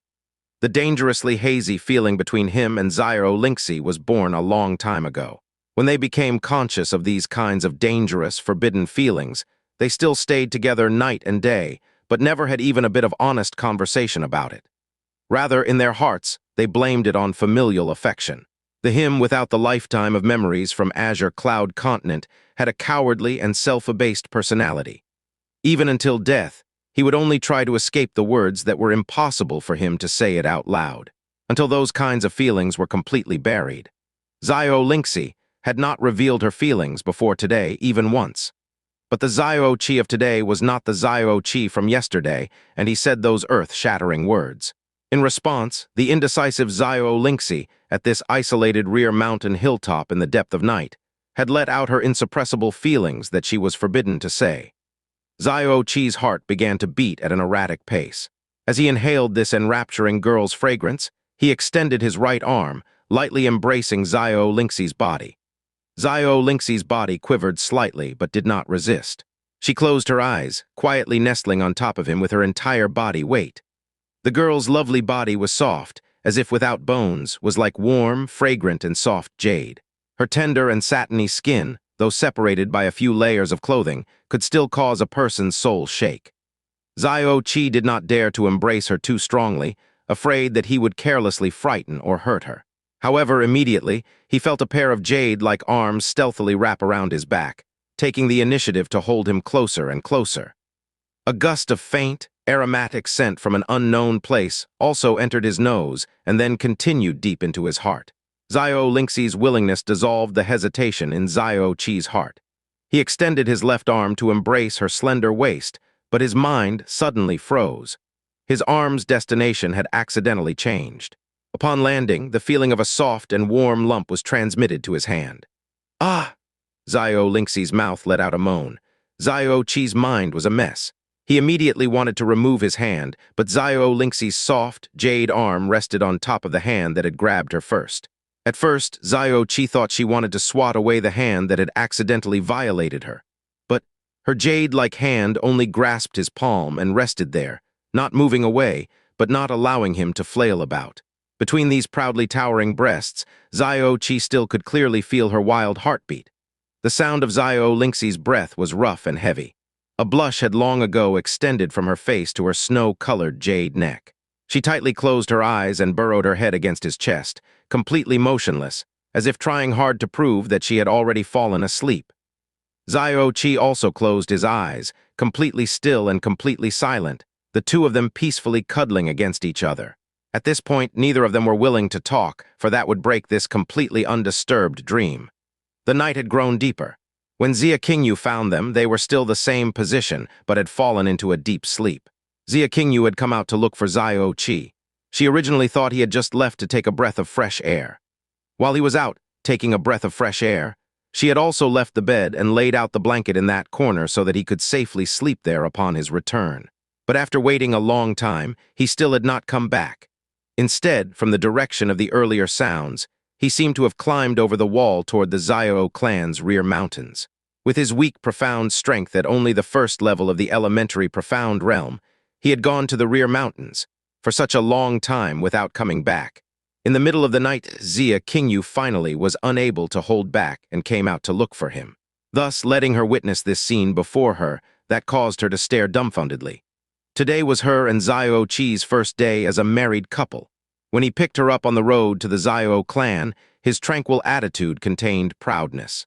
In the assembly hall, he held back his anger and hatred. In the bridal chamber, though he said all kinds of things and had a vulgar mouth, his expression and the look in his eyes unceasingly swayed fascinatingly between confusion, unwillingness, and despondence. There was even a desolate loneliness that even she could not understand. But now, the him nestled together with Xiao Lingxi was sleeping with incomparable steadiness. The corner of his mouth was raised very slightly, clearly revealing a warm smile. His 5 senses were completely relaxed, his expression loose, tranquil, and peaceful like a baby sleeping in his mother's bosom. Suddenly, an uncomfortable feeling floated up in Xianxia's heart, of course. This didn't mean that she had any feelings towards Xiao Che, but she and Xiao Che had become a married couple.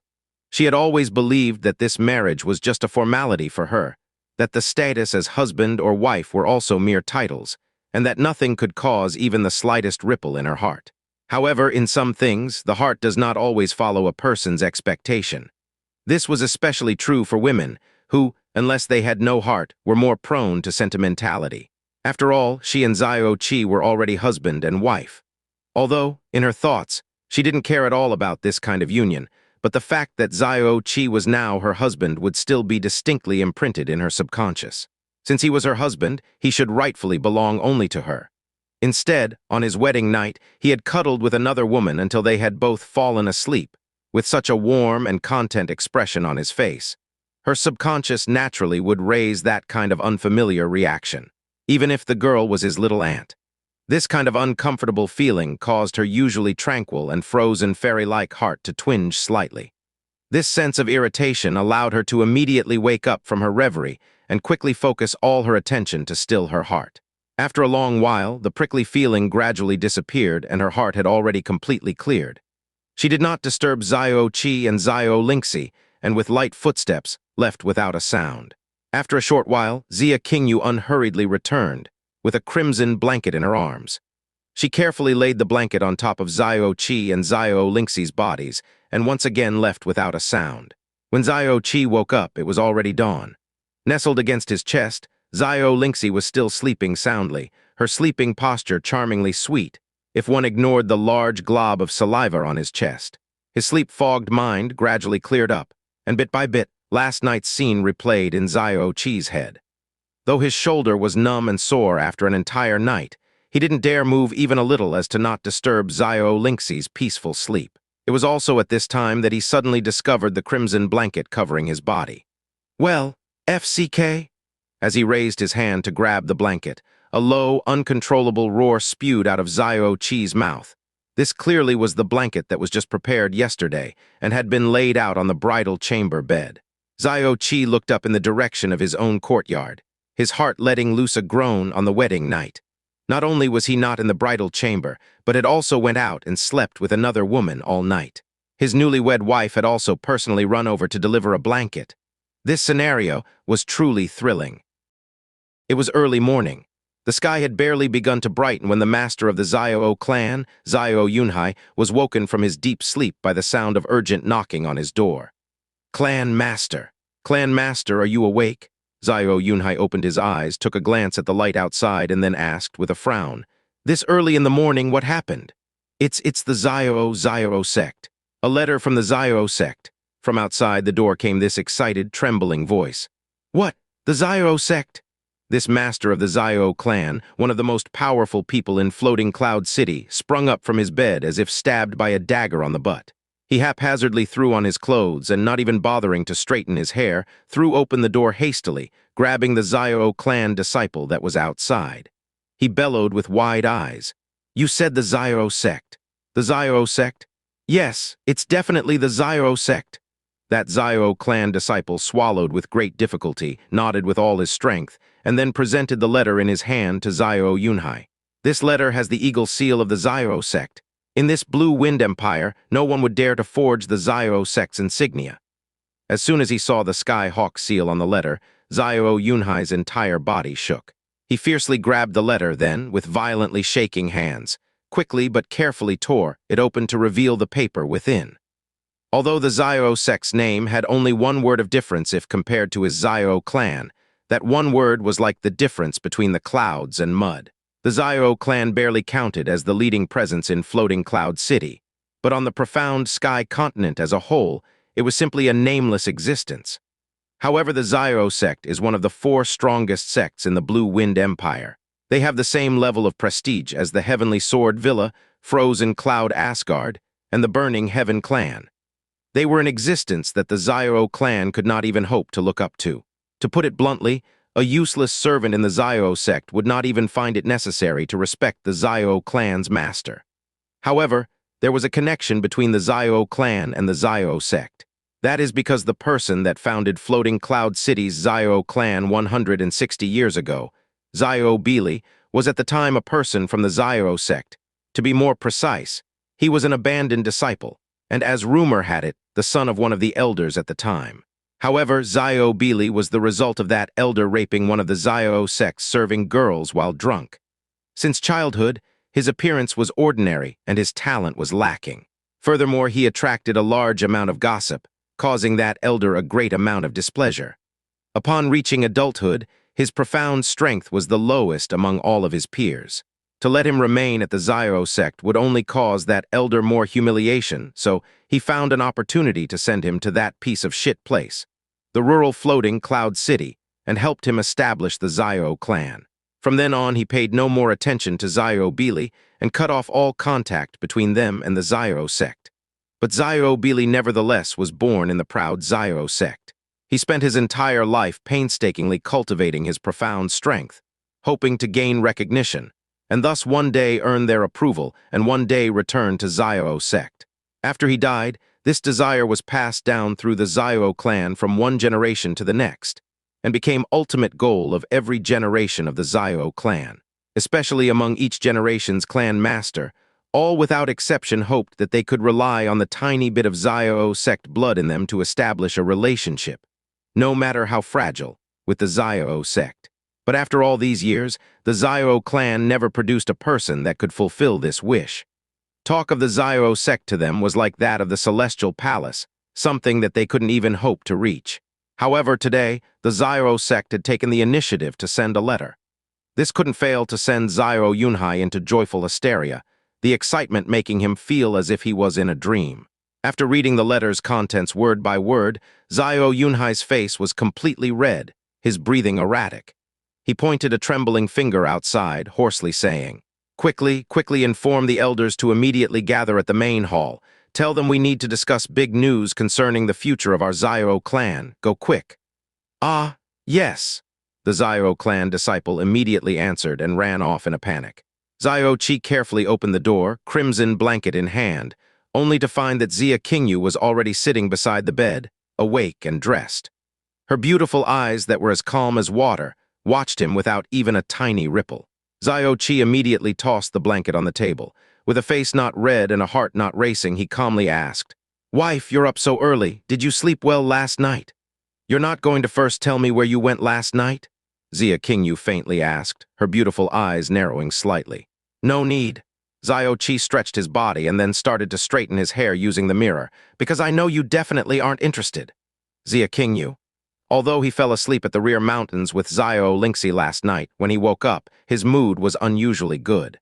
After he straightened out his clothes and hair slightly, returning to his pretty boy image, Xiao Che stood up to leave and said, "Let's go. It's the morning of the first day. We have to go pay our respects to grandfather. This you won't refuse, right?" Xianxia stood without a word and stepped out of the door ahead of him. Xiao Che loosened his shoulders and quickly followed her out. Xiao Lai woke up early every day, and today was no exception. Upon entering Xiao Lai's courtyard, the first thing they saw was him watering his flowers and plants. As he saw Xiao Che and Xianxia enter, he gently smiled. "You came." Under Xiao Lai's attentive gaze, Xiao Che quickly reached out and held Xianxia's small hand in his own. Xianxia's hand was soft and smooth, yet also cool to the touch, perhaps because she was trained in the frozen cloud arts. Xianxia's entire body stiffened. Right before she was about to yank her hand free from Xiao Che, she noticed Xiao Lai's gaze and had no choice but to quietly tolerate it. She let Xiao Che walk to Xiao Lai with her, hand in hand. Her father was always very respectful towards Xiao Lai, and she was no different. In front of just Xiao Che, she could show him not a single bit of affection, but if she were to shake off Xiao Che's hand in front of Xiao Lai, then she can only imagine how ugly his face would become. This despicable scoundrel. "Grandfather, you're up so early today again." Xiao Che led Xianxia over and naturally greeted Xiao Li with the courtesy of a junior. "Qingyu pays her respects to grandfather." Qingyu lightly curtsied, her posture gentle and dignified. The fact that it was her first time being led by the hand and used by such underhanded methods left her both angry and helpless. If it weren't for the fact that her profound strength would be detected by this elderly man at the apex of the spirit profound realm, she would have definitely used the frozen cloud arts to freeze Xiao Che until he grimaced. Haha, you two also woke up very early. Seeing Xiao Che and Xiao Qingyu's intimate appearance, Xiao Che's face revealed a cheerful expression. Qingyu, even though the age of 16 is a bit early to get married, it also set a part of my heart at ease. Qingyu, you should already know about Qi-er's condition. Frankly speaking, this wedding honestly was not fair to you, but our family will spare no expense to make it up to you. Right now, my greatest wish is to see the two of you peacefully live your lives. Xia Qingyu had not managed to reply before Xiao Che hurriedly said, Grandfather, don't say that. I, Xiao Che, am your grandson. There isn't a woman under heaven that I'm not fit for. Where did we wrong her? After joining the family, of course she'd come pay her respects to grandfather and then carefully take care of me as the days pass. If she doesn't do it right, then I'll divorce her and find a better wife. Don't you agree, Qingyu, my wife? If it weren't for the fact that Xiao Lai was standing right in front of them, Xia Qingyu would definitely have forever frozen Xiao Che's mouth shut with a gust of the frozen cloud fairy's secret arts. Ha ha ha ha! Xiao Lai burst into laughter, helplessly shaking his head. He looked at Xiao Che with a pampering look.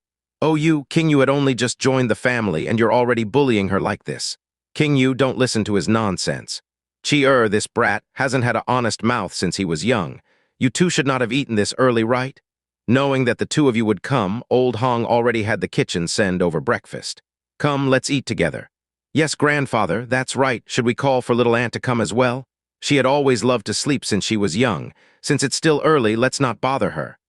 The dining table inside the house was indeed already laden with 3 just-cooked portions of breakfast. Xiao Che never let go of her hand and dragged Xia Qingyu, who was with great efforts trying to look natural, to sit shoulder by shoulder on one side of the table. Xiao Lai began to take his seat opposite them. He had only touched his seat when the sound of hurried footsteps came from outside, accompanied by a coarse voice. Fifth elder, is the 5th elder here? What is it? Xiao Lai stood up and slightly wrinkled his brow. Clan master's order. All elders are to immediately go to the main hall to discuss news concerning the future of the Xiao clan. You must immediately go. Xiao Lai stood up, grabbed the jacket offered to him by Xiao Hong, and then spoke to Xiao Che and Xia Qingyu. Looks like it's an emergency. You two eat first. There's no need to wait for me. There wasn't a single time in Xiao Lai's memory wherein such urgent summon came so early in the morning. He draped his jacket over his body, then quickly left.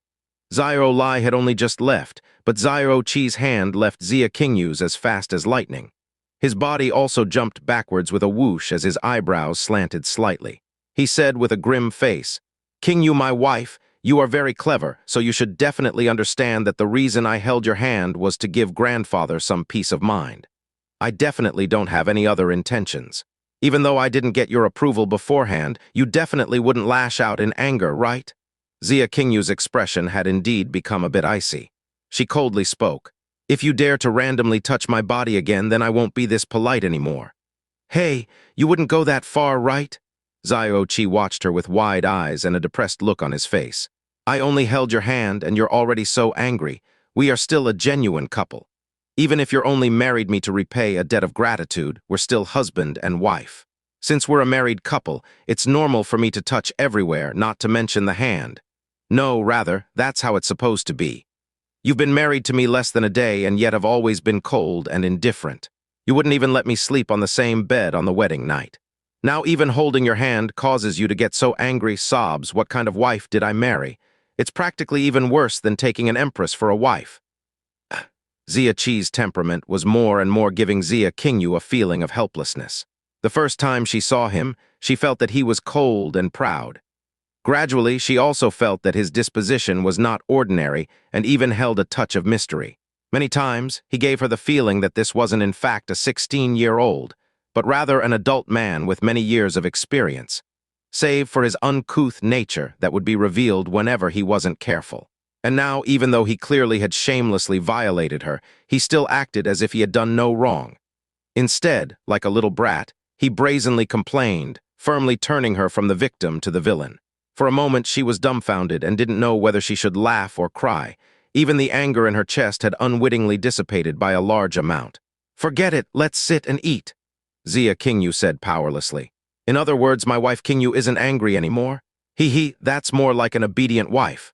Come, let's eat a lot." Xiao Che immediately climbed across the table and then sat back down next to Xianxia, passing the green bean cake on his plate to hers. Xianxia began to suspect that the request she had made to her teacher to stay by his side for 1 month was both an erroneous and dangerous decision. Only after Xiao Che and Xianxia finished eating breakfast did Xiao Lai return, an unprecedentedly heavy look written on his face, along with a bit of shock that had yet to completely disperse. "Grandfather, what happened?" Xiao Che promptly stood up and asked. "A major event. For the Xiao clan, this is an enormous matter," Xiao Lai said, yet his furrowed brow loosened. "But it shouldn't have much to do with us." "An enormous matter? What kind of matter is it?" Xiao Che was even more astonished. "It's the Xiao sect." "The Xiao sect?" This time, not only Xiao Che, but even Xianxia raised an eyebrow. "About half an hour ago, the clan master received a letter from the Xiao sect. The letter said that the Xiao sect will immediately send a group of people here. Not only that, but the leader of that group is the Xiao sect's current sect master, Xiao Juishan's youngest son," Xiao Lai said slowly. This news caused Xiao Che to fall quiet for a long while before saying, "If that's true, then something doesn't make sense. While our Xiao clan did come from the Xiao sect 160 years ago, the Xiao sect has always treated us with contemptuous disgust. With more than 100 years of separation, there couldn't be anyone in the Xiao sect that would care about our tiny Xiao clan. Why would they suddenly send people here? But to say that they're plotting something, the Xiao sect's influence covers the sky, why would they need to plot against us? To say that they're granting us a favor is even more impossible." Xiao Lai shook his head and said, "Of course there's a reason. Our Xiao clan's founding ancestor, Xiao Bili, was secretly expelled from the Xiao sect because his talent was just too poor. But his father was, at the time, the Xiao sect's enforcement hall's elder, Xiao Zheng. Not long ago, Xiao Zheng died. In the year before he died, his thoughts no longer were of chasing power and fame, but rather that he still had Xiao Bili as a son. After 100 years without contact, his heart was ashamed. He left behind a dying wish, hoping that the Xiao sect could, after his death, find Xiao Bili's descendants, and from their youth select the most talented candidate to take back to the Xiao sect to cultivate. This also serves as an apology for the disregard that he had shown Xiao Bili and the subsequent expulsion.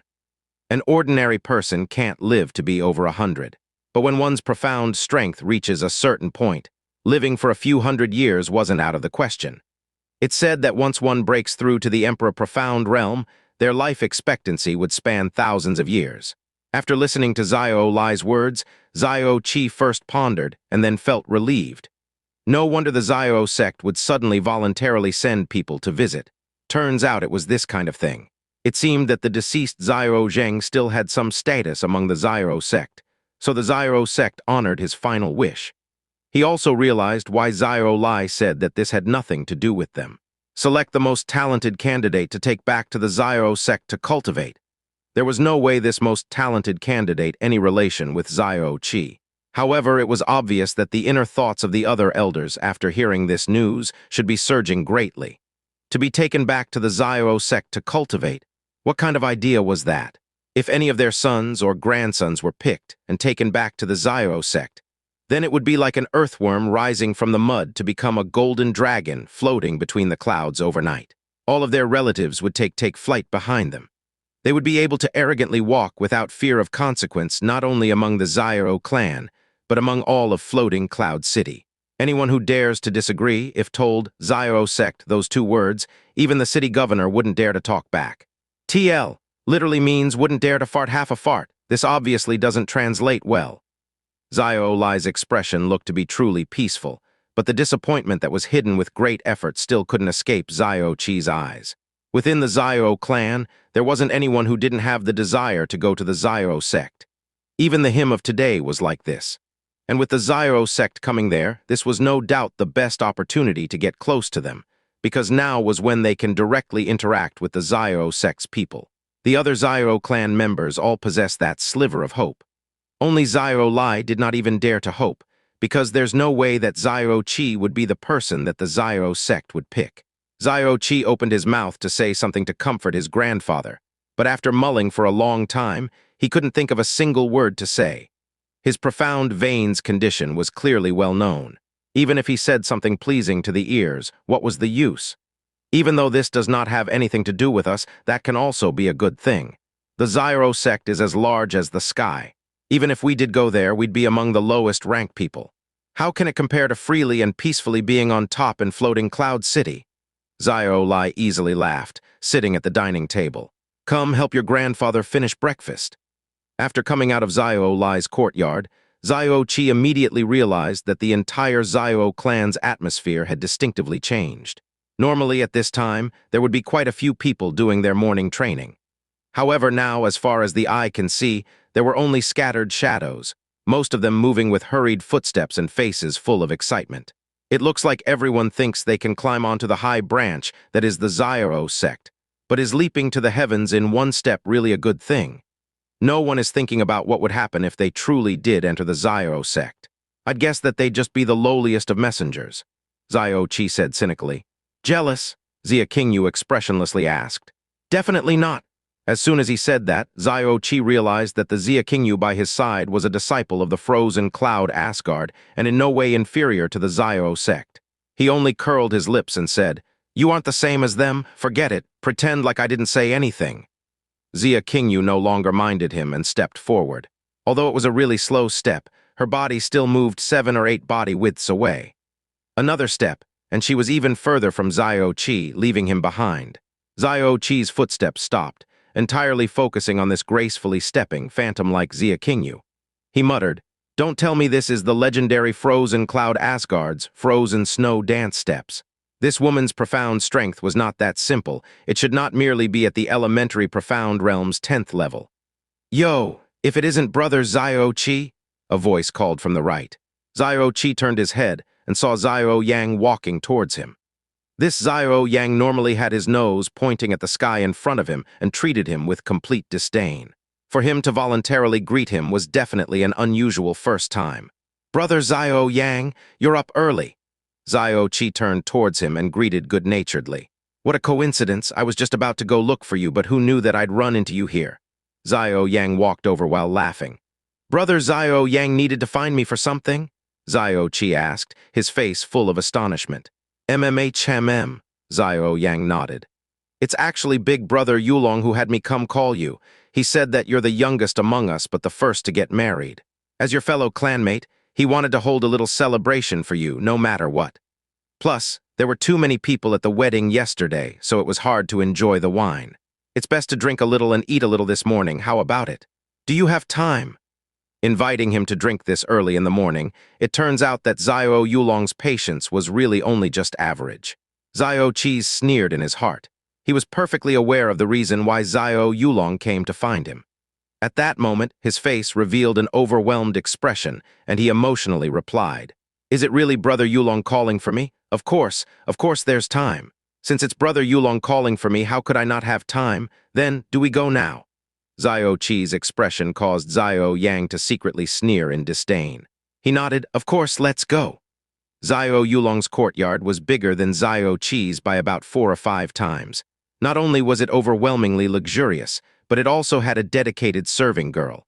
Slightly north of the courtyard center sat a square pavilion. The table inside was laden with food and wine. Xiao Yulong raised a wine cup with a warm smile on his face. Little brother Xiao Che, you married our floating cloud city's #1 jewel. Once again, I congratulate you. As your big brother, I'll have to try harder from now on. Thank you, Brother Yulong. Xiao Che also raised his wine cup, his face red from excitement. Actually, regarding that, my marriage is not a big deal at all. Really, it should be me congratulating Brother Yulong. Oh, Xiao Yulong's face revealed his suspicion. He asked with a smile, congratulating me. I don't understand. Xiao Che replied with a serious face. It can't be that Brother Yulong doesn't know about the group coming from the Xiao sect, whom will select one the most talented youth to take back with them. In this generation of our Xiao clan, as far as talent, position, looks, and character, who could compare with Brother Yulong? So this time, Brother Yulong will definitely be the one taken back to the Xiao sect. It's an enormously happy event. Right, that's right. Brother Yulong will definitely be selected to go to the Xiao sect this time. With Big Brother here, other people shouldn't even think about it, Xiao Yang also promptly said. His aptitude within the Xiao clan was only middling high. On this matter, knowing his chances, he didn't dare to have any ideas. The person with the best chance in the Xiao clan was none other than Xiao Yulong, since he had spent the last few years following Xiao Yulong around. If Xiao Yulong enters the Xiao sect, it could only benefit him. He began to feel that these few years spent fawning on Xiao Yulong was indeed the right decision. Wearing a modest expression, Xiao Yulong shook his head. You guys praise me too much. Our Xiao clan has many outstanding brothers and sisters. While I can be considered the best as far as profound strength goes when it comes down to my qualification, I can't say for certain. But I will try my best for this. Come, brother Xiao Che, a toast to yesterday's happiness. While his words were very carefree, hidden in the depths of Xiao Yulong's eyes was a glowing fanaticism greater than anyone else's. After downing a cup of wine, Xiao Che's face flushed. At this time, Xiao Yang drew his face close and asked with a face full of smiles, Brother Xiao Che, the woman you married yesterday is truly the most beautiful woman in our floating cloud city. Your luck with women is the envy of all of us brothers. The taste from the bridal chamber last night, must be equally pleasurable, right? Xiao Yulong raised his wine cup, a smiling expression on his face, but his gaze was dead set on Xiao Che's face and eyes, prepared to see what expression he would reveal. However, as soon as Xiao Yang finished his question, Xiao Che's eyes glowed brightly, his face revealing a wanton smile understandable by all men. He leaned his head closer to Xiao Yang and lowered his voice, smiling. Absolutely, brother Xiao Yang, I'll let you know all women are the same. Xia Qingyu normally looks like a proud peacock, but in bed, she's an absolute slut. Her moaning her flavor definitely was pleasurable. Xiao Che narrowed his eyes as he talked, his entire face red with intoxication. Ping. The wine cup in Xiao Yulong's hand was crushed into pieces, scattering all over the table. Hey, brother Yulong, what's wrong? Xiao Che quickly stood up with an alarmed look. Xiao Yulong revealed a completely stiff and ugly smile as he shook off the pieces of the broken wine cup from his hand. It's nothing. I wasn't careful and lost control of my strength. Xiao Yang's expression wasn't better than Xiao Yulong's by much. He looked like someone who had just eaten a dead insect. After hearing Xiao Yulong's words, he quickly interrupted. I know it's definitely because Big Brother had another breakthrough in his profound strength. Right after you make a breakthrough, the growth of the profound strength will cause it to occasionally go out of control. Then it's like that? Xiao Che seemed to have suddenly realized, then quickly said, Big Brother Yulong unexpected had another breakthrough. Congratulations. I heard that Brother Yulong advanced to the 3rd level of the nascent profound realm 3 months ago. It's only been 3 months and you actually had another breakthrough. It's not for nothing that you're the ace of our generation. It seems like besides Brother Yulong, there's no one else that the Xiao sect could pick. Xiao Yulong's face twitched. He stood up, strongly suppressing his heart's turmoil, and spoke with a forced smile. Brother Xiao Che is flattering me, but it's true that I just had a breakthrough and that my profound strength is a bit unstable. I must immediately stabilize it and can no longer continue to entertain you. No problem, no problem. Xiao Che quickly waved his hand, nodding with understanding. Of course, Brother Yulong stabilizing his profound strength is more important. Then, I won't continue to bother Brother Yulong. Thanks you for today's invitation and hospitality. After a few days, when Brother Yulong is selected by the Xiao sect, I'll definitely be the first to congratulate you. After saying that, Xiao Che very politely left. Xiao Yang also pretended to leave with him, but after Xiao Che was far away, he quickly turned around and rushed back. As soon as he entered the door, he could see Xiao Yulong's gloomy and frightening expression. Big Brother about this thing? Seeing Xiao Yulong's expression, Xiao Yang fiercely swallowed a mouth full of saliva and approached with trepidation. Ah! Xiao Yulong let out a bellow of rage as if he was insane. He swept all of the wine and tea cups off of the table. After everything broke into pieces, he gave a ferocious kick, knocking over the stone table. His hands were clenched tight, his breath heavy with panting, and his eyes burned with flames of jealousy and hatred. An incomparably low voice escaped from his mouth. Didn't you tell me? Xia Qingyu would never let Xiao Che, that waste of a person, touch her. Xiao Yulong very rarely went out of control. His current state caused Xiao Yang's scalp to go numb and his back cold. He said in a panic, It must be Xiao Che, that fellow making things up. Xia Qingyu couldn't possibly have fallen for that fellow. Bullshit, Xiao Yulong said with a low roar. Is there anything about that piece of waste, Xiao Che, that I don't know? You think he can lie to my face? What kind of person do you think I am? Xiao Yulong had a considerable amount of shrewdness and vision. He has known Xiao Che for 16 years and believed that he knew him like the back of his own hand.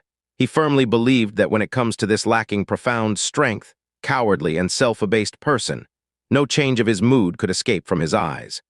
When Xiao Yang had asked him that question just now, whether it was the look in his eyes, his expression, or his subconscious behavior, none of them had any signs of guile.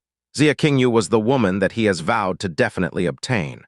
One reason why he allowed them to marry was because he was helpless to stop it. The other was that he was convinced that even if Xia Qingyu married Xia Che, she would never give herself to him wholly. Instead, it would make things more convenient for himself.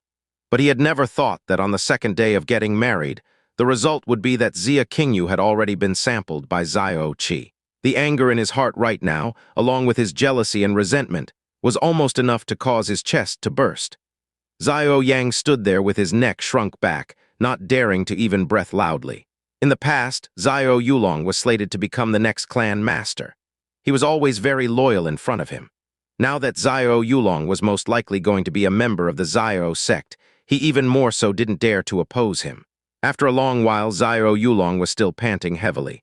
It was obvious how large of a blow this was to him. He suddenly said in a deep voice, "Where did Xiao Che go after leaving this place?" He went to the east courtyard.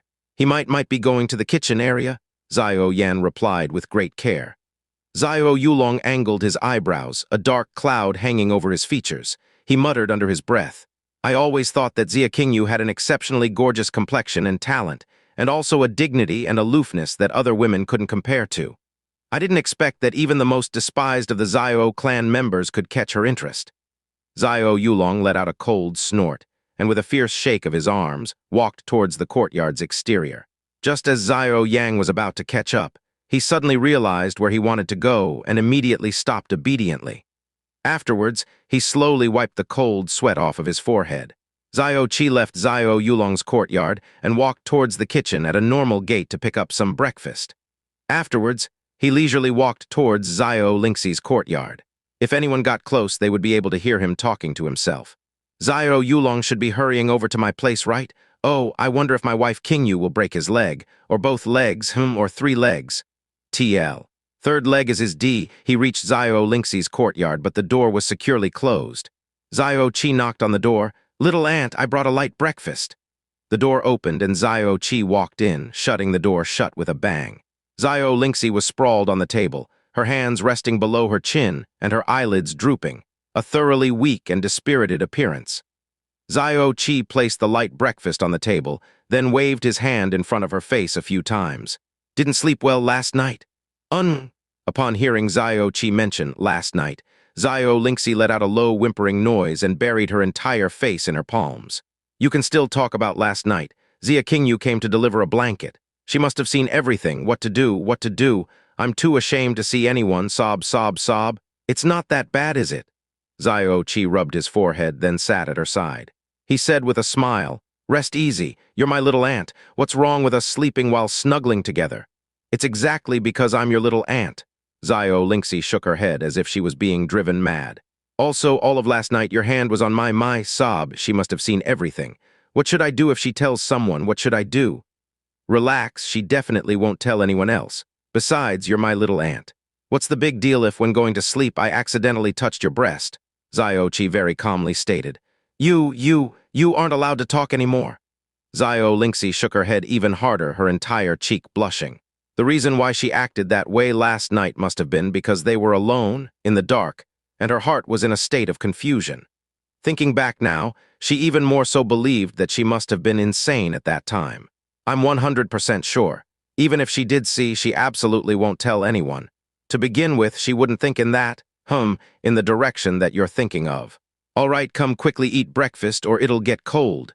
Xiao Che comforted her with a light laugh. When thinking about the same thing, a woman's heart was, after all, different from a man's. Oh, Xianxia at long last lifted her face from her palms and began to tearily eat the breakfast that Xiao Che brought. As Xiao Che expected, Xiao Yulong headed straight towards his courtyard as soon as he left. As soon as he entered, he spotted Xia Qingyu currently standing in the center of the courtyard. Xia Qingyu calmly stood under the pomegranate tree in the center of the courtyard with her arms raised high. Her expression was calm and serious. Clearly, she was quietly cultivating her profound strength. Her long hair naturally spilled over her shoulders, soft and glossy under the morning light. On her lovely face were two black, thin and curvy eyebrows, similar to a pair of crescent moons. Her two tranquil pupils, clear like crystals, were like the radiance of a flowing dream. Her entire body was covered by a red dress, her faintly discernible curves slim and beautiful, a contrast to the creamy, white jade-like skin. This was Xiao Yulong's first time seeing Xia Qingyu's full peerless magnificence up close and personal like this. In that instant, he was thoroughly stupefied on the spot, all of his attention drawn to this exceedingly beautiful scene in front of his eyes. The rest of the world, in a blink of an eye, lost its color. Upon noticing Xiao Yulong's arrival, Xia Qingyu's posture didn't change at all. Her eyes continued to gaze ahead while a calm voice left her mouth. "Xiao Che is not here."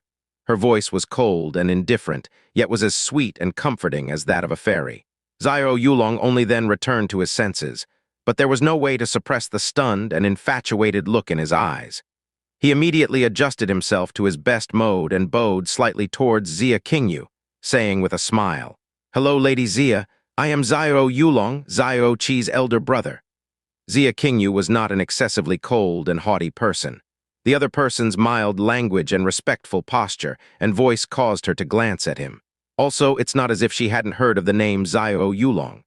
After all, he is the son of this generation's Xiao clan's clan master. Just as she was glancing at him, preparing to politely respond, she saw the overwhelming infatuation in Xiao Yulong's eyes and his obscene desires. Immediately, her fine eyebrows twitched. Her trace of goodwill to the previous polite behavior and refined appearance of this man turned into disgust in a flash.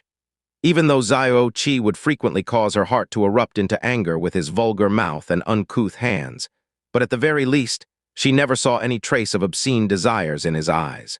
But this Xiao Yulong, on the other hand, Xia Qingyu's dull voice suddenly contained a hint of coldness. Her words became even more to the point. "Xiao Che is not here." In the face of Xia Qingyu's clear coldness, Xiao Yulong seemed to be in disbelief. He nodded his head, saying, "That's really too bad. However, I've heard many good things about Lady Xia. To be able to see Lady Xia makes this trip worth it." As he spoke, Xiao Yulong's movements, facial expression, look, and voice all changed to the most perfect state, showing off his own charm. He was confident that he was thousands of times stronger than Xiao Che. If Xia Qingyu can fall for even Xiao Che, how could she resist him once he puts forward the effort? "I'm currently cultivating. Forgive me for not being able to receive visitors." Xia Qingyu's eyes were tranquil, but her voice already carrying a tinge of annoyance.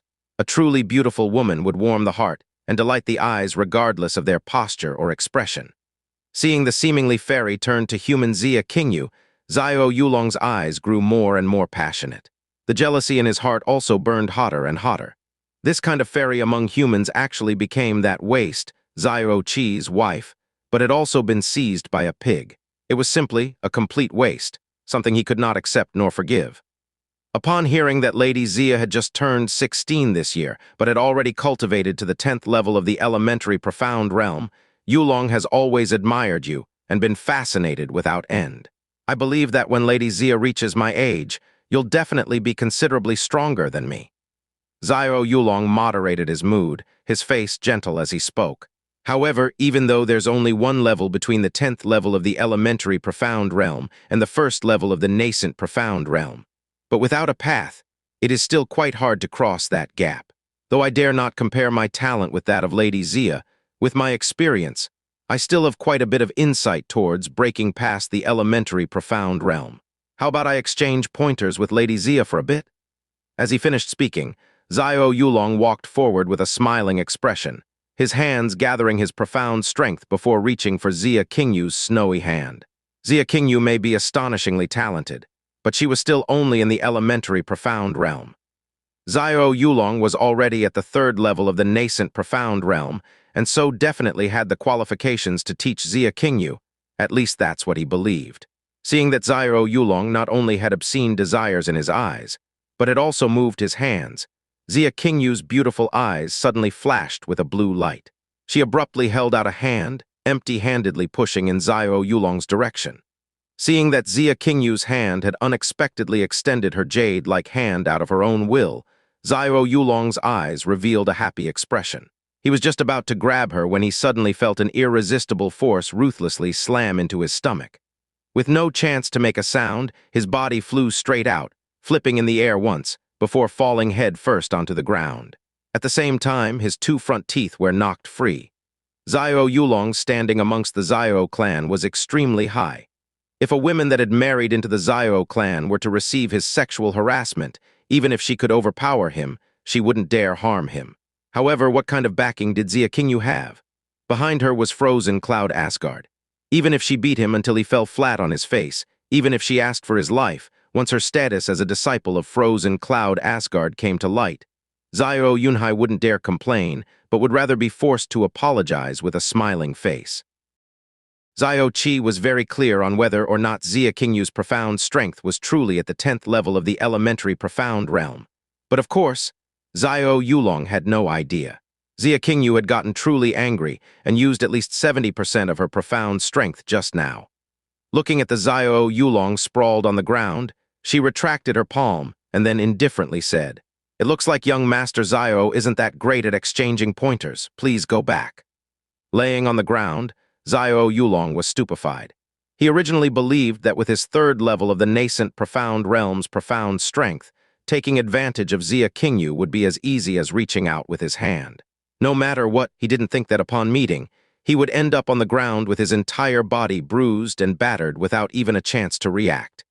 He stared with wide eyes in shock at the two bloody incisors that had fallen on the ground in front of him. Xiao Yulong immediately picked himself up, his face twitching. He knew how battered and exhausted he looked at the moment. It could be said that with his status as the Xiao clan's young master, he had never in his lifetime been in such a sorry state, and also in front of the woman that he admired and longed for the most. However, young Master Xiao was still young Master Xiao. He forcibly swallowed the blood in his mouth, his face revealing a what could be considered warm and elegant smile. Lady Xia's 10th level of the elementary profound realm strength is deserving of its reputation. Just then I was casually testing and had somewhat underestimated you. Then this time Lady Xia must pay careful attention. With his two missing front teeth, Xiao Yulong's words were punctuated by the sound of whistling air. After speaking, he had already raised his hands and mobilized all of his profound strength. He naively believed that the reason he ended up at a disadvantage just now was solely because he carelessly acted, whereas Xia Qingyu had reacted ruthlessly with her entire strength. With his third level of the nascent profound realm strength, how could he not handle Xia Qingyu's 10th level of the elementary profound realm? Xiao Yulong walked forward. 3 steps later, both hands simultaneously shot out, seeking to immediately wrap around Xia Qingyu's arm. His actions caused Xia Qingyu to loathe him even more. With all her patience exhausted, her right arm abruptly swung out, her red sleeve fluttering along. A gust of profound strength carrying a tinge of icy coldness swept across Xiao Yulong's face. This bit of profound strength didn't carry any trace of the frozen cloud arts, but still wasn't something that Xiao Yulong could handle. With a pang sound, Xiao Yulong's right cheek sank downwards, and his entire body flew backwards. He spun in the air at least 7 or 8 times like a top before landing heavily outside the courtyard. 3 bloody teeth also were knocked free, 2 of them stabbing into Xiao Yulong's face. "The exchange of pointers is over, I won't see you out." Xia Qingyu didn't even glance at him, her fairy-like voice ice-cold. Xiao Yulong's entire right face was a patch of red, as if dyed with blood. Right now, even if he was an idiot, he would still understand that his third level of the nascent profound realm's strength was, from the start, insufficient in front of Xia Qingyu. He held the throbbing part of his right face and gave Xia Qingyu a look dyed with a tinge of terror. Taking in a rough breath, he staggered away without another word. Xiao Yulong had reached the infirmary and was about to enter when he saw Xiao Che just then leaving, his left hand hold a medicinal pot and his right, a package. Upon seeing Xiao Che promptly greeted him warmly. "Brother Yulong, why did you come here? Brother Yulong, your face. What happened?" Seeing Xiao Yulong clenched his teeth, let out a cold snort, and immediately rushed into the infirmary. Shortly, the astonished sound of the Xiao clan's chief doctor, Xiao Gu, could be heard from inside. "Young master, who would be so bold to do this kind of evil thing to you?" "No harm done. When I was at the rear mountains training, I wasn't careful and fell down." Xiao Yulong's voice was clearly riddled with pain. Of course, he could not admit that his current state was because he was given a lesson while trying to take advantage of Xiao. "How is this no harm done? Your cheekbone has been shattered to no small extent, you've lost 5 teeth, and another 3 have been snapped in half. None of these can be grown back." Xiao Che had not walked too far away. The voices that floated into his ear sent a cold chill up his spine. This woman, her actions were far too ruthless. The murdering heart powder that had killed him most likely came from Xiao Yulong. Originally, Xiao Che wanted to borrow Xiao's power to give him a little lesson. But how could this be considered a lesson? It was simply beating him half to death. Thinking about how he had used his grandfather as a shield to lead her by the hand early in the morning, Xiao Che couldn't help but break into a cold sweat. When he returned to his own courtyard, Xiao was calmly standing in the courtyard center. Seeing him return, she indifferently spoke. "Xiao Yulong came over." "Ah, yes, I know. I just saw him at the infirmary." Xiao Che carefully took a look at Xiao's expression before prudently responding. Xiao no longer paid any attention to him. She lightly closed her eyes, and a layer of ice-cold air surrounded her body. "Qingyu, my wife, can I ask you a question?" Xiao Che opened his mouth to ask as he took a step forward. Xiao didn't react in the least. "What level is your profound strength really at?"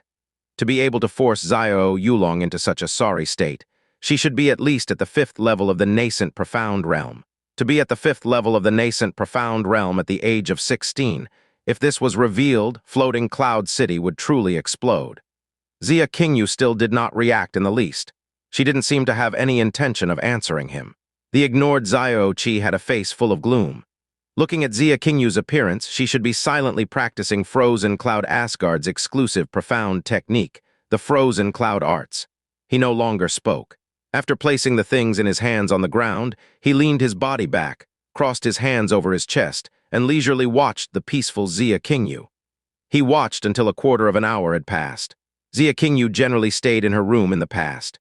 While training in the Frozen Cloud Arts, besides her master occasionally giving tips to her from the side, the rest of the time she was by herself, with absolutely no one else to bother her. Not to mention a man who fixedly watched her with both eyes. Even though she was calmly standing there with her eyes closed, firmly concentrating on her training with the Frozen Cloud Arts circulating through her body, she could still feel Xiao Che standing there watching her. Moreover, it was a constant stare. His gaze hardly ever left her for even a moment.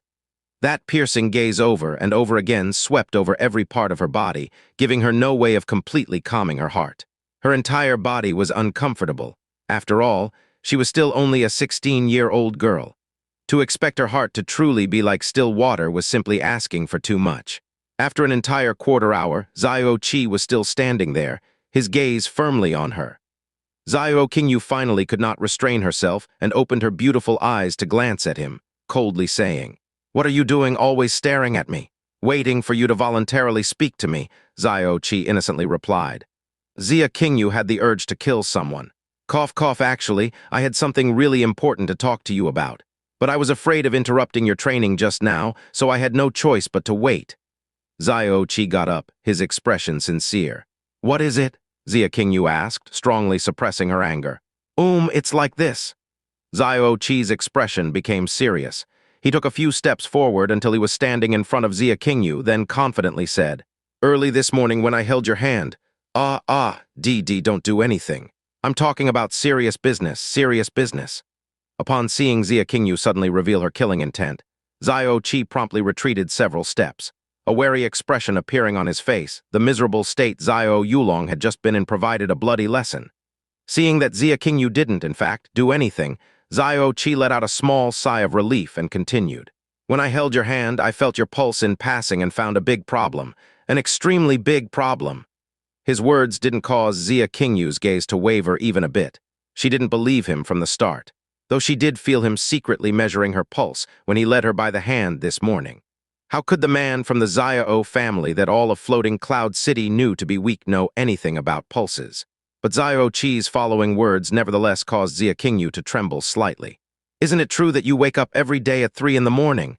And not only that, but for the next half hour your entire body would be ice cold and your 4 limbs sore. Xianxia's gaze wavered, unwittingly asking, "How do you know?" Xiao Che continued to speak.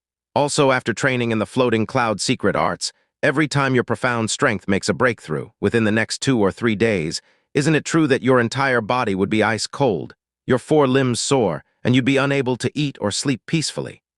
Xianxia's gaze once again violently shook, because what Xiao Che said was not wrong at all. Also, Xiao Che's feet moved straight in the direction of the courtyard door. Not until half his body was outside the door did he say with a serious face, "Your last, period, wasn't it late by about 7 or 8 days, Xianxia? At number percent?" Only when he didn't feel any killing intent from Xianxia did Xiao Che cautiously walk back from the courtyard door. "Do you believe me now? How do you know all of this?" Xianxia's eyebrows drooped as she asked. "From your pulse, you can measure pulses. Would you believe me if I said I am a doctor of miracles?" Xiao Che asked with a sincere face.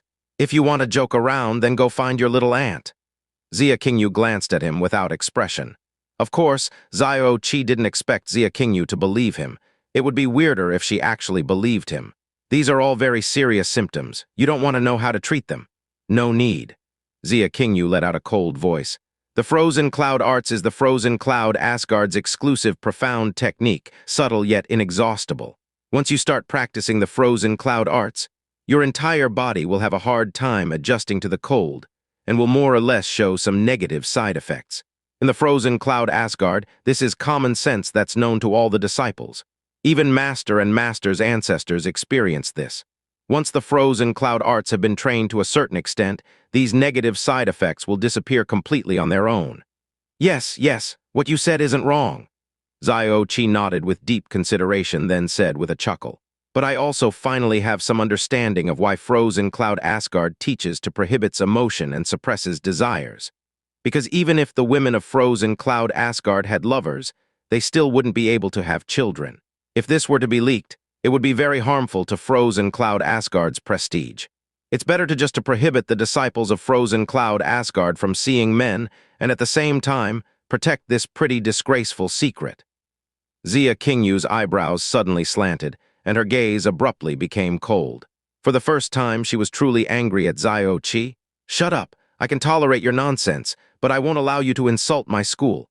If you continue with even half a sentence more of that kind of talk, then I won't forgive you." Now, the previously cautious and cowering Xiao Che had not even a hint of a fearful expression. Instead, he faintly smiled and said leisurely, "Whether or not I was wrong, I know very well. I can also tell you the more powerful the profound strength, the longer the life expectancy. However, from your pulse, I am absolutely certain that the life expectancy of members of your Frozen Cloud Asgard is 1/3 less than that of someone else with the same level of profound strength, if not more.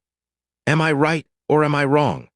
Xiao Che's words were like a clap of thunder next to Xianxia's ears and caused her 2 beautiful pupils to contract for an instant. "Who did you hear that from?"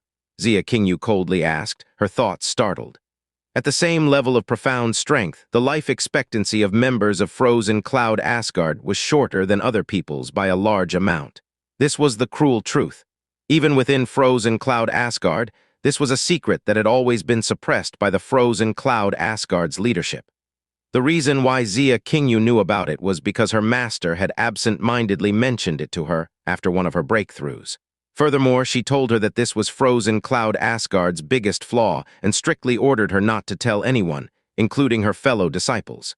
Yet here, Xiao Che had readily said it out loud. "If I were the master of the Frozen Cloud Asgard, I would use all my might to hide this flaw and prevent outsiders from finding out. Do you think I could have possibly heard this from anyone?" Xiao Che said, curling his lips. "I really came to this conclusion from measuring your pulse, that's all. From your reaction, it seems that everything I said was right." "I don't believe you." Xianxia resolutely shook her head. "To be able to infer Frozen Cloud Asgard's biggest secret just from a pulse. That's ridiculous. If it was that easy, With the countless number of spirit doctors in Blue Wind Empire, Frozen Cloud Asgard's secret would have been exposed who knows how many years ago. However, everything Xiao Che had just said went straight to the crux of the matter, without any flaws at all. There was no way Xia Qingyu would not be bewildered. "I knew that you won't believe me." Xiao Che picked up the medicinal pot and package from the ground and walked into the house. "Follow me." Xia Qingyu's gaze swept over the items held in his hands. After a bit of hesitation, she followed him into the room and closed the door behind her. After setting down the medicinal pot and package, Xiao Che ordered Xia Qingyu, "Sit down." "What do you want to do?" Xia Qingyu looked at him with suspicion. "Obviously, I want to treat you." "There's no need." Xia Qingyu immediately shook her head. "Whether it's necessary or not, it's best if you wait until afterwards to decide. Hey, you shouldn't be unwilling to even try it, right?" Xiao Che opened the package and took out a silver box. He let out a sigh. A look of frustration and disappointment appeared on his face. "I know you basically don't believe anything I say, but at the very least, I don't have the ability nor any reason to hurt you. The reason I retrieved these things from the infirmary early in the morning is only because I wanted to give you treatment, that's all. If it works, then that's good. If not, you still won't lose anything. Since you don't want to believe me and don't want to give it a try, then forget it. Just pretend it's unrequited affection." Xiao Che's words startled Xia Qingyu, and a bit of guilt grew in her heart. It was true that what he said before and what he was saying now were all to help treat her. He didn't request anything from her or raise any conditions. He also, as he said so himself, had no reason or ability to harm her. No matter what the result, to outright reject him was really a bit excessive. Xia Qingyu let out a sigh in her heart and then sat down next to Xiao Che. "How are you going to treat me? You're willing to receive treatment?" Xiao Che gave her a look and then turned his face away with a snort. His attitude of a wronged child left Xia Qingyu unable to decide whether she should laugh or cry, and her voice relaxed. "I want to see how you'll treat me. Now that's more obedient." When Xiao Che turned his face back, his expression was all smiles. This caused Xia Qingyu to stare distractedly at him. This guy's mood swings were really too quick. "Extend your hand." Xiao Che sat in front of Xia Qingyu. Xia Qingyu also accordingly extended both arms, resting them horizontally on the table. Her red sleeves pushed up to her elbows, exposing a pair of creamy, snow-white arms. Xiao Che opened the silver box. Surprisingly, arranged inside were several tens of thread-thin silver needles. "Silver needles, don't tell me you are going to use acupuncture." Xia Qingyu's moon-like brows raised. You actually know acupuncture." Xiao Che gave her a somewhat surprised look. Back on Blue Cloud Continent, there weren't even 10 people that could perform acupuncture, even if he and his medical saint master were included. However, on Profound Sky Continent, this apparently was among one of the more popular medical treatments. It was even possible to find a set of acupuncture tools in the Xiao clan's infirmary. "Of course I know. I also know that to be skilled in acupuncture techniques requires a lot of time. You need tens of years to have even a little bit of success. I've never heard that you were studying medical techniques, not to mention acupuncture. Also, your room doesn't have the smell or mark of traditional medicine. What exactly are you going to do?" Xia Qingyu's eyes all along were wary and suspicious. Xiao Che took out a silver needle, gripping its base with 2 fingers. When Xiao Che picked up the silver needle, Xiao Qingyu's gaze became slightly distracted. That was because in Xiao Che's hands, that silver needle had a kind of indescribably feeling of harmony, as if it had been naturally grown from Xiao Che's hands. This feeling was very subtle and indescribable, yet it clearly and truly existed. Xiao Che opened a small bottle and carefully dipped the silver needle inside. "Whether or not I know how to perform acupuncture, you'll immediately find out. Of course, if you feel that there's something wrong or feel that I'm playing around, you can have me stop whenever you want." "What's inside that bottle?" Xia Qingyu's gaze fell upon that small bottle. "Ordinary juice from the scarlet sunflower." Xiao Che responded without thinking, his gaze falling upon Xia Qingyu's snowy arms. The left hand holding the silver needle flickered slightly. Xiao Che's movement was exceedingly fast, so fast that Xia Qingyu couldn't react. When Xiao Che's left hand withdrew, the silver needle between his fingers could no longer be seen. Instead, on her right wrist, a silver needle was inserted vertically, accurately landing on the Yang Kai acupuncture point.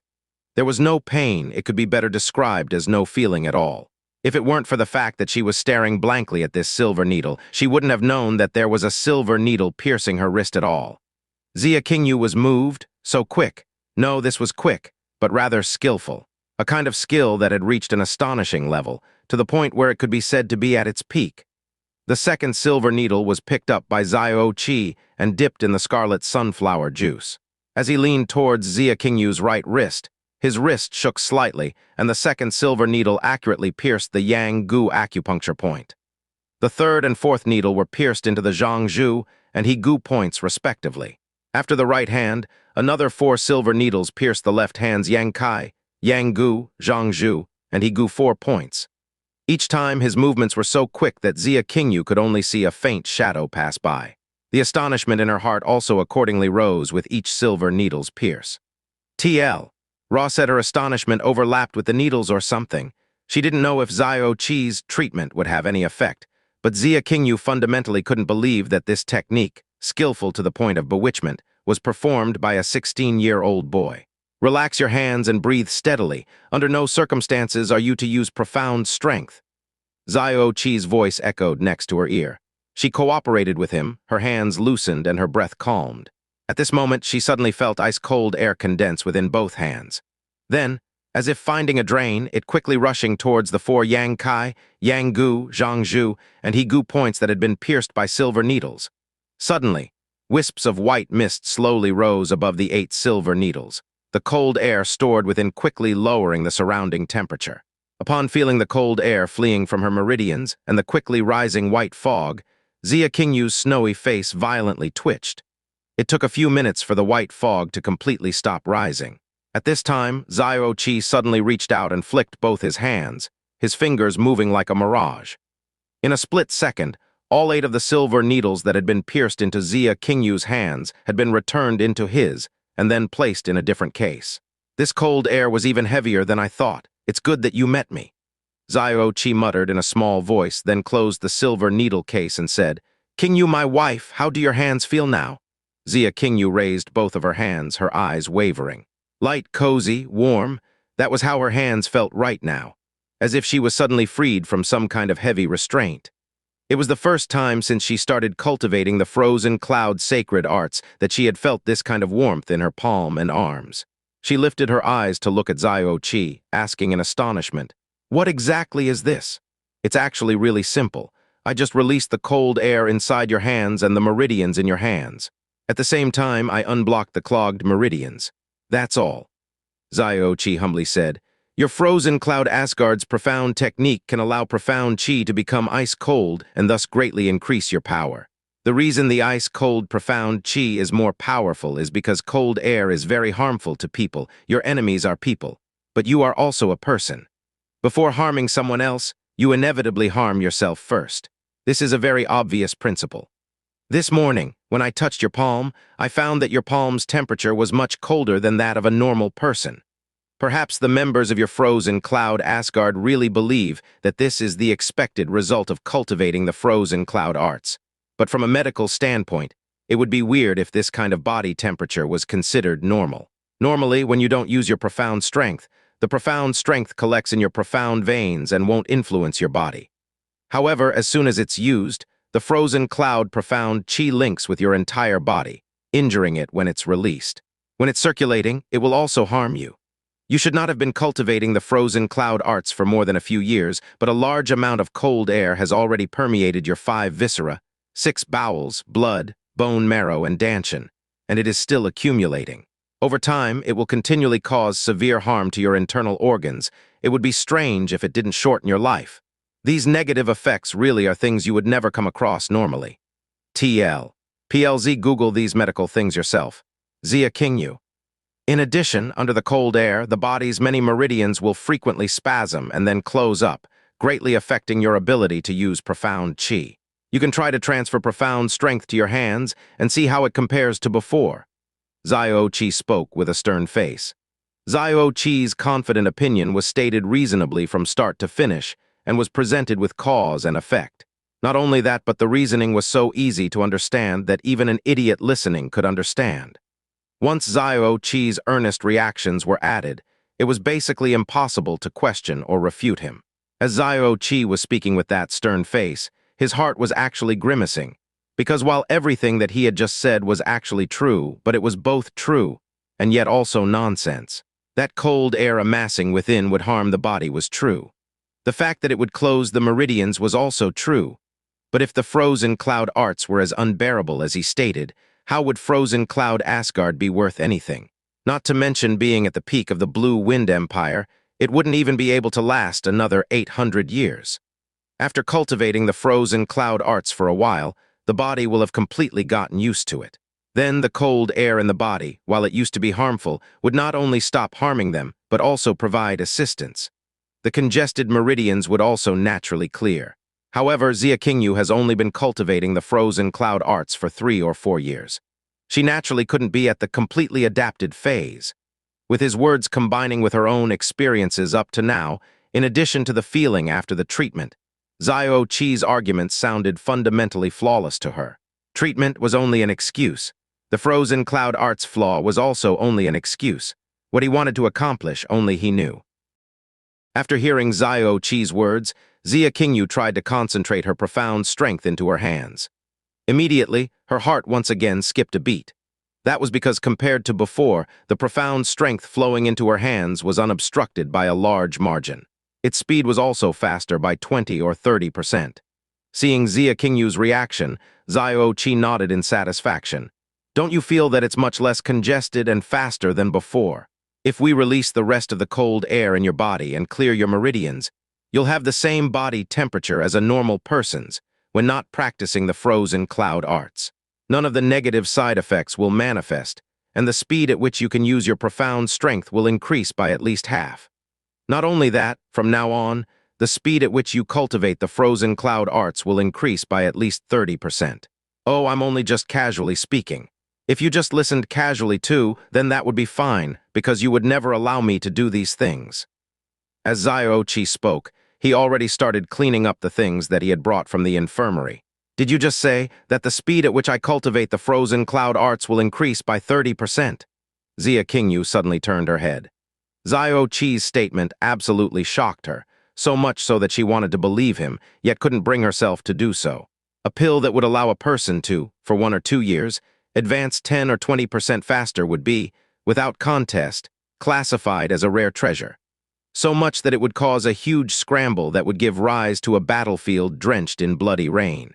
Yet the meaning of Xiao Che's words was actually a permanent increase of 30%. This sentence was far more than astonishing. If there was something, or some condition, that allowed a person's cultivation speed to permanently increase as much as 30%, Xianxia believed without a doubt that all of the world's heroes would flock out to obtain it with all their power. Yes, Xiao Che nodded. It's up to you whether you believe me or not. On the contrary, Xiao Che's believe it or not attitude caused Xianxia to believe in him some more.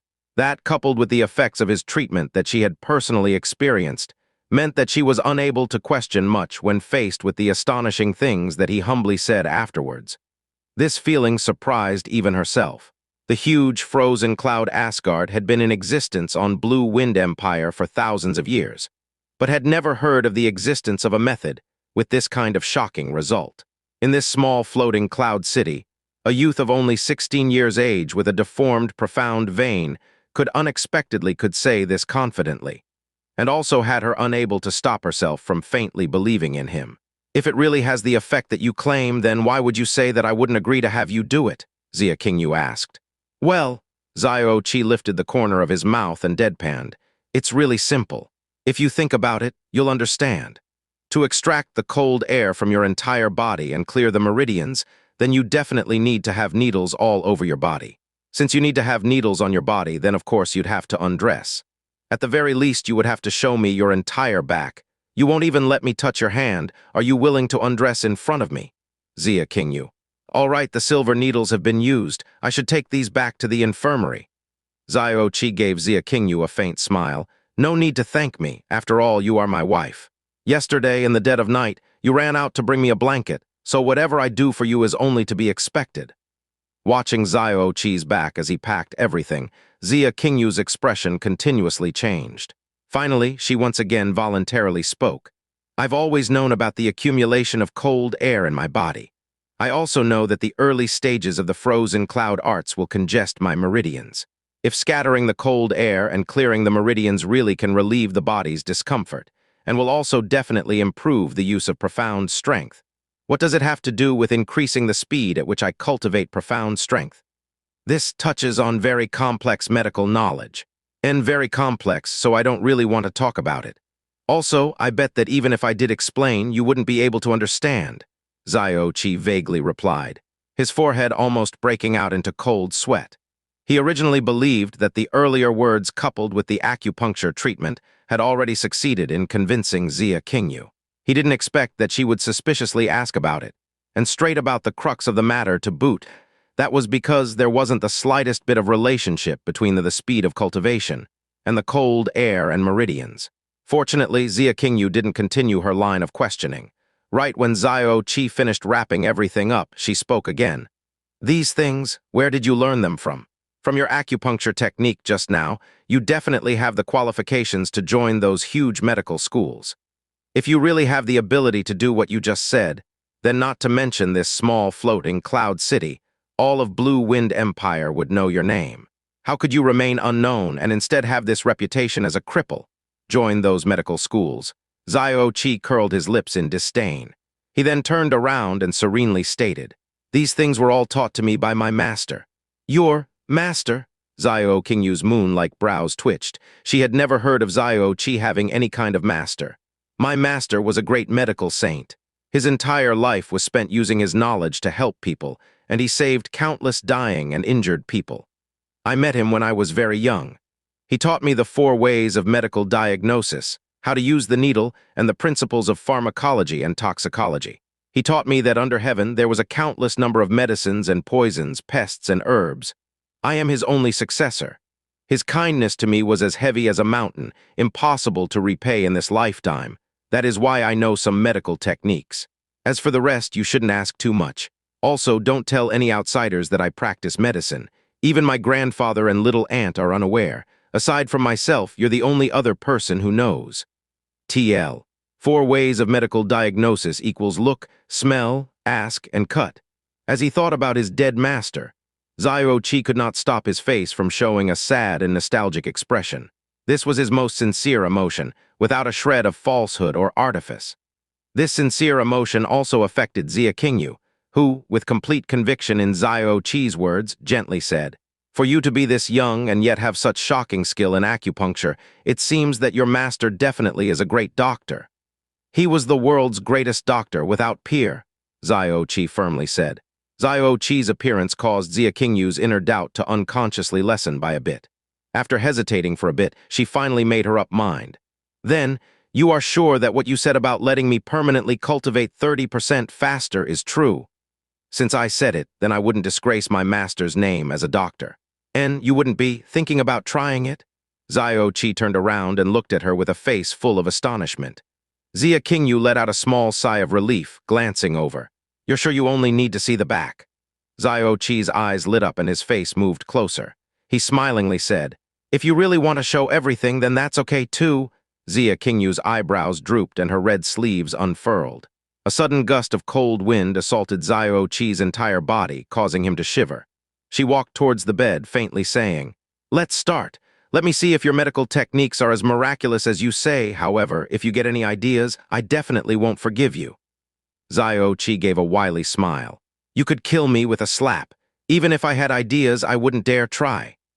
The box of silver needles and jar of crimson sunflower juice that had just been put away were once again brought out. Afterwards, he walked to the bedside and said with a solemn face to the Xia Qingyu already sitting on top the bed, "Undress." It was a pure word, but when shouted by Xiao Che, it gave an impression of an evil tyrant forcing himself upon an innocent woman. When thinking about this, the inner heart of even the incorruptible and world-defiant pure lotus that was Xia Qingyu, upon hearing this word, had some kind of reaction. However, the temptation of a permanent 30% increase to her cultivation speed was too much to bear, so much that it's safe to say that no profound practitioners would be able to resist.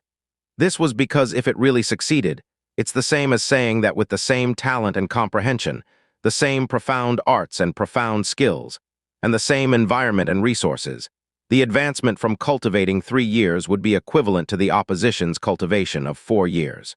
After a century, you would exceed the opposition's advancement by 30 years. Xiao Che also was certain that even though Xianxia had to undress, she still wouldn't refuse. That was because Xianxia clearly was girl seeking to climb to higher heights of profound strength. If not, she wouldn't have joined frozen Cloud Asgard without care about the consequences of abstaining from both emotion and passion. If everything were to happen as he said, then this kind of price would be absolutely worth it, to say nothing of the fact that it was only the back. Xianxia thought of it like this and turned her back to Xiao Che. She gently laid down on her stomach, her heart as still as a mirror. She closed her eyes and unbuttoned her dress. Her crimson dress slowly slid along the lines of her fragrant shoulders and jade-like arms. The dazzling white back of a beautiful girl, without a stitch to cover it, appeared in front of Xiao Che's eyes. She pulled over the quilt, holding it at her bosom. The red dress continued to slide down, revealing an ample and alluring bottom, exposing the liquid curve of her jade-like back. Her back was slender, yet not scrawny, clear, and lustrous without peer. The skin of her neck and shoulder were flawlessly soft and seemingly pink, as if it had been lubricated. Xiao Che's rapt gaze widened, as if he was in a trance. "Start immediately. You're not allowed to have any other ideas." Xianxia closed her eyes, her voice cold. "Isn't a woman's body supposed to be seen by her husband?" Xiao Che carefully muttered, then closed his mouth and picked up a silver needle. The moment the needle was in his hand, his expression became heavy with concentration. As Xianxia felt the steadying of Xiao Che's breath behind her, she swallowed her retort and no longer spoke, lightly closing her eyes. Although even now, she still couldn't quite believe that what Xiao Che said was the truth. But she couldn't resist the temptation of a 30% increase to her cultivation speed, no matter how small of a chance it was. The sound of wind could be heard accompanying the sway of Xiao Che's wrists. A silver needle lightly and accurately pierced the Tianzong acupuncture point on Xianxia's jade-like back. His finger didn't touch her skin at all. Xiao Che began to move his fingers as if they were flying. The silver needles were picked up by him one by one, rapidly and accurately piercing Xianxia's back. It was almost to the point where all that could be seen was a swaying shadow. Xianxia closed her eyes, all of her attention on her back. She began to notice that every time a silver needle pierced into her back, there was always a trace of profound strength accompanying it. This discovery immediately caused Xianxia's heart to skip a beat. She was perfectly clear about the condition of Xiao Che's body. With his deformed, profound veins, he could only stop at the first level of the elementary profound realm. The only profound chi that he could use was the most basic and smallest kind. However, as each needle was inserted into her back, even though the accompanying profound chi was minute, it was still at the upper limit for the first level of the elementary profound realm. She did not know why Xiao Che needed to add profound strength to the needles. However, this clearly meant that with every needle, he was using all of his strength. She didn't notice for the first 8 needles because they were placed so quickly, and her concentration was all on Xiao Che's technique. This awareness made it momentarily impossible to calm the waves in her heart. At this point, her back had been pierced by 23 needles. Xiao Che's speed also noticeably decreased. If Xianxia had looked back at this moment, she would have seen that his entire face was faintly red, and his brow was beaded with sweat. For the first 20 or so needles, Xiao Che's handling was very effortless. However, when sweat started to appear on his forehead, the left hand holding the needle also started to tremble. In addition, his movements clearly slowed by quite a bit. Before, he could pierce one needle in the space of a breath, but then it gradually turned into several breaths after 30 needles. It took longer and longer each time. If Xianxia looked back, she would notice that while Xiao Che was giving acupuncture treatment, he always used his left hand. He wasn't left-handed at all, and it's even less true that his left hand was more skilled. Rather, it was because the sky poison pearl was contained in his left hand. Whenever a silver needle pierced down, the sky poison pearl in his palm would lightly flicker once. Following the silver needles, the sky poison pearl's power silently entered Xianxia's body. Of course, this power wasn't some kind of poison, but rather was a purifying force. The sky poison pearl had the ability to purify the world's tens of thousands of poisons. In addition, this poison didn't necessarily have to be a life-ending kind of poison, but also included poisons that damaged the body's interior, as well as superfluous impurities. However, this wasn't necessarily as simple as washing the marrow and cutting the artery. To use the power of the sky poison pearl was the main reason that he racked his brains today figuring out how to give Xianxia acupuncture treatment. To disperse the cold air and clear the meridians were only side effects and pretenses. What he was really doing was opening the profound for Xianxia. 1 minute passed, 10 minutes passed, a quarter of an hour passed, wisps of cold air slowly rose from each and every silver needle. After a full half an hour had passed, Xianxia's back had been pierced by a full 54 needles. Xiao Che's hands finally stopped moving at this point, but after stopping for not even half a minute, he once again reached out, both hands dancing. He removed each and every needle from Xianxia's back with incomparable swiftness. In the blink of an eye, all of the 54 needles had vanished from Xianxia's back. Xianxia's jade back was still luminously snow-white, like the purest of white jade. Under Xiao Che's extremely skilled technique, not a single mark was left. "It's done," Xiao Che, having recovered all the needles, breathed a long sigh of relief.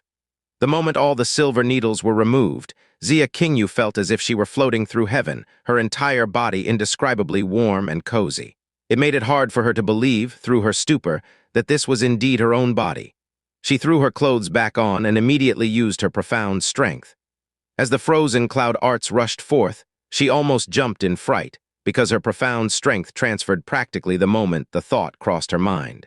The speed at which it circulated within her body was a cause for joy, as it was many times faster than it was before. Even after practicing the frozen cloud arts for 4 years, she still frequently had moments when she couldn't completely control it. However, now, feeling the frozen cloud arts circulating through her body, she was completely certain that with her body in its current state, she could completely control it. The speed at which the frozen cloud arts circulated also, as a natural result, improved by a tier. She did not have many hopes to begin with, so she was pleasantly surprised from the bottom of her heart at this kind of result. At the same time, she was also overwhelmingly shocked that everything that Xiao Che had spoken of had in fact been achieved. Furthermore, the results were even better than he said they would be. She believed that her current body state would even startle her own master if she were to see it. "Now, do you believe me?" Xiao Che's voice echoed next to her ear, but seemed to be especially hoarse and weak. Xianxia returned to her senses and looked towards Xiao Che. He was powerlessly leaning against the headboard. His forehead and all of his clothing had already been soaked in sweat, and his complexion was pale enough to frighten, like he had just survived a severe illness. Thinking about how every needle had been accompanied by profound strength, an aching feeling suddenly appeared in her heart, a feeling similar to being pricked. This feeling threw her mind into disorder, because she shouldn't have any feelings of heartache for this person that she could only share the status of being married and nothing else with. "I believe you. I believe that you really are a spirit doctor." Xianxia gave him a complex look. "It turns out that you, who had been looked down upon by everybody in Floating Cloud City, actually had such a shocking ability. But you clearly know that I don't have any kind of affection for you. After 1 month, I will still forever leave you. Why expose all of this to me? Why grant me such a large favor and try so hard for me?" Favor. This was really an incomparably immense favor. 3 reasons. The powerless Xiao Che panted and was gasping for breath, but still smiled with his entire face. "Almost everyone looked down on me, and you had even more reason to look down on me. But you didn't, and instead have always protected my pathetic dignity to the best of your ability. Last night, you went out to look for me because you were worried, and also silently delivered a blanket for me. Everyone who treats me well, I will forever treat them even better." Xianxia. "The second reason, you are, all in all, my wife." Xianxia opened her mouth a few times, but couldn't find the words. "The third reason is also the most important reason." The smile on Xiao Che's face turned vague. "I thought that your appearance after undressing would be a lovely sight to see." Whenever Xiao Che took liberties with her using his vulgar mouth, she would always treat him with a cold indifference. However, this time, watching the vulgar smile on his pale face, she couldn't bring herself to be angry. "The explanation is over." Xiao Che extended a hand towards the medicinal pot that he had brought. "King Yu, my wife, go pour out the medicine in that medicinal pot and drink it." Xianxia gave him a very deep look, then walked over without asking what kind of medicine it was. She poured the concoction from the pot out and swallowed it in one gulp. "This is the first treatment. If you want to keep this current state forever, you need a total of 7 treatments." The best time is at 3 in the morning because this the one time in the day when the Ying Qi is the heaviest and result of the treatment, the best. Of course, whether we proceed or not, the decision lies with you. After saying all of that, Xiao Che closed his eyes in exhaustion. It definitely wasn't an act. His physical strength had truly been gravely overtaxed. Have a good rest. Xia Qingyu's gaze became even more complex. After she quietly spoke, she walked outside and soundlessly closed the door. Standing in the center of the courtyard, Xia Qingyu raised her hands and looked at her palms, the expression in her eyes hazy. What kind of person is he really? At the very least, I've always judged him wrongly. All of Floating Cloud City have also judged him wrongly. After Xia Qingyu left, Xiao Che's body had also fallen completely and crookedly onto the bed. He rested there, not wanting to move at all, his mouth occasionally uttering a vague mumble. Hoo-hoo, my current stamina is too poor. I almost collapsed from fatigue just opening the profound. If Master knew that I actually had the other person take off her clothes, he might be angry enough to come down from heaven to teach me a lesson. After all, I could practice acupuncture through clothing at the age of 13, and could practice acupuncture through clothing with my eyes closed at 15? Hoo-hoo, to sleep. The entire Xiao clan had been immersed in an extremely different atmosphere ever since they received the letter from the Xiao sect. Clan master elders performed their duties each day with great diligence. From morning to evening, they prepared to greet them for fear of showing the least bit of neglect. The younger generation, as if on steroids, trained even harder. They all dreamed of having a breakthrough in these next few days, thereby increasing the chance of being brought back to the Xiao sect. However, all of this clearly had nothing to do with Xiao Che. He could be counted as the most leisurely person in the entire Xiao clan. Today, at the Xiao clan's rear mountain. This was the cemetery opened up in the rear mountains by the Xiao clan. After a member of the Xiao clan died, it was more than likely that they would be buried here. Xiao Lai quietly stood in front of a gravestone, his white hair, the result of having been through many changes and sorrow, fluttering freely in the wind. The wind whistled. Everything else was desolate. On this gravestone, the two words Xiao Ying were engraved. Ying-er, I know that ever since childhood, you dreamed of fulfilling your ancestors' hopes and returning to the Xiao sect. To shake off this abandoned blood of ours. Now this opportunity has finally arrived. It's just an entire 16 years too late. The expression in Xiao Lai's eyes was misty. He stiffly stood there, his mouth uttering an involuntary sort of mutter. I know, even though so many years have passed, that you still have many concerns. Qi-er's profound veins have been deformed since his childhood. This is also fine.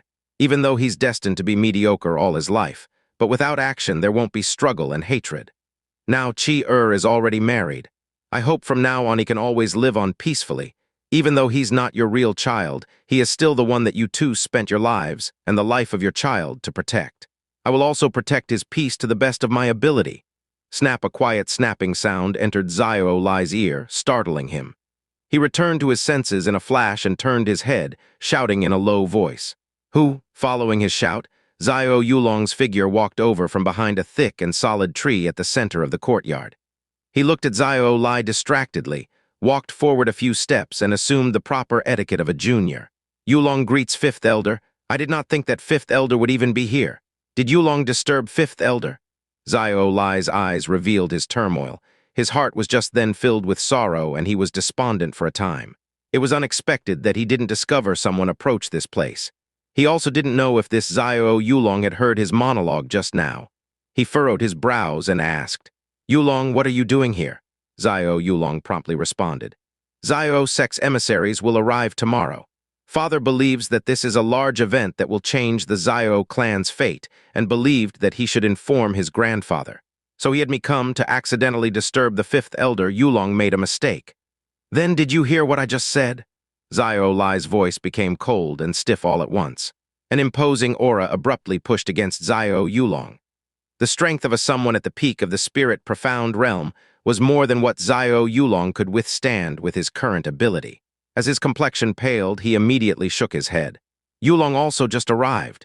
If Fifth Elder hadn't just then spoke, I wouldn't have discovered Fifth Elder. I definitely didn't hear Fifth Elder say anything. If Fifth Elder does not wish to be disturbed, Yulong will immediately leave. Xiao Lai couldn't spot any gaps in Xiao Yulong's expression. His thoughts relaxed a bit and his aura retracted. His expression also eased. Forget it, it's nothing. The Xiao sect emissary will arrive tomorrow. You are the most likely to be selected. When that time comes, you will be reviving our blood's greatest wish. Fifth Elder's words are heavy. Yulong doesn't deserve them, Xiao Yulong humbly said. Xiao Lai nodded towards him and turned around to leave this place. After he left, Xiao Yulong's expression gradually changed subtle. He rubbed his chin with his right hand and muttered with a frown. Don't tell me, if this is true, this would be really interesting. Habit was a frightening thing. It could inconspicuously and quietly tamper with a person's heart. During the marriage ceremony, Xiao Che wanted to lend an arm to Xianxia and had his arm mercilessly frozen by her. The first time he called her wife, it almost sent her into a rage. The first time he led her by the hand, Xiao Che could feel the ice-cold, killing intent coming from her. However, during these few days, the "King my wife" call coming from Xiao Che's mouth became more and more smooth. No matter what she thought in her heart, she appeared on the surface to have wholly come to accept this form of address. Even undressing in front of him wasn't that awkward anymore, not to mention him leading her by the palm. These few days, Xiao Che without a doubt slept in the corner, but it wasn't that uncomfortable with the thick blanket spread on the floor. Whenever 3 in the morning came about, he would wake up by himself and use the silver needles to give her treatment. These few days, she also became more and more aware of how much her physique had astonishingly changed. The lighting was dim, but Xianxia's back was like jade, her skin brighter than snow. Xiao Che held the silver needles in his hand as his fingers fluttered. Before long, he was covered in sweat. Half an hour later, another session of opening the profound had finished. Xiao Che removed all of the silver needles, a long sigh of relief escaping from his mouth. Exhausted, his mind suddenly felt dizzy and his body swayed before collapsing on top of Xianxia's bare back. An indescribable feeling of warmth and softness spread across his chest. Xianxia abruptly opened her eyes, a look of anger passing through them. She was just about to use strength push Xiao Che far away when she felt that his current breathing was unexpectedly, incomparably weaker by several factors than any time before. Xianxia withdrew her profound strength and used only a small bit of power to push aside Xiao Che. She then dressed in a flash before extending a hand to support Xiao Che's body. Looking at him, she asked, "What's wrong?" Xiao Che's complexion was so pale that not even a trace of blood could be seen. His eyes were half open as if he had lost the strength to open them completely. He nodded slightly, then weakly said, "It's nothing. I had just overused my strength and energy a bit. Let me rest a little and I'll be fine." Xianxia's eyes wavered, a feeling of an ache that she shouldn't have once again appearing in her heart. After the first acupuncture treatment, his entire body had lost strength. Every time it happened, he was able to recover relatively easily. However, these last few days, he had to perform acupuncture on her every day. Every needle required the limit of his profound qi. His body was originally weak. To be continuously weakened like this, how could he afford that? It was possible for this to cause his body irreparable harm. "You don't need to put in so much effort for me," Xianxia said with a complex look in her eyes. Xiao Che grinned as he laughed. "No, you're worth it because you are my official wife, Xianxia." Xiao Che closed his eyes and slowly gathered his strength. Using a very quiet voice, he said, "Even though you married me to repay a debt of gratitude, you never considered me your husband. But there's no way for me to act like you're not my wife aside from divorcing you. Treating his woman well is also the most basic responsibility and most important honor for a man." After saying this, Xiao Che's chest started to feel warm. "I say, even I was touched by those words. I don't believe that you with your womanly heart felt nothing." For a long time, he didn't hear any Xianxia say anything. He opened his eyes, lightly took a few breaths, and then said with a pitiful expression, "King my wife, I might not be able to walk very well. Can you help me over there?" His eyes looked towards that corner, the place where he slept. Xianxia gave the blanket covering the ground a look, the aching feeling in her heart that she shouldn't have intensifying a sliver. She shook her head, her body turning to the bedside. "You sleep on the bed, I'll sleep there." Upon hearing this talk, Xiao Che was suddenly alarmed. Borrowing strength from who knows where, he quickly reached out and grabbed Xianxia's arm. "Out of the question, that's definitely out of the question. Even though you are stronger than me in every respect, I'm a man, you're a woman. As a man, how could I sleep on the bed and let a woman sleep on the floor? If you want to sleep there, then I'd rather sleep in the courtyard." His voice was urgent and contained an irrefutable kind of resolution. As he finished speaking, he also struggled to get up, as if he wanted to get off the bed. A complex expression appeared on Xia Qingyu's face. She lightly bit her lip and, after a brief struggle, finally made a decision. She reached out and gave Xiao Che's weak body a light push back, grabbed the crimson blanket, and covered both his and her own body with it. "You're not allowed to touch me." Xia Qingyu laid down on the outside half of the bed, her back facing Xiao Che, hiding her current expression from him. Xiao Che silently smiled. He quickly adopted a snug sleeping posture and happily closed his eyes. "Rest easy. With your profound strength, even if I wanted to, I still won't be able to do anything to you, who, sharing the same bed, only like this can we be considered husband and wife." Xia Qingyu. "All right, Qingyu my wife, I'll sleep first. Woo, tomorrow I'll have little aunt make me some ginseng and chicken soup to recuperate. Woo." Xiao Che's voice became more and more quiet. As his voice completely faded, his breathing also became exceptionally steady. He peacefully fell asleep in the midst of his immense exhaustion. Xia Qingyu quietly turned towards him. Seeing Xiao Che's face close at hand, her gaze trembled with a complex expression. Ever since she joined Frozen Cloud Asgard, she had decided to suppress her feelings and desires for a lifetime. Never did she think that there would be a day where she would be sleeping in the same bed as a man. Before marrying Xiao Che, she wouldn't allow even his slightest touch, but now she was sleeping in the same bed as him. Not only that, there wasn't much unacceptance in her heart. "What's wrong with me? Don't tell me it's because I feel guilty towards him." Maybe, her thoughts agitated, she unwittingly also sank into her dreams. She didn't realize that being able to fall asleep so quickly with a man clearly laying right next to her meant that unconsciously, her heart already did not hold any feelings of wariness or rejection towards Xiao Che. This nap had Xiao Che sleeping until 3 hours after sunrise. When he opened his eyes, Xia Qingyu was already gone from his side. Her figure was also nowhere to be found inside the room. Even though he rested for an entire night, his body was still stressed, and it felt as if he had a grave injury. Xiao Che got up, letting out a heavy sigh, and thought out loud, "If this continues, there's a chance my body really will break down. I seem to have excessively showed off a bit too much. However, this is the only way to have her willingly look for those 3 things for me." Xiao Che got off the bed and changed his clothing. After taking off his outer garments, he held the pendant hanging around his neck, momentarily dazed, on the first day of his rebirth. The overlapping memories gave rise to an immense suspicion concerning this pendant. That's because in his life on Azure Cloud Continent, he also had a pendant around his neck that was exactly the same as this one. The pendant appeared to be made of silver and could be opened to reveal a bright and clean mirror on each side. However, that was it. There was nothing else special about it. On Azure Cloud Continent, his master told him that this pendant was around his neck when he picked him up. In addition, the one on his neck now has also been around his neck for as long as he could remember. Grandfather told him that this was something that his father, Xiao Ying, got from who knows where. Ever since he was born, it has been around his neck and has also served as a memory of his father. 2 lives, the exact same pendant. What exactly is going on here? After changing his clothes, Xiao Che immediately entered the Sky Poison Pearl. Inside the emerald green world, the scarlet-haired girl was still peacefully floating in a protective posture, showing no signs of waking up.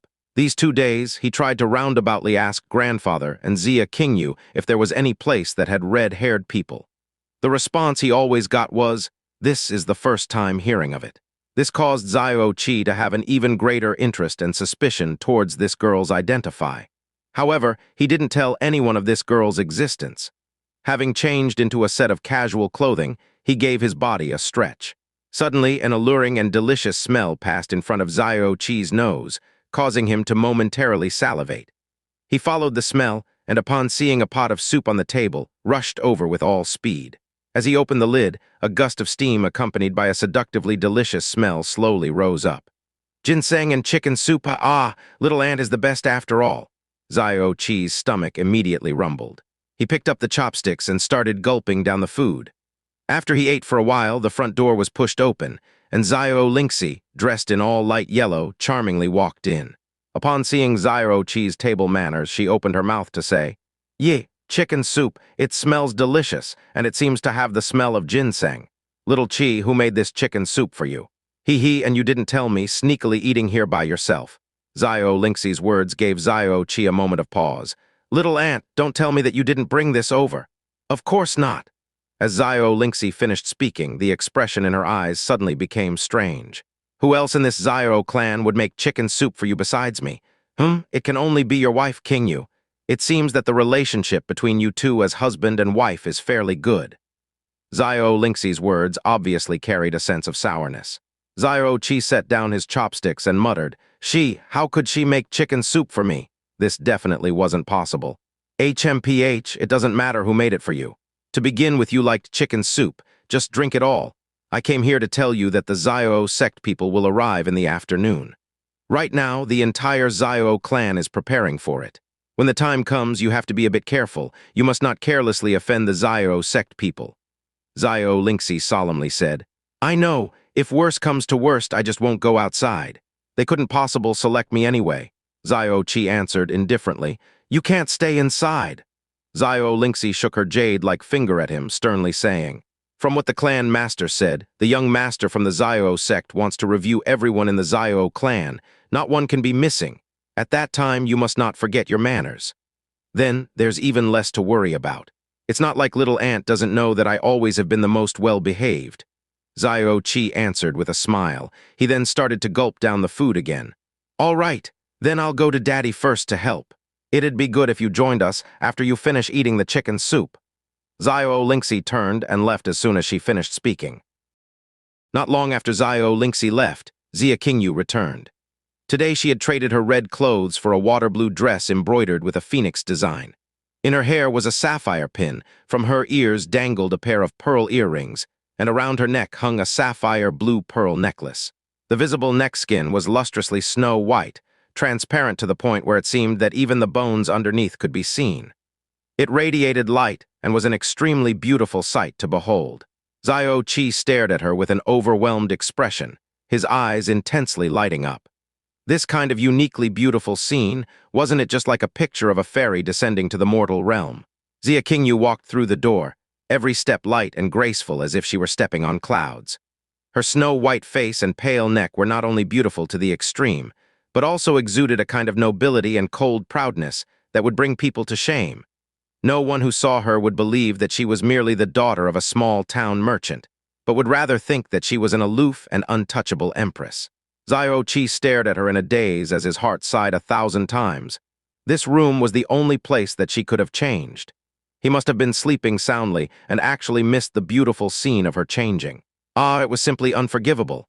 Blue clothing suits you even better than red, Xiao Che heartfeltly praised as he watched her, delighted beyond compare. Xiao was not moved in the least by his admiration. Seeing the empty soup pot on the table, she walked over and picked it up, preparing to go outside. Did you make that chicken soup? Xiao Che asked out loud. Did it taste bad? Xiao asked in an ice-cold manner, her back facing him. However, within the depth of her eyes was a subtle emotion that even she herself did not understand. It was really good. That was when I knew that you're exceptional even when it comes to making soup, Xiao Che said with a smile.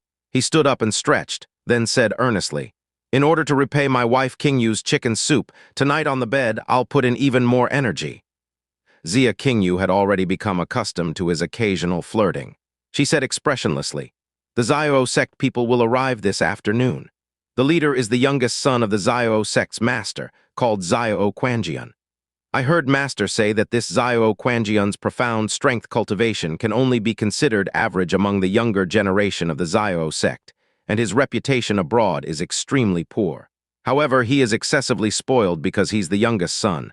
There's no one in Floating Cloud City that dares to provoke him. It's best to try to avoid meeting him face to face.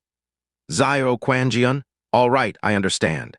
Thank you for warning me, Yu, my wife, Xiao Che said, beaming. Today was the day of arrival for the people from the Xiao sect. News of the Xiao sect's arrival not only affected the Xiao clan, but it also immensely affected all of Floating Cloud City.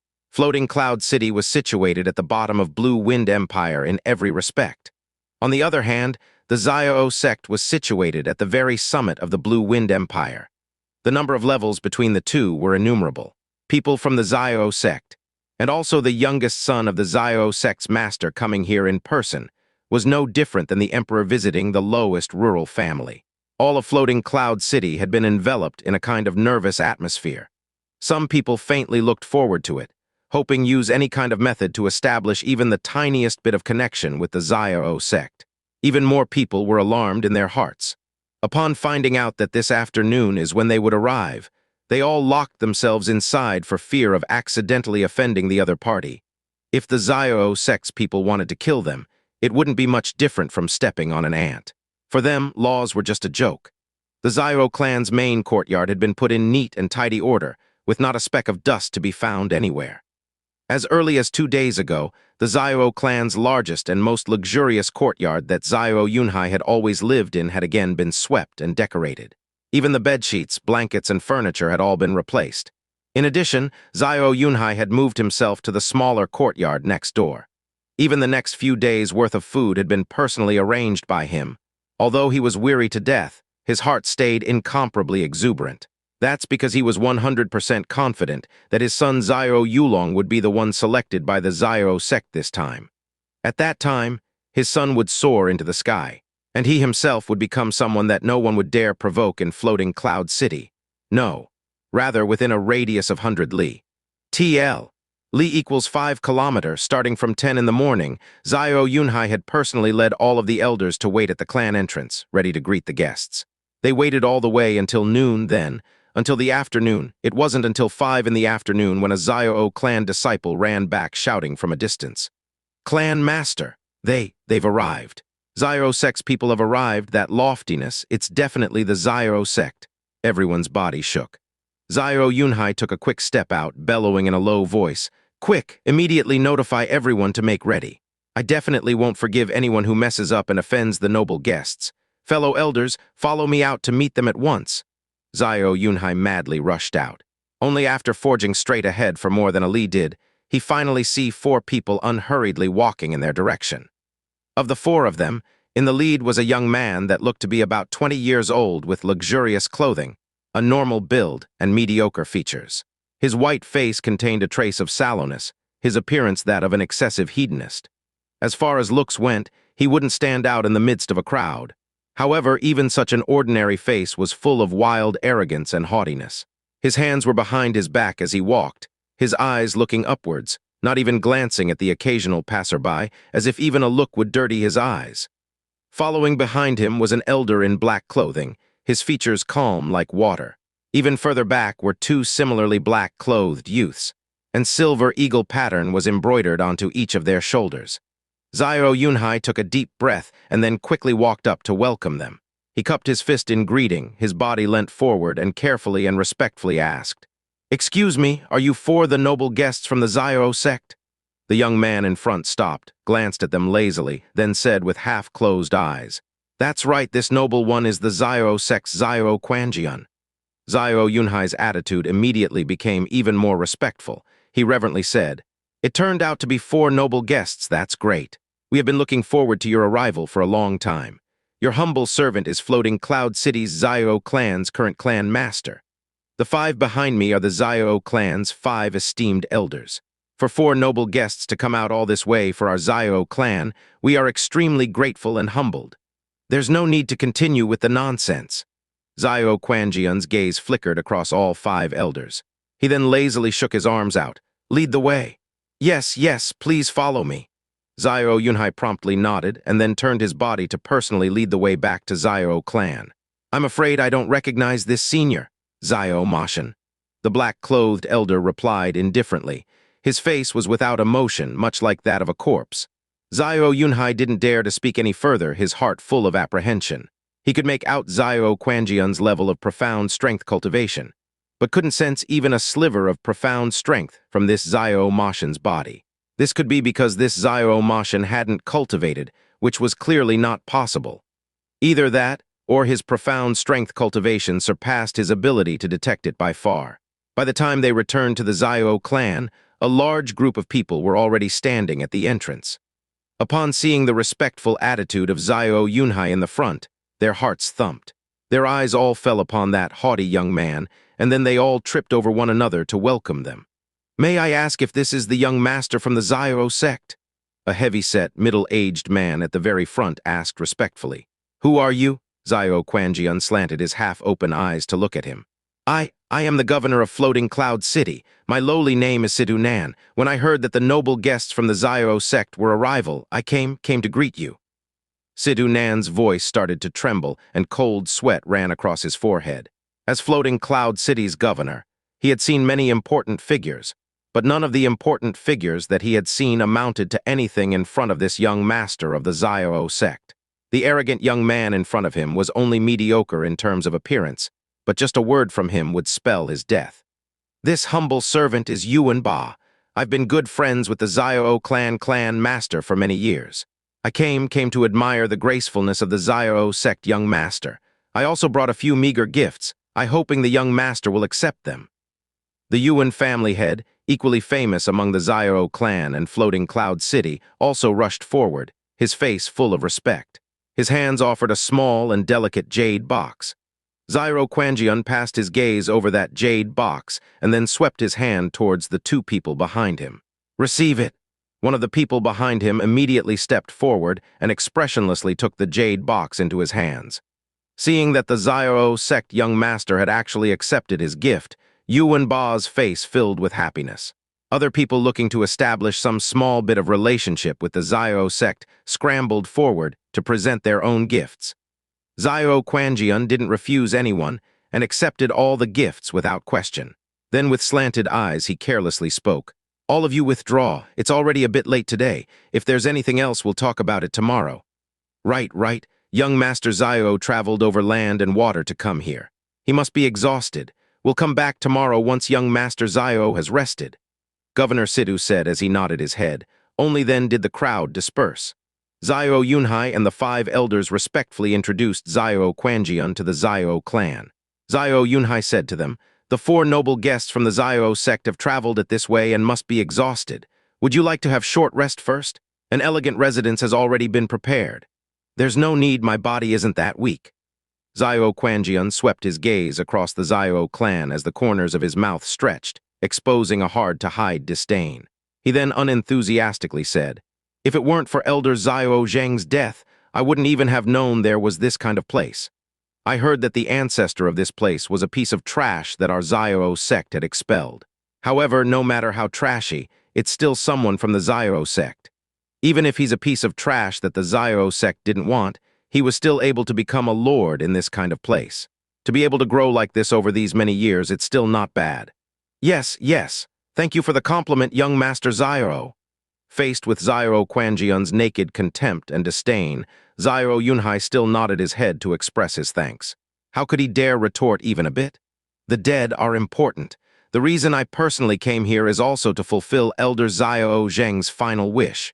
We clearly stated our purpose to you in our letter. Tomorrow morning, have everyone in your clan assemble in this courtyard. Not one of them must be missing. I will personally select one to take with us back to the Xiao sect." After saying this last sentence, Xiao Quanjian held his head high as if he were announcing heaven's fortunate edict. "Yes, tomorrow morning everyone in the Xiao clan will gather here. I promise not one will be missing," Xiao Yunhai promptly pledged. "Great! Our time is really precious. We only have tomorrow. I don't want there to be any unexpected issues," Xiao Quanjian indifferently said, then tilted his head. "You are all the esteemed Elder Xiao Zheng's descendants. It's only right to bring this gift. Xiao Ba, deliver the gift." The one called Xiao Ba stepped forward and expressionlessly placed a wooden box in front of Xiao Yunhai. Xiao Yunhai's hands trembled as he received it with a terrified expression on his face. "I thank the Xiao sect for its gift. I'm very grateful. The thing inside is called profound opening powder. It can clear a profound vein, letting a person cultivate much faster for a certain period of time. It also has a very good restorative effect on profound veins that have been damaged for any reason. Even among our Xiao sect, this is considered a very effective medicine." The implication was that, since it was an effective medicine to the Xiao sect, then to them, it would be considered a first-rate magical elixir. It also has a very good restorative effect on profound veins that were damaged for any reason. This sentence caused the expression of the up-to-now taciturn and silent Xiao Lai to suddenly spasm. His eyes leaked a strange light, but then he immediately sighed inwardly as his expression dimmed. Xiao Yunhai carefully put the wooden box aside and then said with a face full of gratitude, "Since it is the Xiao sect's medicine, then its effects must be beyond my imagination. I don't know how our Xiao clan will be able to repay young Master Xiao's great favor. Since young Master Xiao doesn't need to rest, how about I have a few people take you gentlemen for a tour around our Xiao clan or floating cloud city? Even though this is a small town, we have a few places that may brighten your eyes.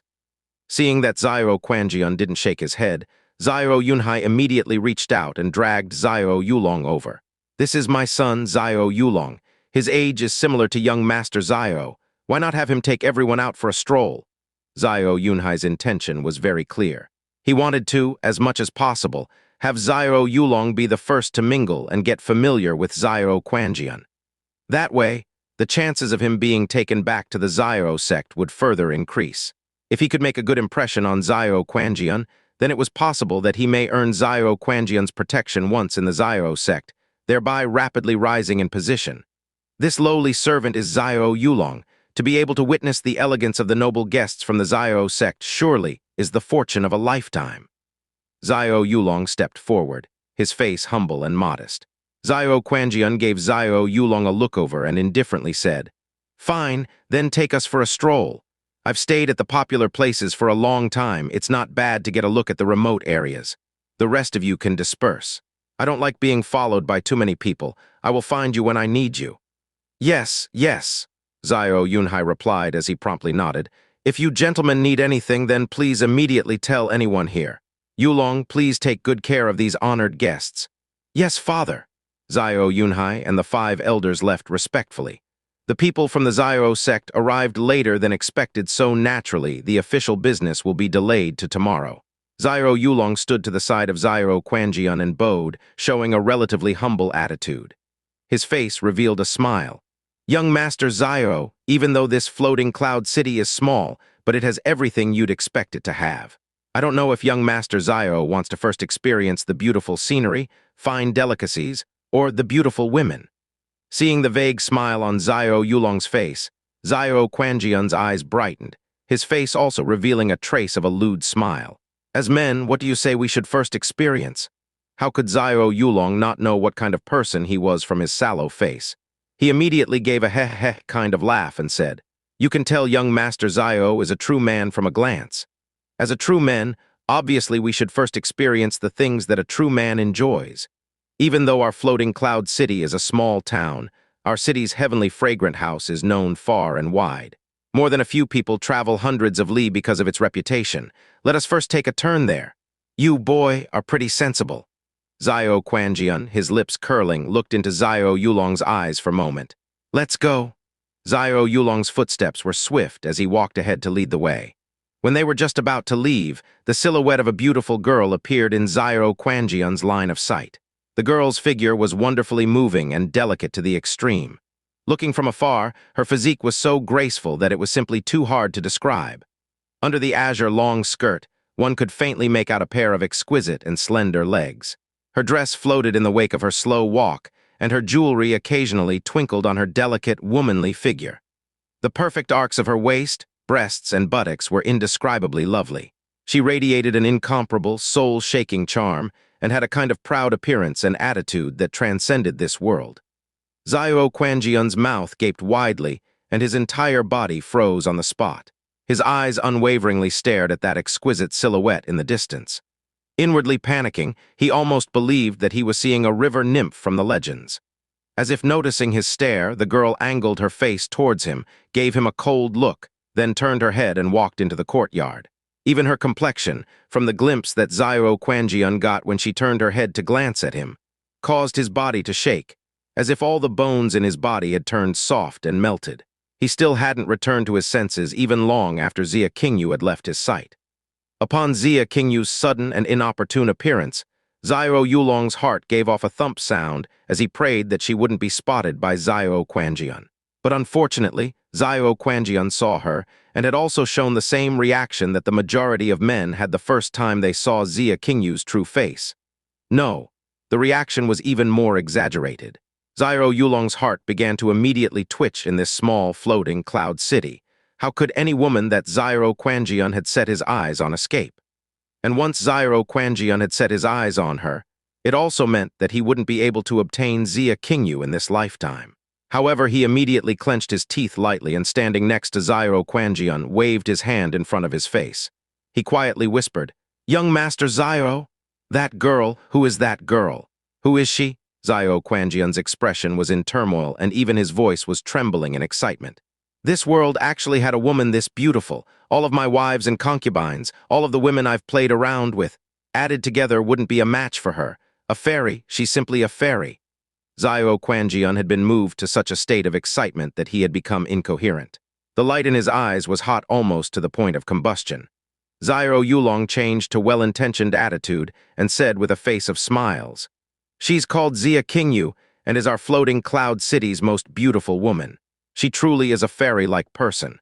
"Xia Qingyu, Xia, then she isn't a member of the Xiao clan?" "Right." Xiao Yulong nodded his head as his eyes narrowed. He clearly stated, "She isn't a member of our Xiao clan, but is rather the daughter of the richest merchant in our floating cloud city. She only married into our Xiao clan 3 days ago, marrying the grandson of the 5th elder Xiao Che." "What? She's married?" Xiao Quanjian's expression belied his disappointment. In a flash, it then turned into a burning jealousy and an extremely intense desire. "She's actually married, and married into your Xiao clan. That's absolutely ridiculous. How could the grandson of a puny Xiao clan elder be worthy of this kind of fairy?" "Right, young Master Xiao's words are too true," Xiao Yulong promptly agreed. "Only a person with a dragon's amount of talent like young Master Xiao can be worthy of this kind of fairy. Young Master Xiao doesn't know that even though the person she married is the grandson of an elder, he is actually our Xiao clan's most useless person. His profound veins have been deformed since his childhood. Even now, he's still only at the first level of the elementary profound realm. He's an absolute disgrace to our Xiao clan." "WH? What?" Xiao Quanjian's expression turned ashen and his hands began to tremble. "This beauty is unexpectedly married to that kind of trash. This is absolutely unforgivable, unforgivable. That kind of woman should belong to me, Xiao Quanjian. How could a piece of trash from the Xiao clan be worthy of her?" Xiao Quanjian growled in a low voice, the flames of his jealousy igniting. He immediately walked towards the courtyard that Xia Qingyu had just entered. He had walked only 2 steps when a forceful and dignified voice sounded from behind him. "Young master, the sect master appointing you to come out here is also a kind of learning experience. The sect master specifically warned you that you mustn't do anything that will lower the reputation of the sect, especially snatching away someone else's wife." Xiao Quanjian stopped moving, his entire face full of lust and disagreement. However, he still obediently stopped moving. Xiao Yulong glanced at that elder called Xiao Mashan in bewilderment. It seems that he came here not only to accompany and protect Xiao Quanjian, but was also his overseer. Just one sentence was enough to scare Xiao Quanjian into inaction. Furthermore, from his words, it was evident that this Xiao Quanjian had already snatched other people's wives quite a few times before. Xiao Yulong's gaze wavered. He quickly walked next to Xiao Quanjian and said in a low voice, "Young Master Xiao, if you have set your eyes on that Xia Qingyu, you may not have to use force to take her. There are many methods to do this." "Methods? What methods?" Xiao Quanjian turned his head and stared at him with his burning gaze. Xiao Yulong immediately leaned towards his ear and quickly whispered into it. After he finished talking, Xiao Quanjian's eyes immediately lit up. The corner of his mouth also revealed the trace of an impatient, lewd smile. "This is something that I just learned. I haven't told anyone else. I didn't think that it would happen to be able to help young Master Xiao. It truly can't get any better." Seeing Xiao Quanjian's lewd smile, Xiao Yulong's heart was filled with loathing, but his face still obediently held a smile. "Very good, extremely good." Xiao Quanjian slowly nodded his head. "It seems like young Master Xiao has a similar taste in beautiful women. Actually, within our Xiao clan, there are more beauties than just Xia Qingyu," Xiao Yulong said in a low voice. "5th elder Xiao Lai has a daughter who just turned 15 this year, but is already an outstanding beauty. She isn't worse than Xia Qingyu by much. I don't know if young Master Xiao has any interest. 15-year-old, and is almost as beautiful as that fairy from just then." Xiao Quanjian's eyes fiercely widened, revealing a wolf-like glint. Upon seeing the look in his eyes, Xiao Yulong knew what he should do next. He once again leaned towards Xiao Quanjian and said in a low voice, "If young Master Xiao is interested, then this is even easier. The method is really simple. We just have to..." Xiao Yulong leaned close to Xiao Quanjian's ear and again whispered into it. H-A, H-A, H-A, H-A, H-A, H-A. Xiao Quanjian started to laugh wildly as the obscene look in his eyes intensified. When I return, I should really thank my father for letting me meet two stunning beauties. I really didn't come here to this faraway place in vain. His gaze turned towards Xiao Yulong. He then slowly nodded his head. You're called Xiao Yulong, right? Yes, yes, this lowly one is Xiao Yulong. Xiao Yulong showed excitement on his face. For Xiao Quanjian to remember his name was his greatest honor. You are pretty good, not bad at all. If these two things are taken care of successfully, then after we return to the Xiao sect, you should just stick to my side. Xiao Quanjian said with narrowed eyes. Ah! Xiao Yulong's entire body shook. He was moved to where his eyes were opened widely. After he recovered, he knelt in front of Xiao Quanjian with a pudong sound and heavily kowtowed. Yulong thanks young Master Xiao for his large kindness. If it's possible to stay by young Master Xiao's side, then Yulong will definitely loyally, with all my heart, take care of young Master Xiao. This result caused Xiao Yulong's heart to wildly throb in pleasant surprise. To be able to enter the Xiao sect is already a delight equivalent to reaching heaven in one step. Yet to be able to follow the son of the sect master is an entirely different thing. It's something that Xiao Yulong would have never dared to imagine before. Xiao Lai originally had great expectations for the people from the Xiao sect. The son of the Xiao sect's master presumably should be like a celestial dragon god. However, at first sight, he was instead greatly disappointed.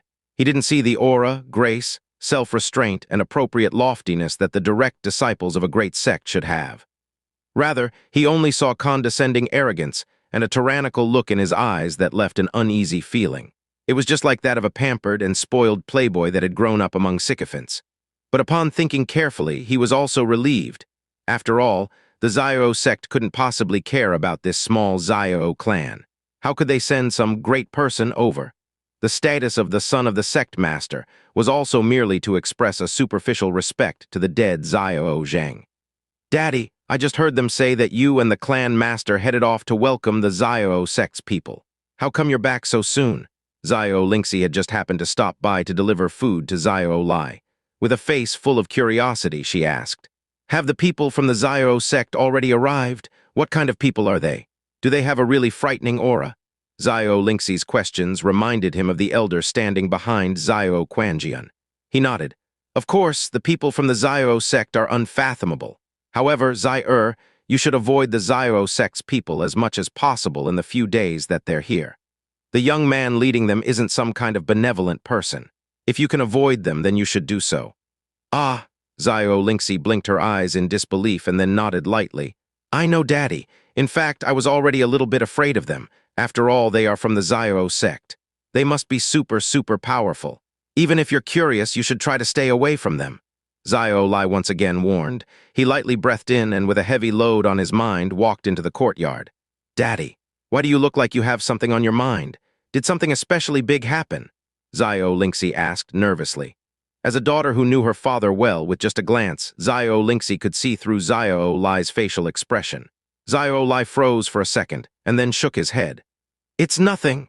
He paused for a moment as he realized that if he didn't say it out loud, then this clever daughter of his may not feel at ease for the rest of the day. He could only slowly respond. The Xiao sect brought a gift called the Profound Opening Powder.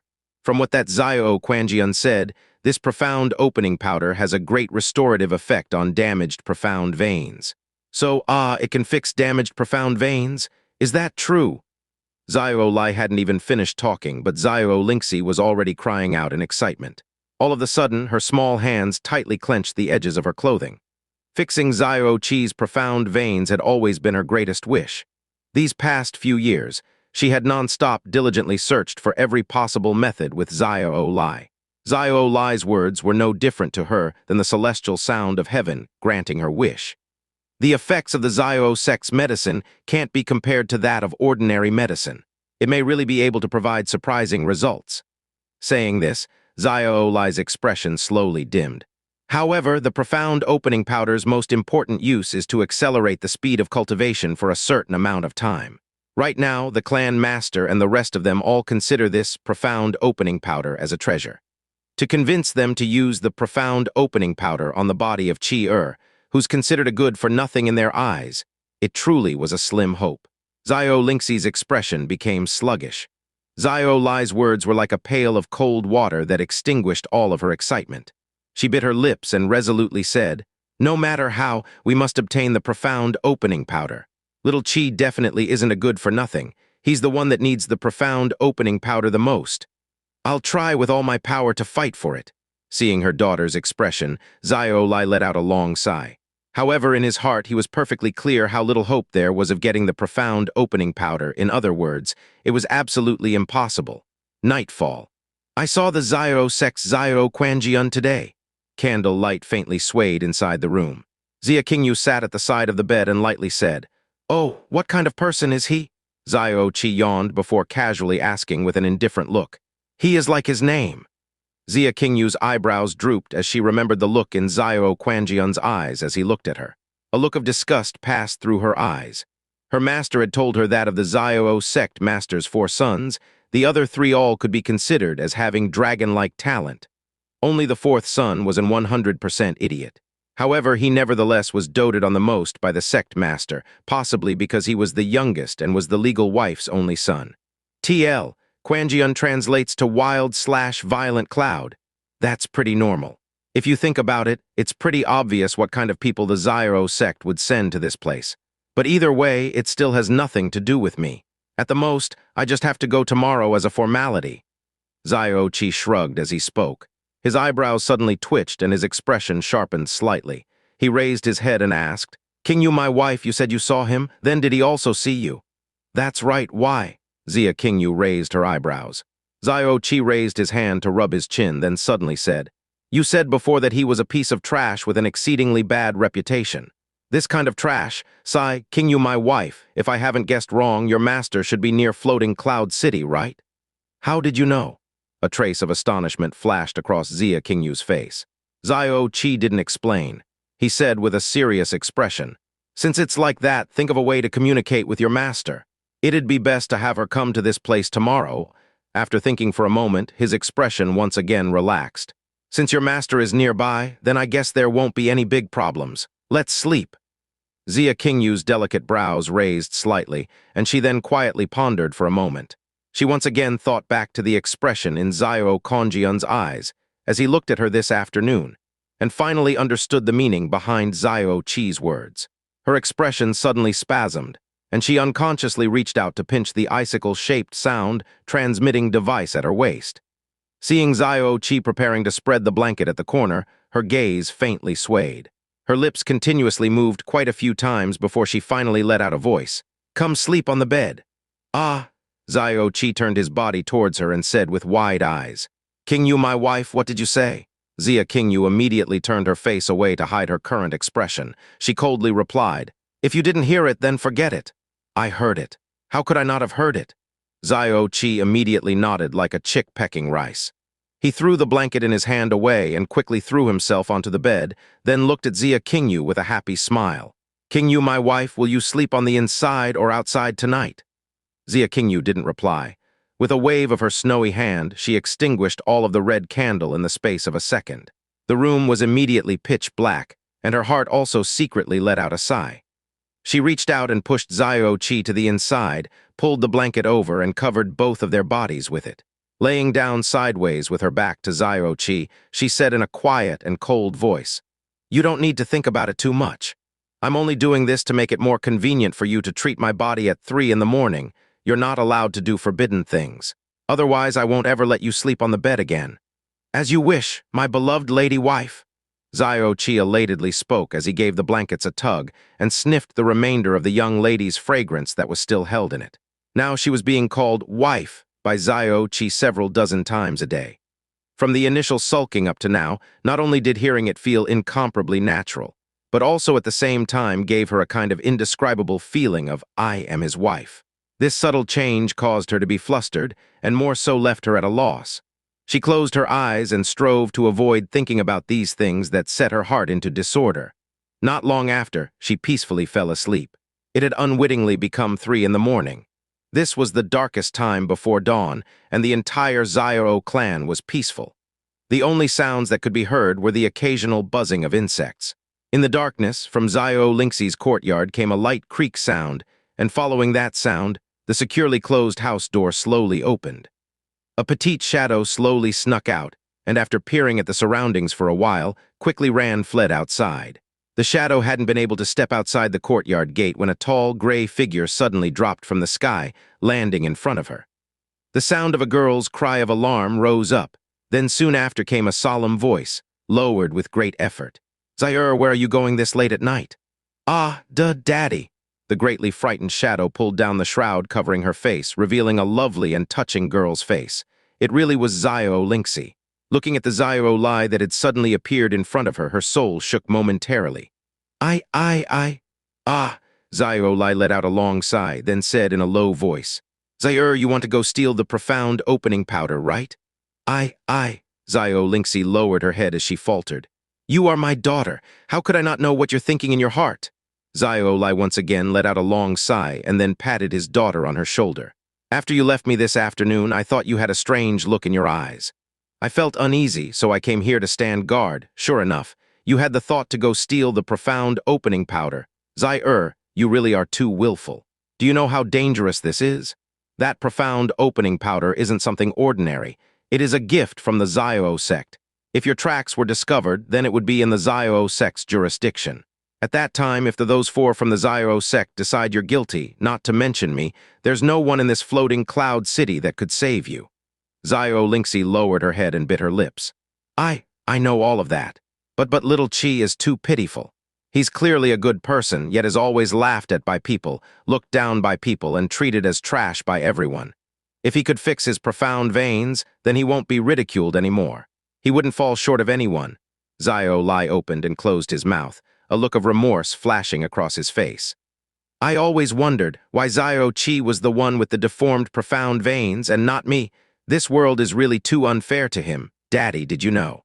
Whenever I see little Chi being laughed at, and that he still tries to adopt an uncaring look and instead come comfort me, my heart is filled with so much unease. If I could fix his profound veins, even if I have to become a thief, even if I receive the penalty of death, I would still be willing to do it 100 times." As she talked, Xiao Lingxi's eyes were already filled with tears. She covered her face with her hands and finally couldn't help but start sobbing. A violent spasm passed across Xiao's face. As he looked at his sobbing daughter, his heart was also grieving. He quietly consoled. "Zaire, I know you are wholeheartedly doing this for Chi. But you doing this, leaving aside the consequences, Xiao didn't give that box of profound opening powder to anyone after receiving it. He should be carrying it on his body. With your strength, how could you steal anything from Xiao? Listen to me, go back and sleep. Concerning the profound opening powder, I will spare no effort to think of something. Even though I haven't argued about anything these few years, among this Xiao clan, I, on the whole, still have a voice. Obtaining the profound opening powder isn't necessarily a completely hopeless cause. You aren't allowed to do this kind of silly thing in the future. If something really happened to you, who will take care of and protect Chi afterwards?" Xiao's last sentence gently struck Xiao Lingxi's soft heart, leaving her heart with a sudden, lingering fear. That's right. If I didn't succeed, was caught, and received a large punishment, what would happen to little Chi? I understand. Xiao Lingxi removed her black clothing and dropped them to the side. She wiped the tears from her face and said with a guilty face, "Daddy, I'm sorry. I did a stupid thing and had you worry again. I'll obediently go sleep now and won't do something like this again. Daddy, you should quickly go back and rest. I promise I won't go steal the profound opening powder." "Chuckle, it's good as long as you listen." Xiao nodded his head and smiled warmly. But before leaving, he still worriedly picked up black clothing on the ground and took it with him. Today could be said to be the Xiao clan's busiest day. Early in the morning, the Xiao clan entrance was already densely crowded. All of the influential families of Floating Cloud City could be seen here, and furthermore, they were represented by their heads. Although there were many present, none dared to be loud. They all whispered to one another in the smallest voices possible for fear that they would disturb the important guests amongst the Xiao clan. I heard a long time ago that the Xiao clan's founder came from the Xiao sect. It looks to be unexpectedly true. The Xiao clan will be soaring to new heights. We have to maintain a good relationship with them from now on. Good thing I've never offended the Xiao clan, otherwise I wouldn't be able to eat or sleep in peace. Old Mew, why did you come too? Oh, everyone was rushing to be the first here, so I couldn't not come. They're here to establish a relationship, but I'm here just in case. What if that brat from the Xiao sect checked how many influential families were in floating Cloud City, and then saw that no one from my Mew family came here? If they find some fault with that, then my entire family would have to bear the consequences. Xiao clan's entrance remained closed, and everyone outside all waited with great care. Not one of them dared to leave. They waited until 9 in the morning.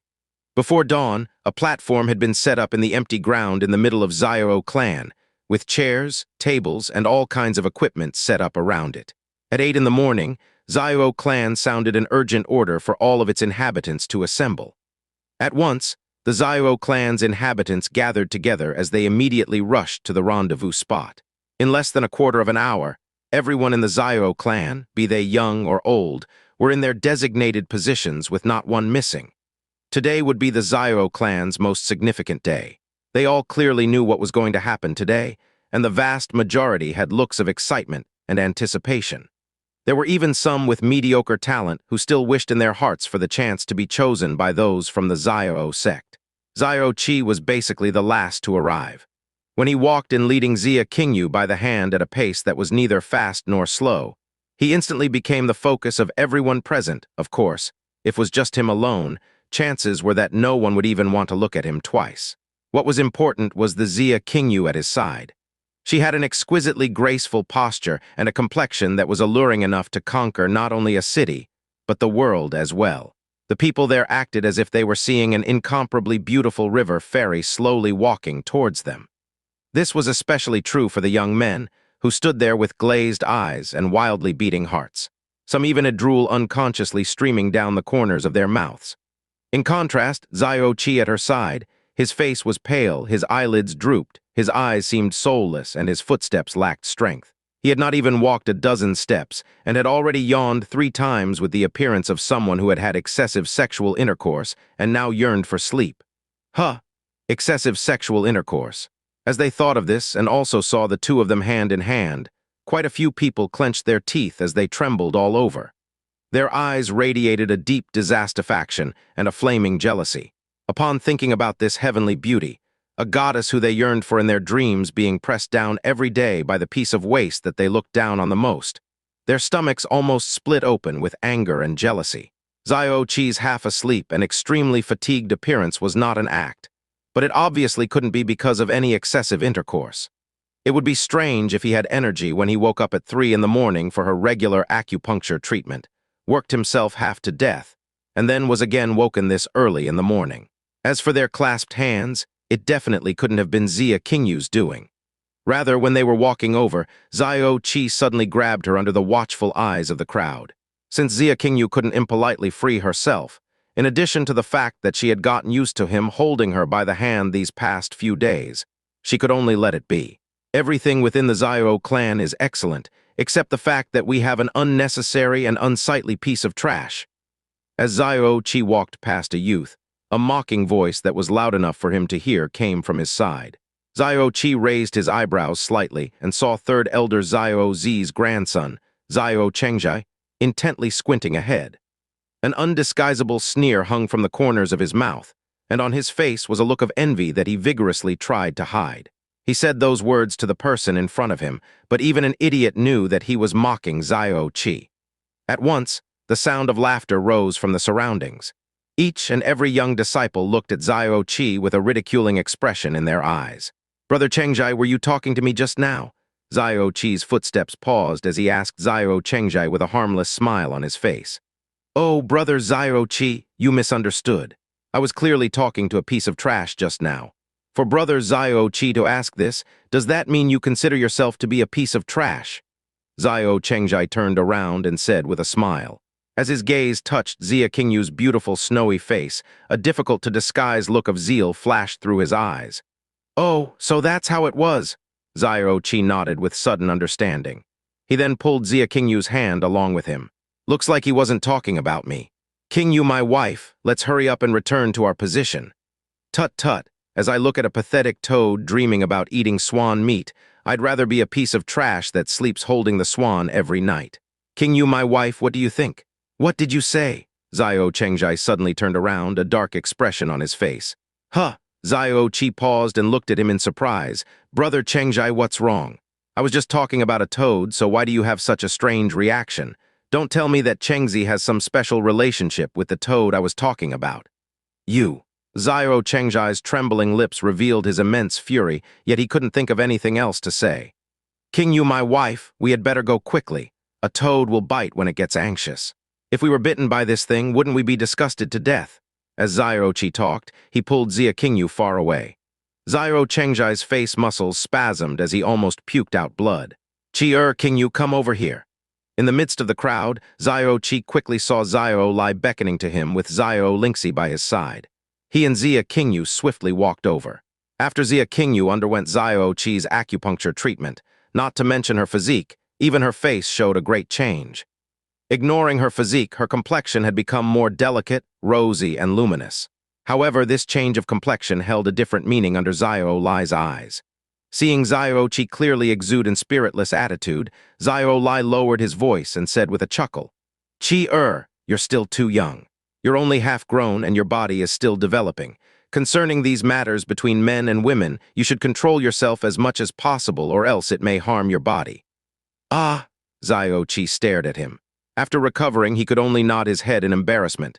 This, I understand. In the future, I'll definitely control.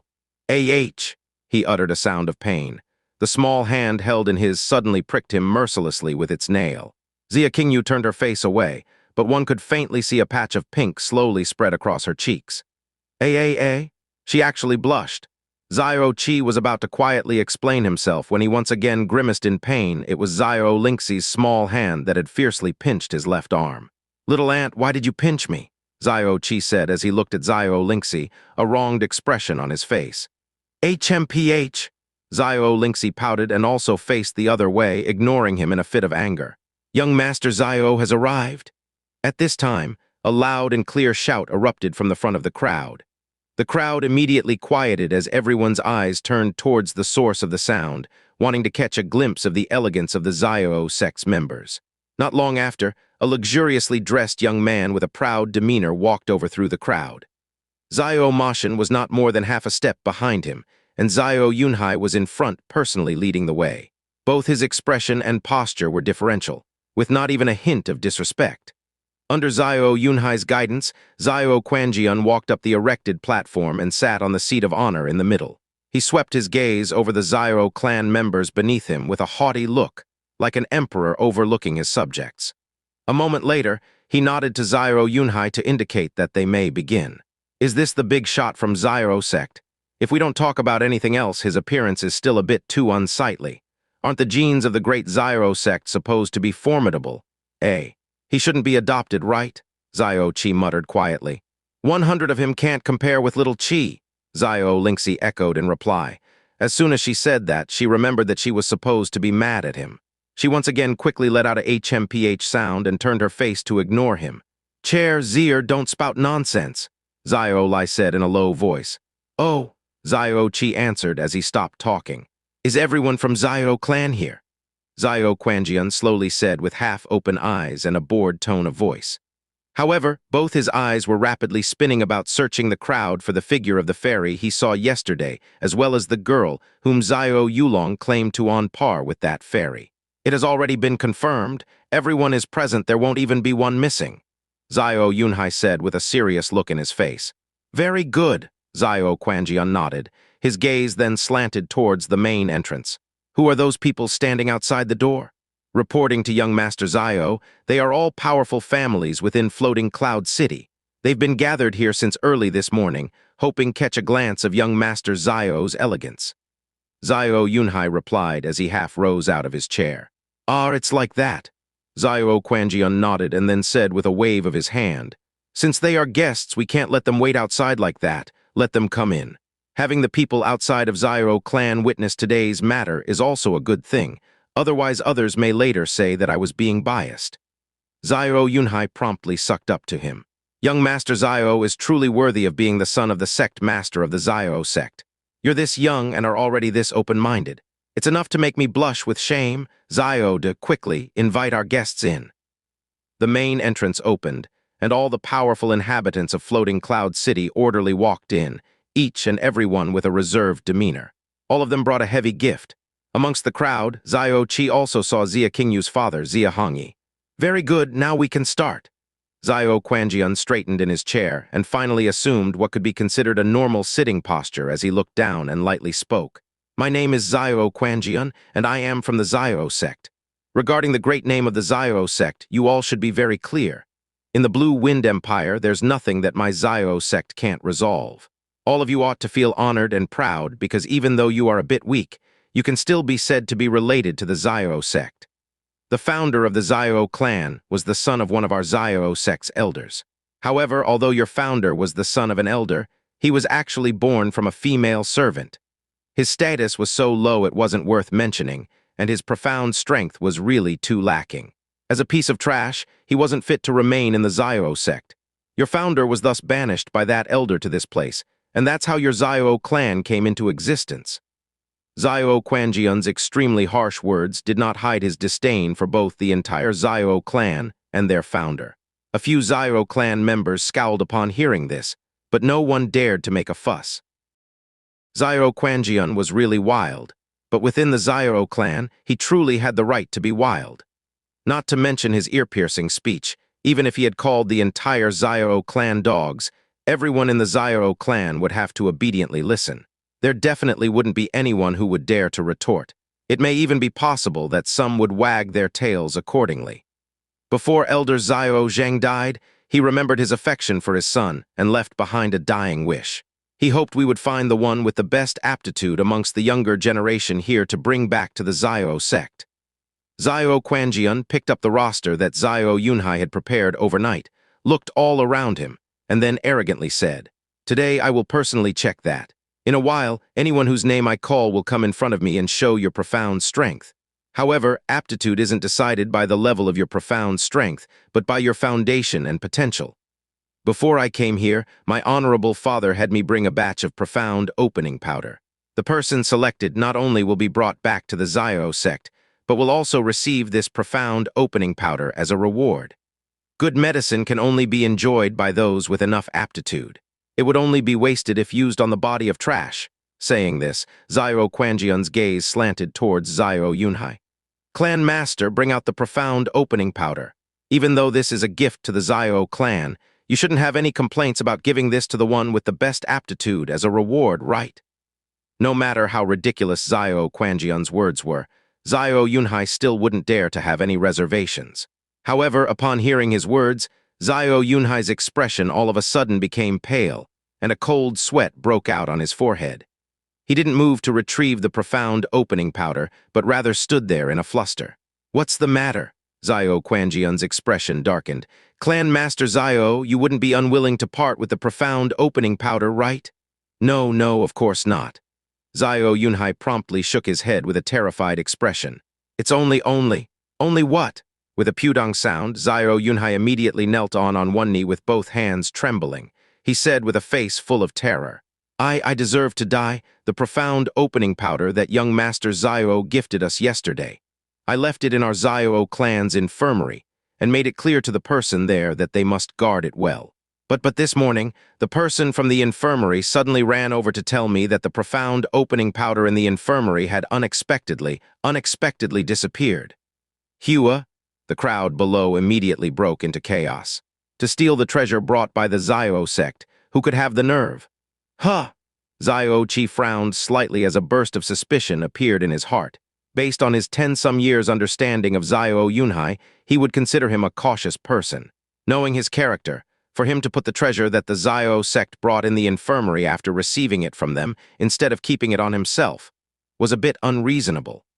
Knowing that the infirmary only had Xiao Gu, who had wholly devoted himself to medicine and had practically no profound strength, the infirmary could be considered the most weakly defended area within the Xiao clan. Not only that, the profound opening powder was brought by the Xiao sect. Even if someone craved it, at the very least they should have waited until the people from the Xiao sect left to act. Why would they unexpectedly pick such a dangerous time? Even if they stole it, would they even have a life to use it afterwards? Xiao Lai's entire body shook. He immediately glanced towards Xiao Lingxi, only to find that Xiao Lingxi also had a face full of astonishment. Noticing Xiao Lai's pointed look, Xiao Lingxi promptly shook her head forcefully to indicate that she had nothing to do with this. Xiao Lai withdrew his gaze and inwardly took a deep sigh of relief. What? Xiao Quanjian violently stood up from his seat as his expression turned incomparably dark, his body radiating a baleful aura. He looked at Xiao Yunhai and said fiercely, "You're saying that there's actually someone who would steal the profound opening powder? Your humble servant couldn't protect it. I request young Master Xiao administer punishment." Xiao Yunhai lowered his head, a look of shame and fear across his entire face. "This is ridiculous." Xiao Quanjian violently took a breath as his chest heaved. His complexion became more and more dark. He had evidently been extremely angered. "Someone actually dared to steal our gift to the Xiao clan. Good, very good. I've really underestimated this floating cloud city. You all are actually quite bold." Xiao Quanjian's anger and killing intent had extended to almost the entire Xiao clan. This caused everyone's spines to shiver and their hearts to convulse. They didn't even dare to breathe loudly, and unable to cope with their panic, hung their heads low for fear that Xiao Quanjian would look at them. Xiao Che half closed his eyes, his gaze directly on Xiao Quanjian's eyes. A short while later, he poked Xiao Lai and asked in a small voice, "Grandfather, the clan master didn't offend this Xiao Quanjian yesterday, right?" Xiao Lai was startled, then shook his head. Xiao Yunhai was always prudent. He shouldn't have gone that far. "Then that's strange." Xiao Che rubbed his chin and then said quietly, "This Xiao Quanjian's anger is clearly fake.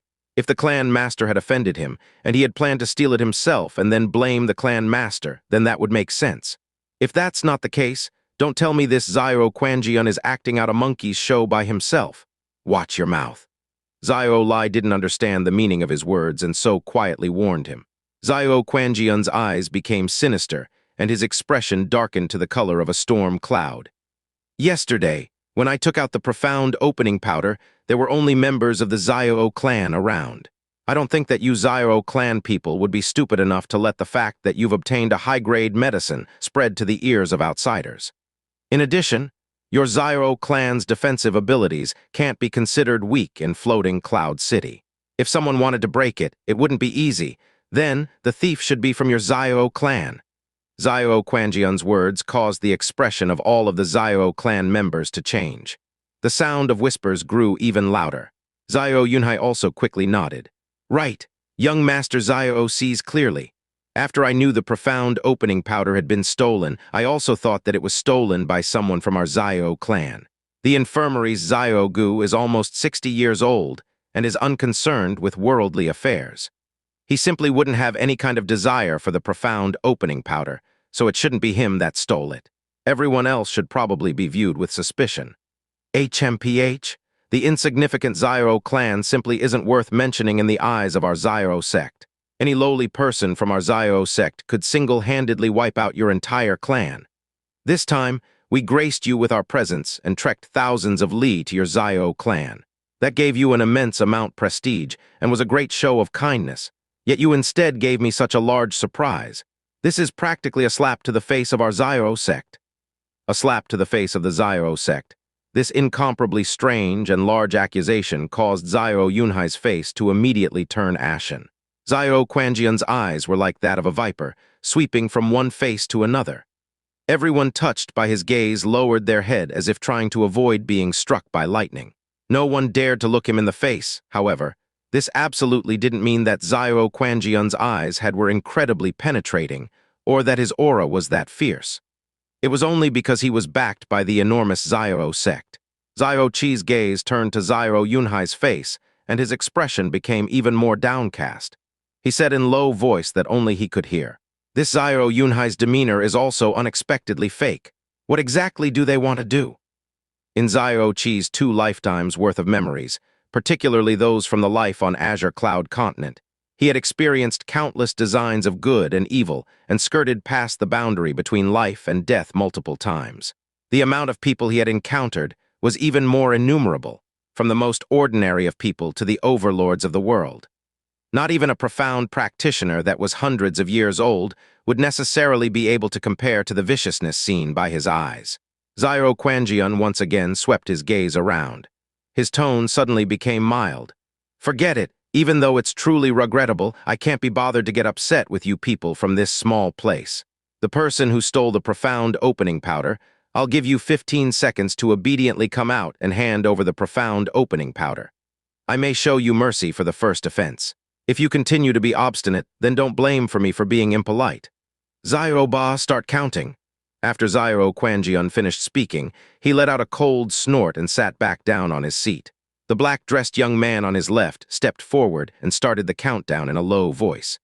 Xiao Yunhai immediately turned around and said in a loud voice, "The vermin that stole the profound opening powder, did you hear that? Young Master Xiao is magnanimously tolerant to give you a way out. Quickly mend your ways and come apologize. If not to mention young Master Xiao, the entire Xiao clan will never forgive you." 12, 11, 10, 9. The black-clothed man called Xiao Ba continued to count down. Everyone in the Xiao clan turned to look at their neighbors, one after another guessing at who was reckless enough to dare steal something the Xiao sect had brought. Although Xiao Quanjian's mouth had uttered, "mercy," from his expression, no one believed that they would earn his mercy after voluntarily admitting guilt. 4, 3, 2, 1, time's up. Xiao Ba's voice dropped off and he then stepped back. Xiao Quanjian once again stood up, his gaze dark and cruel as he sneered. "I already gave you a chance. Since you don't know a good thing when you see it, don't blame me for being ruthless after I catch you." "Xiao Jiu?" "Yes." In the wake of Xiao Quanjian's shout, another black-clothed young man stepped forward and then immediately raised his palm. A whirlpool of profound strength began to condense in his palm. "Xiao Clan Master, the profound opening powder was stolen with the black box, right?" "Yes, they were stolen together." Xiao Yunhai nodded. His face revealed a suspicious look, as if he didn't understand why he was asking this question.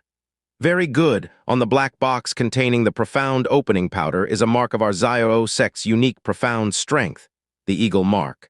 As long as we use our Xiao sect's unique profound strength, we can very quickly determine the whereabouts of every eagle mark in the vicinity." As soon as Xiao Kunjian finished speaking, Xiao Jiu's hand suddenly lowered as a growl of "it's there" escaped from his lips. His body then turned into a gale as he rushed towards his right like lightning. His speed was exceedingly fast. In a blink of an eye, he had disappeared from everyone's sight. "Chuckle, it seems we've already found it." Xiao Quanjian sneered, a deep sense of self-satisfaction flashing through the depth of his eyes, as if he was very pleased with his own performance. "Wonderful. As expected of the Xiao sect, not one drop of water can leak out." Xiao Yunhai's face also revealed a happy expression, which then darkened once again. He solemnly said, "Young Master Xiao, the nature of this matter is too vile. Not only did it provoke young Master Xiao's wrath, but also caused our Xiao clan to lose quite a bit of face. So no matter who the thief is, even if it's my son, young Master Xiao need not have any apprehension. You must severely punish them." "HMPH, of course. No one who has offended my Xiao sect has met a good end." At this time, a gust of strong wind blew over. Xiao Jiu had already hurried back, his hands holding a wooden box. The eagle mark on the wooden box was still faintly radiating light. This wooden box really was the box holding the profound opening powder that Xiao Quanjian had given Xiao Yunhai yesterday. "Young Master, I found it." Xiao Jiu delivered the wooden box into Xiao Quanjian's grasp and then stepped back without a sound. All the whispers stopped. The surroundings became so quiet that even the drop of a needle could be heard. The atmosphere turned completely cold. Everyone widened their eyes and held their breath, waiting to see who was the one that had enough courage to dare steal the profound opening powder. They could all guess how tragic the fate of that person would be. "Xiao Jiu, where did you find this box?" Xiao Quanjian asked with a sneer. "The 66th courtyard under the owner's pillow." Xiao Jiu clearly replied with an expressionless face. The 66th courtyard. Everyone's gaze all at once converged in one direction, unbelievingly staring at the girl who looked as if she had been petrified. Upon hearing the words, the 66th courtyard, Xiao Lingxi was stunned on the spot. Seeing pair after pair of eyes turned towards her, she stepped back and hysterically shook her head, crying out involuntarily, "It's not me, it's not me."